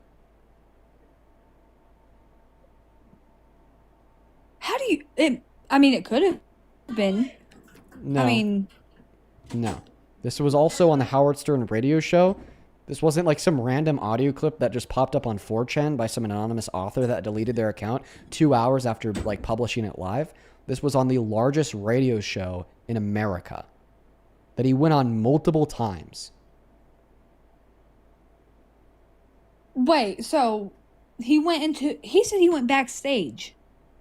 Yeah, which is where the dressing rooms were. Good job. When I want food, I go to the kitchen. Backstage can have many things, Right. But if I say I went to my kitchen to get a cold sandwich that was precisely 37 degrees Fahrenheit and had been consistently at 37 degrees Fahrenheit for the last 3 hours since I bought the sandwich, I'm telling you that I got a sandwich from my refrigerator, right? Even though there's other things in my kitchen. Yeah, that makes sense. So when Donald Trump says he went to the backstage and then he went into an area where no men are anywhere, where he broke a rule by entering and got away with it, where there are a bunch of women who were naked and changing, he's telling us he went into the dressing rooms backstage. When did he say they were naked? I didn't hear that. They're standing there with no. Is everybody okay? Like Everything a is doctor, good. you're there. Yeah, the dress. Is everyone okay? They're standing there with no. Is everybody okay? And there you go. You probably think I'm trolling so hard. I've never heard of that. Now you have. Does this change your mind? Yes, that's not okay at all. So I'd assume if you think that women who are sexually active on birth control should go to jail, that you'd say men who have sexually exploited women and girls should also go to jail, right? I agree. Yeah, I didn't know he did that. I don't even know the screenshot you put on the screen. Like, I follow like his policies and stuff. I didn't really do like. I know I probably should have done deep dive, but Yeah, I wasn't Fox News familiar. won't talk about how he raped a woman. That's for sure. Do you know like the case, like what happened? Yeah, he followed. So him and a woman by the name of E. Jean Carroll had ran into each other in a retail shopping store on a Thursday evening in New York City during winter of 2025 to 2026. And he had asked her to help her find some lingerie for like his wife or his girlfriend at the time. And she said yes. So then she started helping him shop for it. And then, things seemed to get a little bit, romantic. She says, I'm going to go ahead and try this on, tell you how it looks. And then he's like, I meant to say 1995 to 1996. My bad, folks. And then he said, can I come in with you? And she waves him on in so she could, so he could see her try the clothes on, which is, admittedly a little bit romantic, a little bit sexual. So far, it's consensual. Yes. So far. But then he just pins her up against the wall and pulls out his penis while she struggles and then forcefully penetrates her vagina with his fingers against her will for 3 minutes. Jesus Christ. Yeah, see, like, I'm not going to sit here and say I'm pro-choice, like, at all. I'm still pro-life, but I don't know if I can sit here and keep supporting someone like that. You actually do know. You actually do know that you can't continue to support somebody like that. Yeah, I thought that was, like, given, yeah. So is this That's it? insane. Have I changed your mind on your support for Trump, Mac? I mean, my whole family supports him. I've just kind of trailed along and heard what they've told me. Mm-hmm. And I guess I probably shouldn't have... pro-life, I still agree with. But I don't think my family's been telling me what I need to know. And I feel like that's probably what I need to know to make the decision I need to make. Okay. Well, I guess I appreciate you for coming up, and I'm happy, although I couldn't change your mind on pro-life policy, we could change your mind on Trump, all right? Yeah, definitely. You take care. Have a good one, Mac. Welcome in, Parker. How we doing? What's good, bro? What's good? How have your debates been? They've been okay. I mean, I'm really happy to have you here because I really need to go pee. Go. Seth, do you support Trump as president, Seth? I do. How old are you? I'm 18, born January 18th, 2008. Yeah, let me thank a couple people here. Bala, B-A-L-L-A, thank you so much for the $50 over on Super Chat. I appreciate you, Bala. Let's get 500 Bala W's down below. That is incredibly kind of you, and I'm very, very grateful for you. Thank you so much, Bala. Very, very kind. Fantastic. Thank you for the 20 Canadian dollars. Who says to Mac, please look into why this is the first time you've heard of this. On God, thank you so much for the 20 Canadian dollars. On God, thank you, thank you, thank you. Jessica with the $10 who says not having an unwanted kid that will not receive proper care is unselfish. Yeah, I actually agree with you, Jessica. But even if it was selfish, that wouldn't make it wrong. JC, thank you for the $10 on Venmo. I appreciate you. Good message, by the way. Thank you. Mika, M-I-K-A, thank you so much for the $25 on Venmo. Thank you so much for that love, Mika. Please show some love to Mika down below in that comment section for the $25. Who says, Mac is so ridiculous. Let's say a pregnant woman carries to 25 weeks and opts to terminate the pregnancy, but the baby is viable. Who pays for that baby stay at the NICU, right? Thank you for the $25, Mika. I really appreciate you. Thank you, thank you, thank you. Steph and Kristen, I appreciate you both for the $5. Rachel, thank you for the $10. Who says, thank you for what you do. Well, thank you for supporting what we do. Couple people to thank over on PayPal. By the way, folks, if you want to support me, support the live stream, get a message across, say something to the guests, Want a shout out? You could find my Venmo and my PayPal in the link tree in my bio and my TikTok account. They're also in the pinned message on the YouTube stream, and the at's right there. Dean Withers without the E and Withers. Very best way to support what we do. Adriana, thank you for the $10, who says there are situations where a fetus may technically be alive in the third trimester, but haven't developed a brain nor the school structure necessary for the mom to give birth naturally. Ask the caller if she'd rather traumatize the mom by forcing her to give birth to a quote-unquote baby or for it to die. That's actually a pretty good question. Unfortunately, she's gone. Francis, thank you for the $10. Thank you. And Thomas with a $1. I appreciate you guys. Once again, we have another round, around another 20 minutes on stream, folks. So this will probably be the last guess of the night. Seth, if you want to take it away and tell us why you support Trump. I'm going to run to go pee here in a moment, but go ahead and Parker will pick up. All right. So the main reason why I support Trump is because of abortion. Okay, I know like we just talked about it. Y'all just talked about it. You're probably tired of hearing it for so many times, but I'm going to go pee back. All right. So Parker, the main. Yeah, I'm here. Cool. All right. So the main thing is that the Plan B itself has a type of gas that is also linked to what they use in Auschwitz. It is called Zyklon B. I did a research study on it because I had to do it for health class, and it doesn't also just kills the baby inside. It also kills you slowly by slowly shutting your organs down each time you consume it, and it's only less lethal if you do it like once a month because you said birth control. Yes, no, not birth control. Plan B, like the execution pill. Plan B. So do you mean the abortion pill or Plan B? Which one do you mean? The abortion pill. Oh, so now you're saying the abortion pill. You've gone on to three separate things.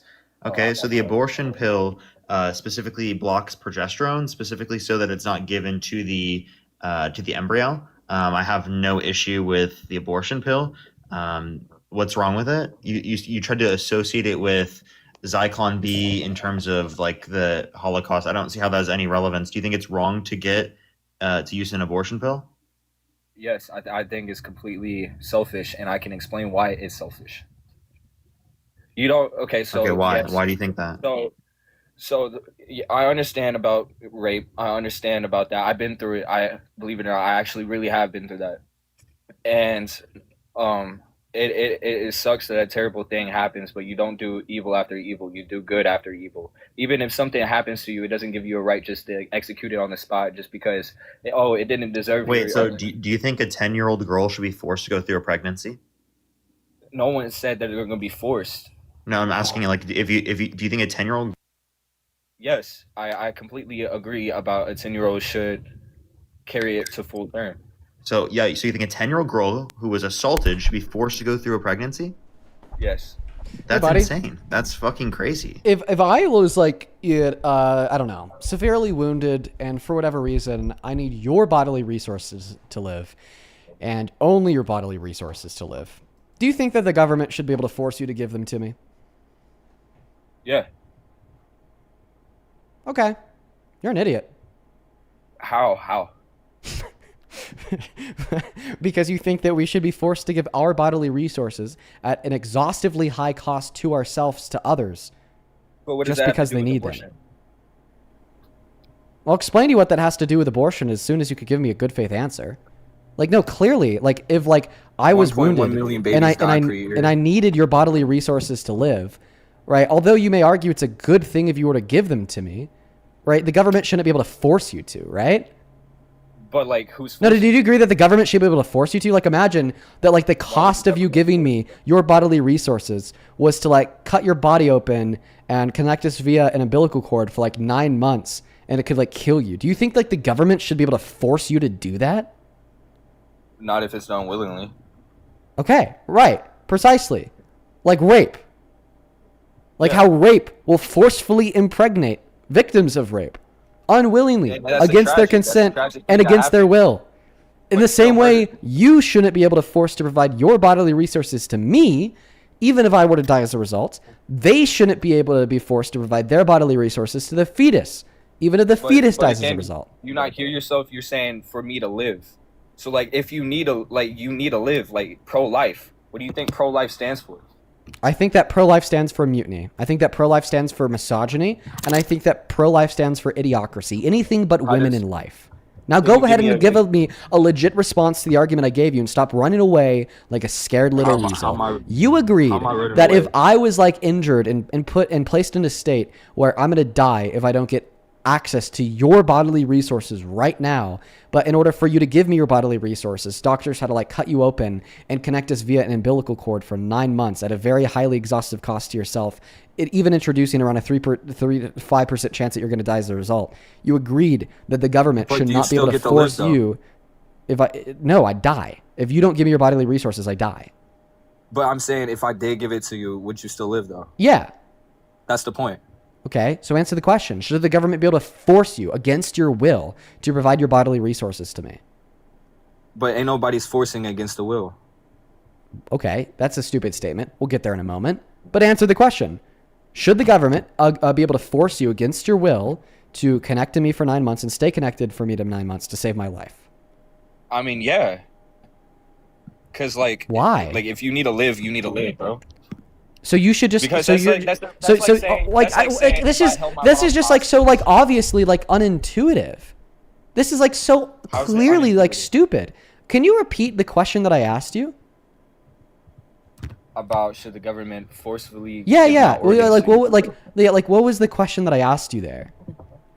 You said should the government forcefully tell you to give me your organs so you can live and like. That wasn't the question that I asked you. But, like, how about this? Yeah, if you don't give me one of your kidneys, I'm going to die. Should the government be able to force you against your will to give me one of your kidneys? But, like, what does that have to do with abortion, though? I'll show you in a moment. I need one of your kidneys or I'm going to die. I do. Should the government be able to force you to give me one of your kidneys against your will? I do. You do think that the government should be able to force you to do that against your will? I do. Okay, I think that you're trolling. You think that the government should be able to go inside of your house, pin you down, and cut you open, and literally steal your organs from you to save the life of a stranger. So I just want to clarify. I just want to clarify. Seth, you think that the government should be able to come to your door, break it down, raid your house, pin you down, drug you, cut your body open and steal one of your organs to save a life of a stranger? Dude, you're taking the argument from like to the just ground Seth, level. Just Seth, just say yes or no. Just yes or yeah, Seth, just Seth, just say yes or no. Should the government be able to go to your house, break your door down, find you, sedate you, cut your body open, and steal one of your organs to save the life of a stranger? Yeah. I do. All right. Because I'm all about. So then why? So how many kidneys do you have? I don't have any. I mean, I just fuck. I mean, I do have. I have 2. Okay. But ain't nobody. Why? You should only have one. Per your moral subscriptions, you should only have one because you should have been at the hospital fucking yesterday, electing to donate one of your kidneys to save the life of a stranger. Why haven't you done that? Because I just didn't want to. Wait, could you agree that you should want to do that?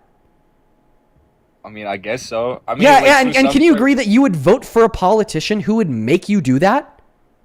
Yeah, would you vote for a politician who would make you and every member of your family, okay, like force you guys to go to the hospital and have them steal your kidney to save the lives of a couple strangers? Would you vote for a politician who'd make you and every member of your family do that, including 12-year-old girls? Do you have evidence? Of what? Do you have evidence? Of Trump doing what he did? We're not talking about Trump. But you brought up Trump, though. This has nothing... No, I was saying like including like the underage girls in your family, like forcing them to also provide their kidneys against their will to the government to save the life of a stranger. I mean, it's all willingly. I'll admit that. But that wasn't a coherent... It's all willingly. It's not a response to, would you vote for a politician who would force 12-year-old girls to give up one of their kidneys against their will and without their consent to save the lives of strangers? But a politician never done that. I know, but I'm saying if a politician did do this, would you vote for them? But that would be immediate political suicide. I know, but if they did do this, would you vote for them? I mean, No, obviously, because it's political suicide. Okay, so you'd say that's a bad thing to do? You'd say it's a bad thing to like forcefully steal the organs of little girls to save the lives of strangers? Well, foremost, that Is that a bad thing to do? Is that a bad thing to do? Would it be a bad thing for our government to barge into the house of a little girl, drug her, tie her down, cut her body open, and steal one of her kidneys to save the life of a stranger? Would that be a bad thing for the government to do? I mean, kind of, but like at the same time. Okay, perfect. So what's the difference between the government pinning a 12-year-old down and stealing one of her kidneys to save the life of a stranger, and the government, after a 12-year-old girl has been pinned down and raped and impregnated, okay, stealing her bodily resources and forcing her to provide them to a fetus to save the life of the fetus? What's the difference between those two scenarios? A fetus is a baby. And? In order for And do you think that the government should be able to like bust down the doors of innocent 12-year-old girls, drug sedate them, tie them down, and steal one of their kidneys to save the life of a baby? No. But that's never happened though. So Okay, but why the would it point even be a stands that thought? it would be wrong to do if it were to happen, you donut. Can you agree? How could it be wrong? How could it be wrong to hog tie down 12-year-old little girls and steal their organs? Are you a fucking serious person? But no government. Oh, no, are you like actually like are you genuinely an idiot sandwich? Nah, I like sandwiches though. So just to clarify, are you asking me why it would be wrong for the government to hog tie 12-year-old girls and cut them open and steal their organs? But that has no correlations. It does. The correlation is that in one scenario, it's like it's screamingly and obviously wrong to like force 12-year-old girls to give up their bodies to save the lives of others. But then when it's about a 12-year-old girl that was raped and impregnated, then it's the right thing to do? Yeah. What's the difference between the two scenarios? Because one is saving the other's life with the organs, and one is It's saving the life of somebody else with organs in both scenarios. That's not a difference because that's true in both cases. But that still has no correlations to how many babies die per year. It has such a strong correlation that you can't even tell me the difference between forcing a 12-year-old girl to give up one of their organs to save a stranger and forcing a 12-year-old girl to give up their uterus and their bodily resources to save a stranger. So you're saying that if you killed What's your the difference 2-year-old between daughter, those two things? you wouldn't feel anything? No, I don't want a question. I want an answer. What's the difference between those two things? One's morally wrong. Okay, why? I'm asking you what difference explains why you only think one is morally wrong. Because it's about saving a life. Okay, but you save a life in both cases. What is, like, who am I talking to? This is, like, outlandish. I, like, clearly preface that in both scenarios it's going to be saving a life. Holy. Yeah, so the reason why I think that way. I'm asking you what the difference is between the, what's the difference? The difference is one is morally wrong. But I'm asking you for what the difference is that makes only one morally wrong. Because inevitably, you're going to yield the conclusion that it's only wrong in one scenario for a Taking a reason. life doesn't justify anything. Wait, but in both scenarios, if they don't provide their bodily resources, that other life is going to be taken. So that's not a difference. That's true in both cases. If the 12-year-old girl doesn't give up her kidney forcefully, the other person's going to die. If the 12-year-old girl doesn't give up her bodily resources to the fetus forcefully, then the fetus is going to die. There's not a difference. So you're saying basically that both of them just will die. I'm saying in both scenarios, if it's wrong to force a 12-year-old girl to provide a kidney to save the life of another person, then it's wrong to force a 12-year-old girl to give her uterus and bodily resources to save the life of another person. Holy. But I still don't understand though. Like I don't think that you understand anything because you're an A-grade moron. How? How? Because I've given you the most simplistic version of the argument for why it's bad to force rape victims to maintain their pregnancy, that it literally possible. It literally cannot get any easier than this. We are operating on maybe a 4th grade level. Oh, squares have 4 corners and 3 90-degree angles. Must feel real good Huh. downgrading people. If it's wrong to force a 12-year-old to give up their kidney to save somebody's life, then it's wrong to force a 12-year-old to give up their uterus to save somebody's life. But at the same time, in order for a baby to even happen, is have to have a fetus. I think in order for you to happen, you have to have a mistake. Let's go and get that next guest loaded up in here. Alexis, thank you for the $5 on Venmo. Z, thank you so much for the $5 on Venmo. I appreciate you too. Marissa, thank you for the $10, who says, as a survivor of rape, I'm grateful that I had my choice, as it took 10 years to reform with PTSD. Now my 2 children have a healed parent. Keep on speaking up, Dean. We need our voices heard. Marissa, I'm so fucking sorry that you had to hear that. That was terrible, Marissa. I'm so sorry that you and all other survivors had to hear that. Amy, thank you so much for the $20. I really appreciate you. Please show some love to Amy down below in that comment section. Thank you, Amy, for the $20. Who says, this is insane. It doesn't matter whether a fetus is considered to be a human being or not. It doesn't matter if we're talking, if we're taking a fertilized egg, a fetus, a baby, or an adult. Nobody has the right to use your body against your will, even to save their own life or the life of somebody else. Abso-fucking-lutely. Abso-fucking-lutely, Amy. Thank you so very much for the $20. You're the absolute good of the hour. Over on PayPal, let's see here. Thank you for the... Give me one moment to get it loaded up. Thank you for the $16, Enos. That is INES. Thank you for the $16. Enos with a 16 says, guess who said pulling the plug on brain dead patients is only okay if they have an advance directive? Never considered that we don't get fetuses consent before aborting, but also don't get their consent to be born. Non-existence is arguably more peaceful than forced life in this world. Well, I don't know. We want to make sure that we don't, like, fall down into, like, antinatalist argumentation where it's, like, okay to, like, kill newborns to prevent a life of suffering or whatever. I'd be careful there, but I do get your point. Tammy, thank you so much for the $20 on Venmo, who says, love what you do. Here's $20 so you could use another gram. I appreciate you, Tammy. Yeah, I don't smoke, but I do drink. So I'll use that to get another martini. Thank you so much for the $20. Then Annie with the $20 says, last guy's bio reads, I debate on why you vote Trump. Yeah, I mean, I'd assume that means, like he votes for Trump. Like, he was, like, clearly a very, like, unintelligent guy. You know? He was pretty fucking stupid. I think that he could have just messed up, like, the grammar of his bio. Or he could have been trolling, because that was, like, unreal. He could have just been cortisol maxing me. He totally just could have been cortisol maxing me. Folks, we're probably going to do a little bit of a Q&A here for a bit. If you want to ask a question, feel free to do so on Venmo, PayPal, Linktree in the bio on TikTok, pin message on that YouTube stream. You could also ask a question in that comment section, but of course I'm more likely to see it if it's on Venmo or PayPal. Parker.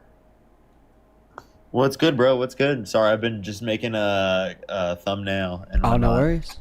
No worries. Yeah, feel free to hang out with us. We're just going to do a little bit of a Q&A here for a bit.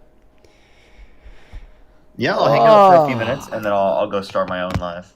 Yeah, sounds good. What a crazy day, guys. These live streams send me over the edge. These live streams send me over the edge. Amanda, thank you for the $5 on Venmo, who says, thank you for doing what you do. I'm glad the topic of brain dead patients came back up. The point that they're trying to make is that the brain dead patient has already been living, but by that logic, that means a fetus isn't alive yet. Kind of true. I haven't thought about it that way. Once again, if you want to ask a question, you could find the Venmo and the PayPal handle at the top of the phone screen, Linktree in bio on TikTok, pin message on YouTube. Also, feel free to ask some questions in the chat. I'll go ahead and take a couple here. Someone in the chat says, talent show, please? I don't know. Maybe one day. Maybe one day. Talent show? Yeah, you'd be like literally like some people yesterday were saying the Simon Cowell of TikTok.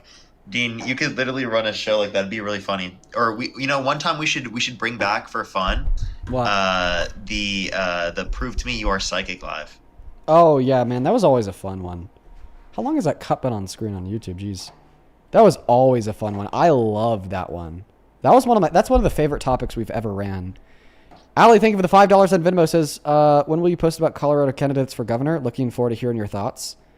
As soon as I have an opportunity to talk to them, because I've kind of got that opportunity. Do they say for governor? Yet. Yeah.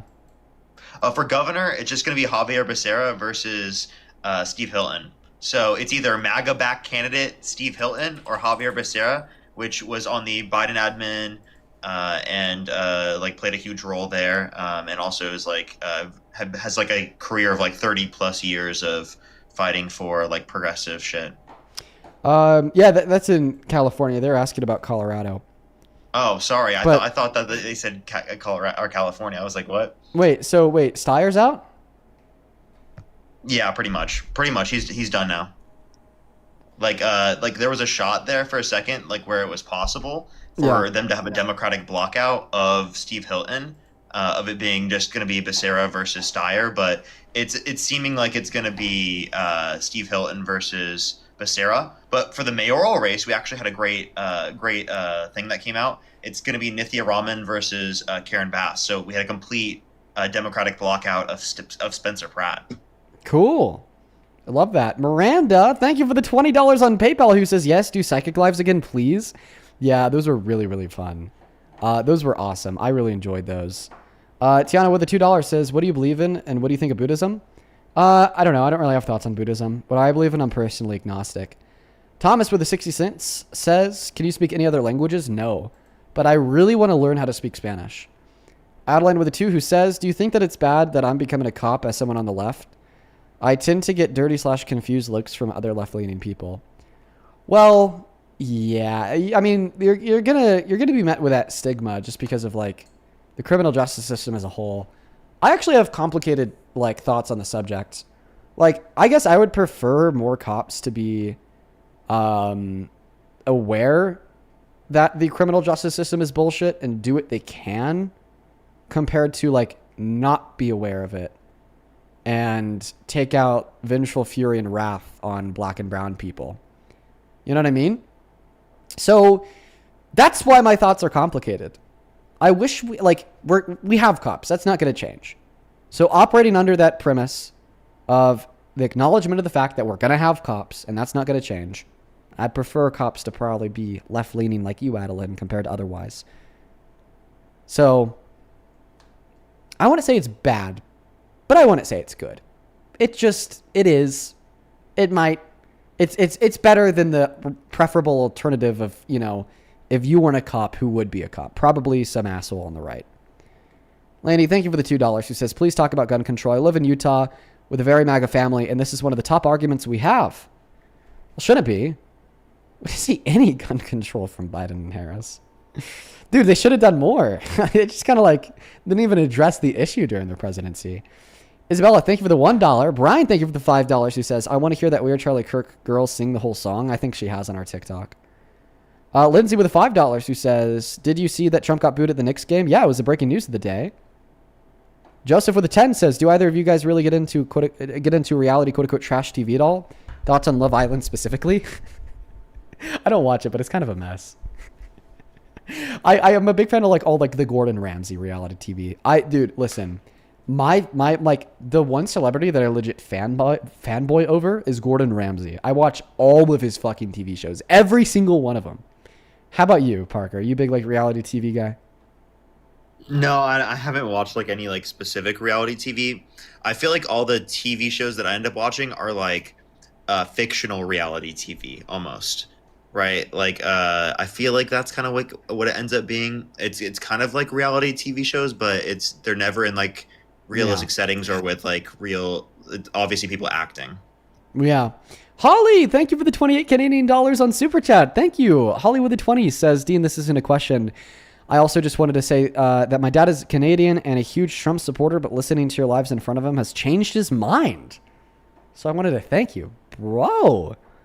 That is awesome. I love that, Holly. Thank you for letting me know. Ashley with the $5 says, how does Trump have no time to attend his son's wedding but can attend an NBA game? True. Ali with a 5 who says, oh, actually I already read that earlier. Looks like we're all caught up over there. Let's see. Tasha, thank you for the 20 Canadian dollars on PayPal. Who says, "Hey, Dean, I'm Canadian, and I don't understand the whole fake slates of electors plot. Can you please explain? People seem to overlook this." The best resource on the internet to explain the fake elector scheme, even though I'm not a fan of his, is Destiny. He did like a, what was it? Like a 10 to 20 video miniseries in 2J6. So it's like low key. If you want to learn more about it, I go check out his miniseries. It's like I said, I'm not a fan of Destiny, but the one thing that he got right, meanwhile, like most other people got it wrong, was to focus on the fake elector scheme, to genuinely like put his heart into researching and reporting the hell out of it when nobody else would.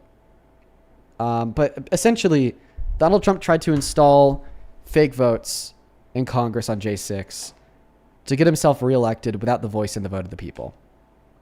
And the reason why I like tried to give you like a source, something else to look towards than like a short answer on live, is because it's really in depth. It's really complicated. And I could probably talk about the nuances and the intricacies of it for like over an hour. It was an insane plot to rig an election. Danielle with the $10 who says, "Have you ever watched Ramsey's English version of his shows? That's where he started, and his personality is so different. He is still him, but not as dramatic as here." No, absolutely, I have, Danielle. He also did like this one show where he went around the world and just tried food from different cultures. And it just kind of shows you how like nice of a guy Gordon Ramsay actually is. And how woke of a guy, by the way. He is so fucking woke. Gravid with the $10 says, "I challenge you to a guitar duel for your soul." Jesus, Gravid. Oh man, I'll just give you the win. Holy. Michaela with a 5 who says, "The caller said brain dead patients can pass more rightfully. So because they had, quote unquote, a life before and got the chance to live it out. So teens, children, and adults that have traumatic injuries got to fully live out their lives with ambitions." No. Yeah, the best counter to that is just to point out like a brain dead newborn. It doesn't make it worse to pull the plug on them. Ashley with a 5 says, "Thank you for everything that you do. I was invited onto a panel last night where they said marital rape isn't real." You reminded me that there's some good people on this app. Were you talking to some Groyper Catholics? Because that's what they say. Look out for fundamentalist Catholics. It's pretty brutal. They don't think that age of consent or consent is a thing. It's not age of consent. It's age of marriage. And when you're married to a woman, you could kind of just do whatever you want to her. Allison with a 5 says, "Always appreciate you and Parker. Have you guys heard or talked about what Ivanka is doing to Sazan Island in Albania?" I like kind of saw something that Hunter Biden had posted about it, but I'm really not too familiar at all. Not too familiar at all. A lot of people in the chat are saying piano. I do have it just sitting right here. My little piano. Earlier I was banging out some crazy tunes. A little bit of jazz. I've been killing it on the jazz recently.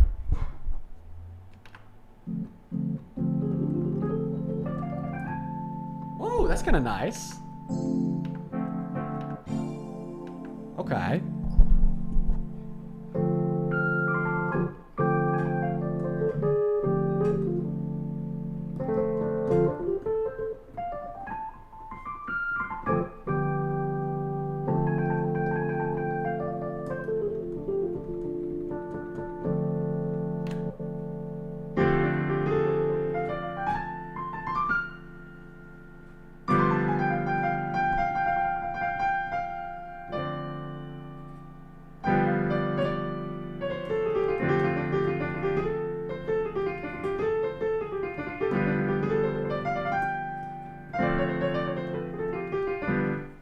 It was a little bit messy towards the end there. I got into it for like a second.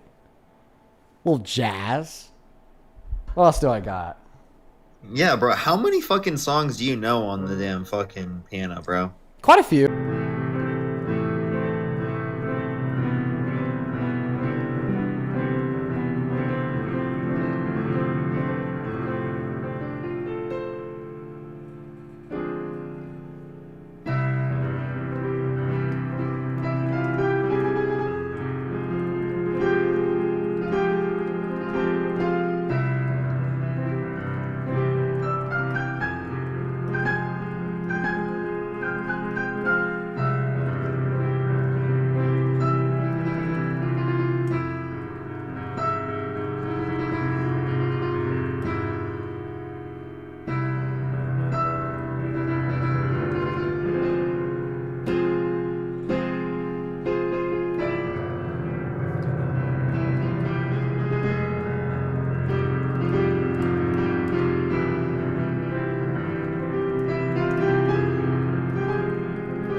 You should play the Pokemon theme song.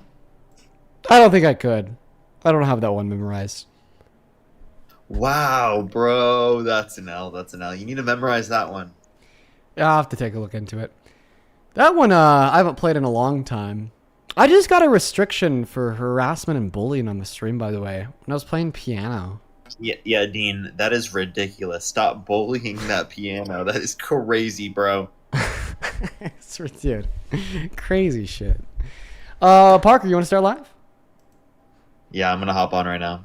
Bet, bro. Alrighty. Send you a raid. Have a good night, bro. I appreciate you, man. I'll see you later, bro. Take care. Take care. Amy with a 5 says, do you think you'll change in the next 5 years? How do you think you'll change in the next 5 years? I think our platform will be a lot different. I don't think we'll be a TikTok streamer anymore. I don't know where we'll be. I wonder.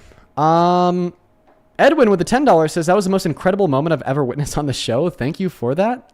Wow. Thank you, Edwin. That is a huge compliment. Because that's actually my composition. I wrote that. So to hear such kind words about my own compositions is like insanity. I'm so grateful for you. You're awesome. Now listen, folks. I'm actually going to go ahead and hop off for the evening. I'll see you all tomorrow. Make sure to hit that follow button on TikTok. Drop a sub over on YouTube. I'll see you all tomorrow for some more debates. You could find Parker on @ParkerGetAJob on TikTok, @ParkerGetAJob on YouTube. And like I said, see y'all tomorrow. Go raid Parker. Spam Dean rated his chat. I appreciate you guys for the galaxies. Peace, love, good night, and goodbye.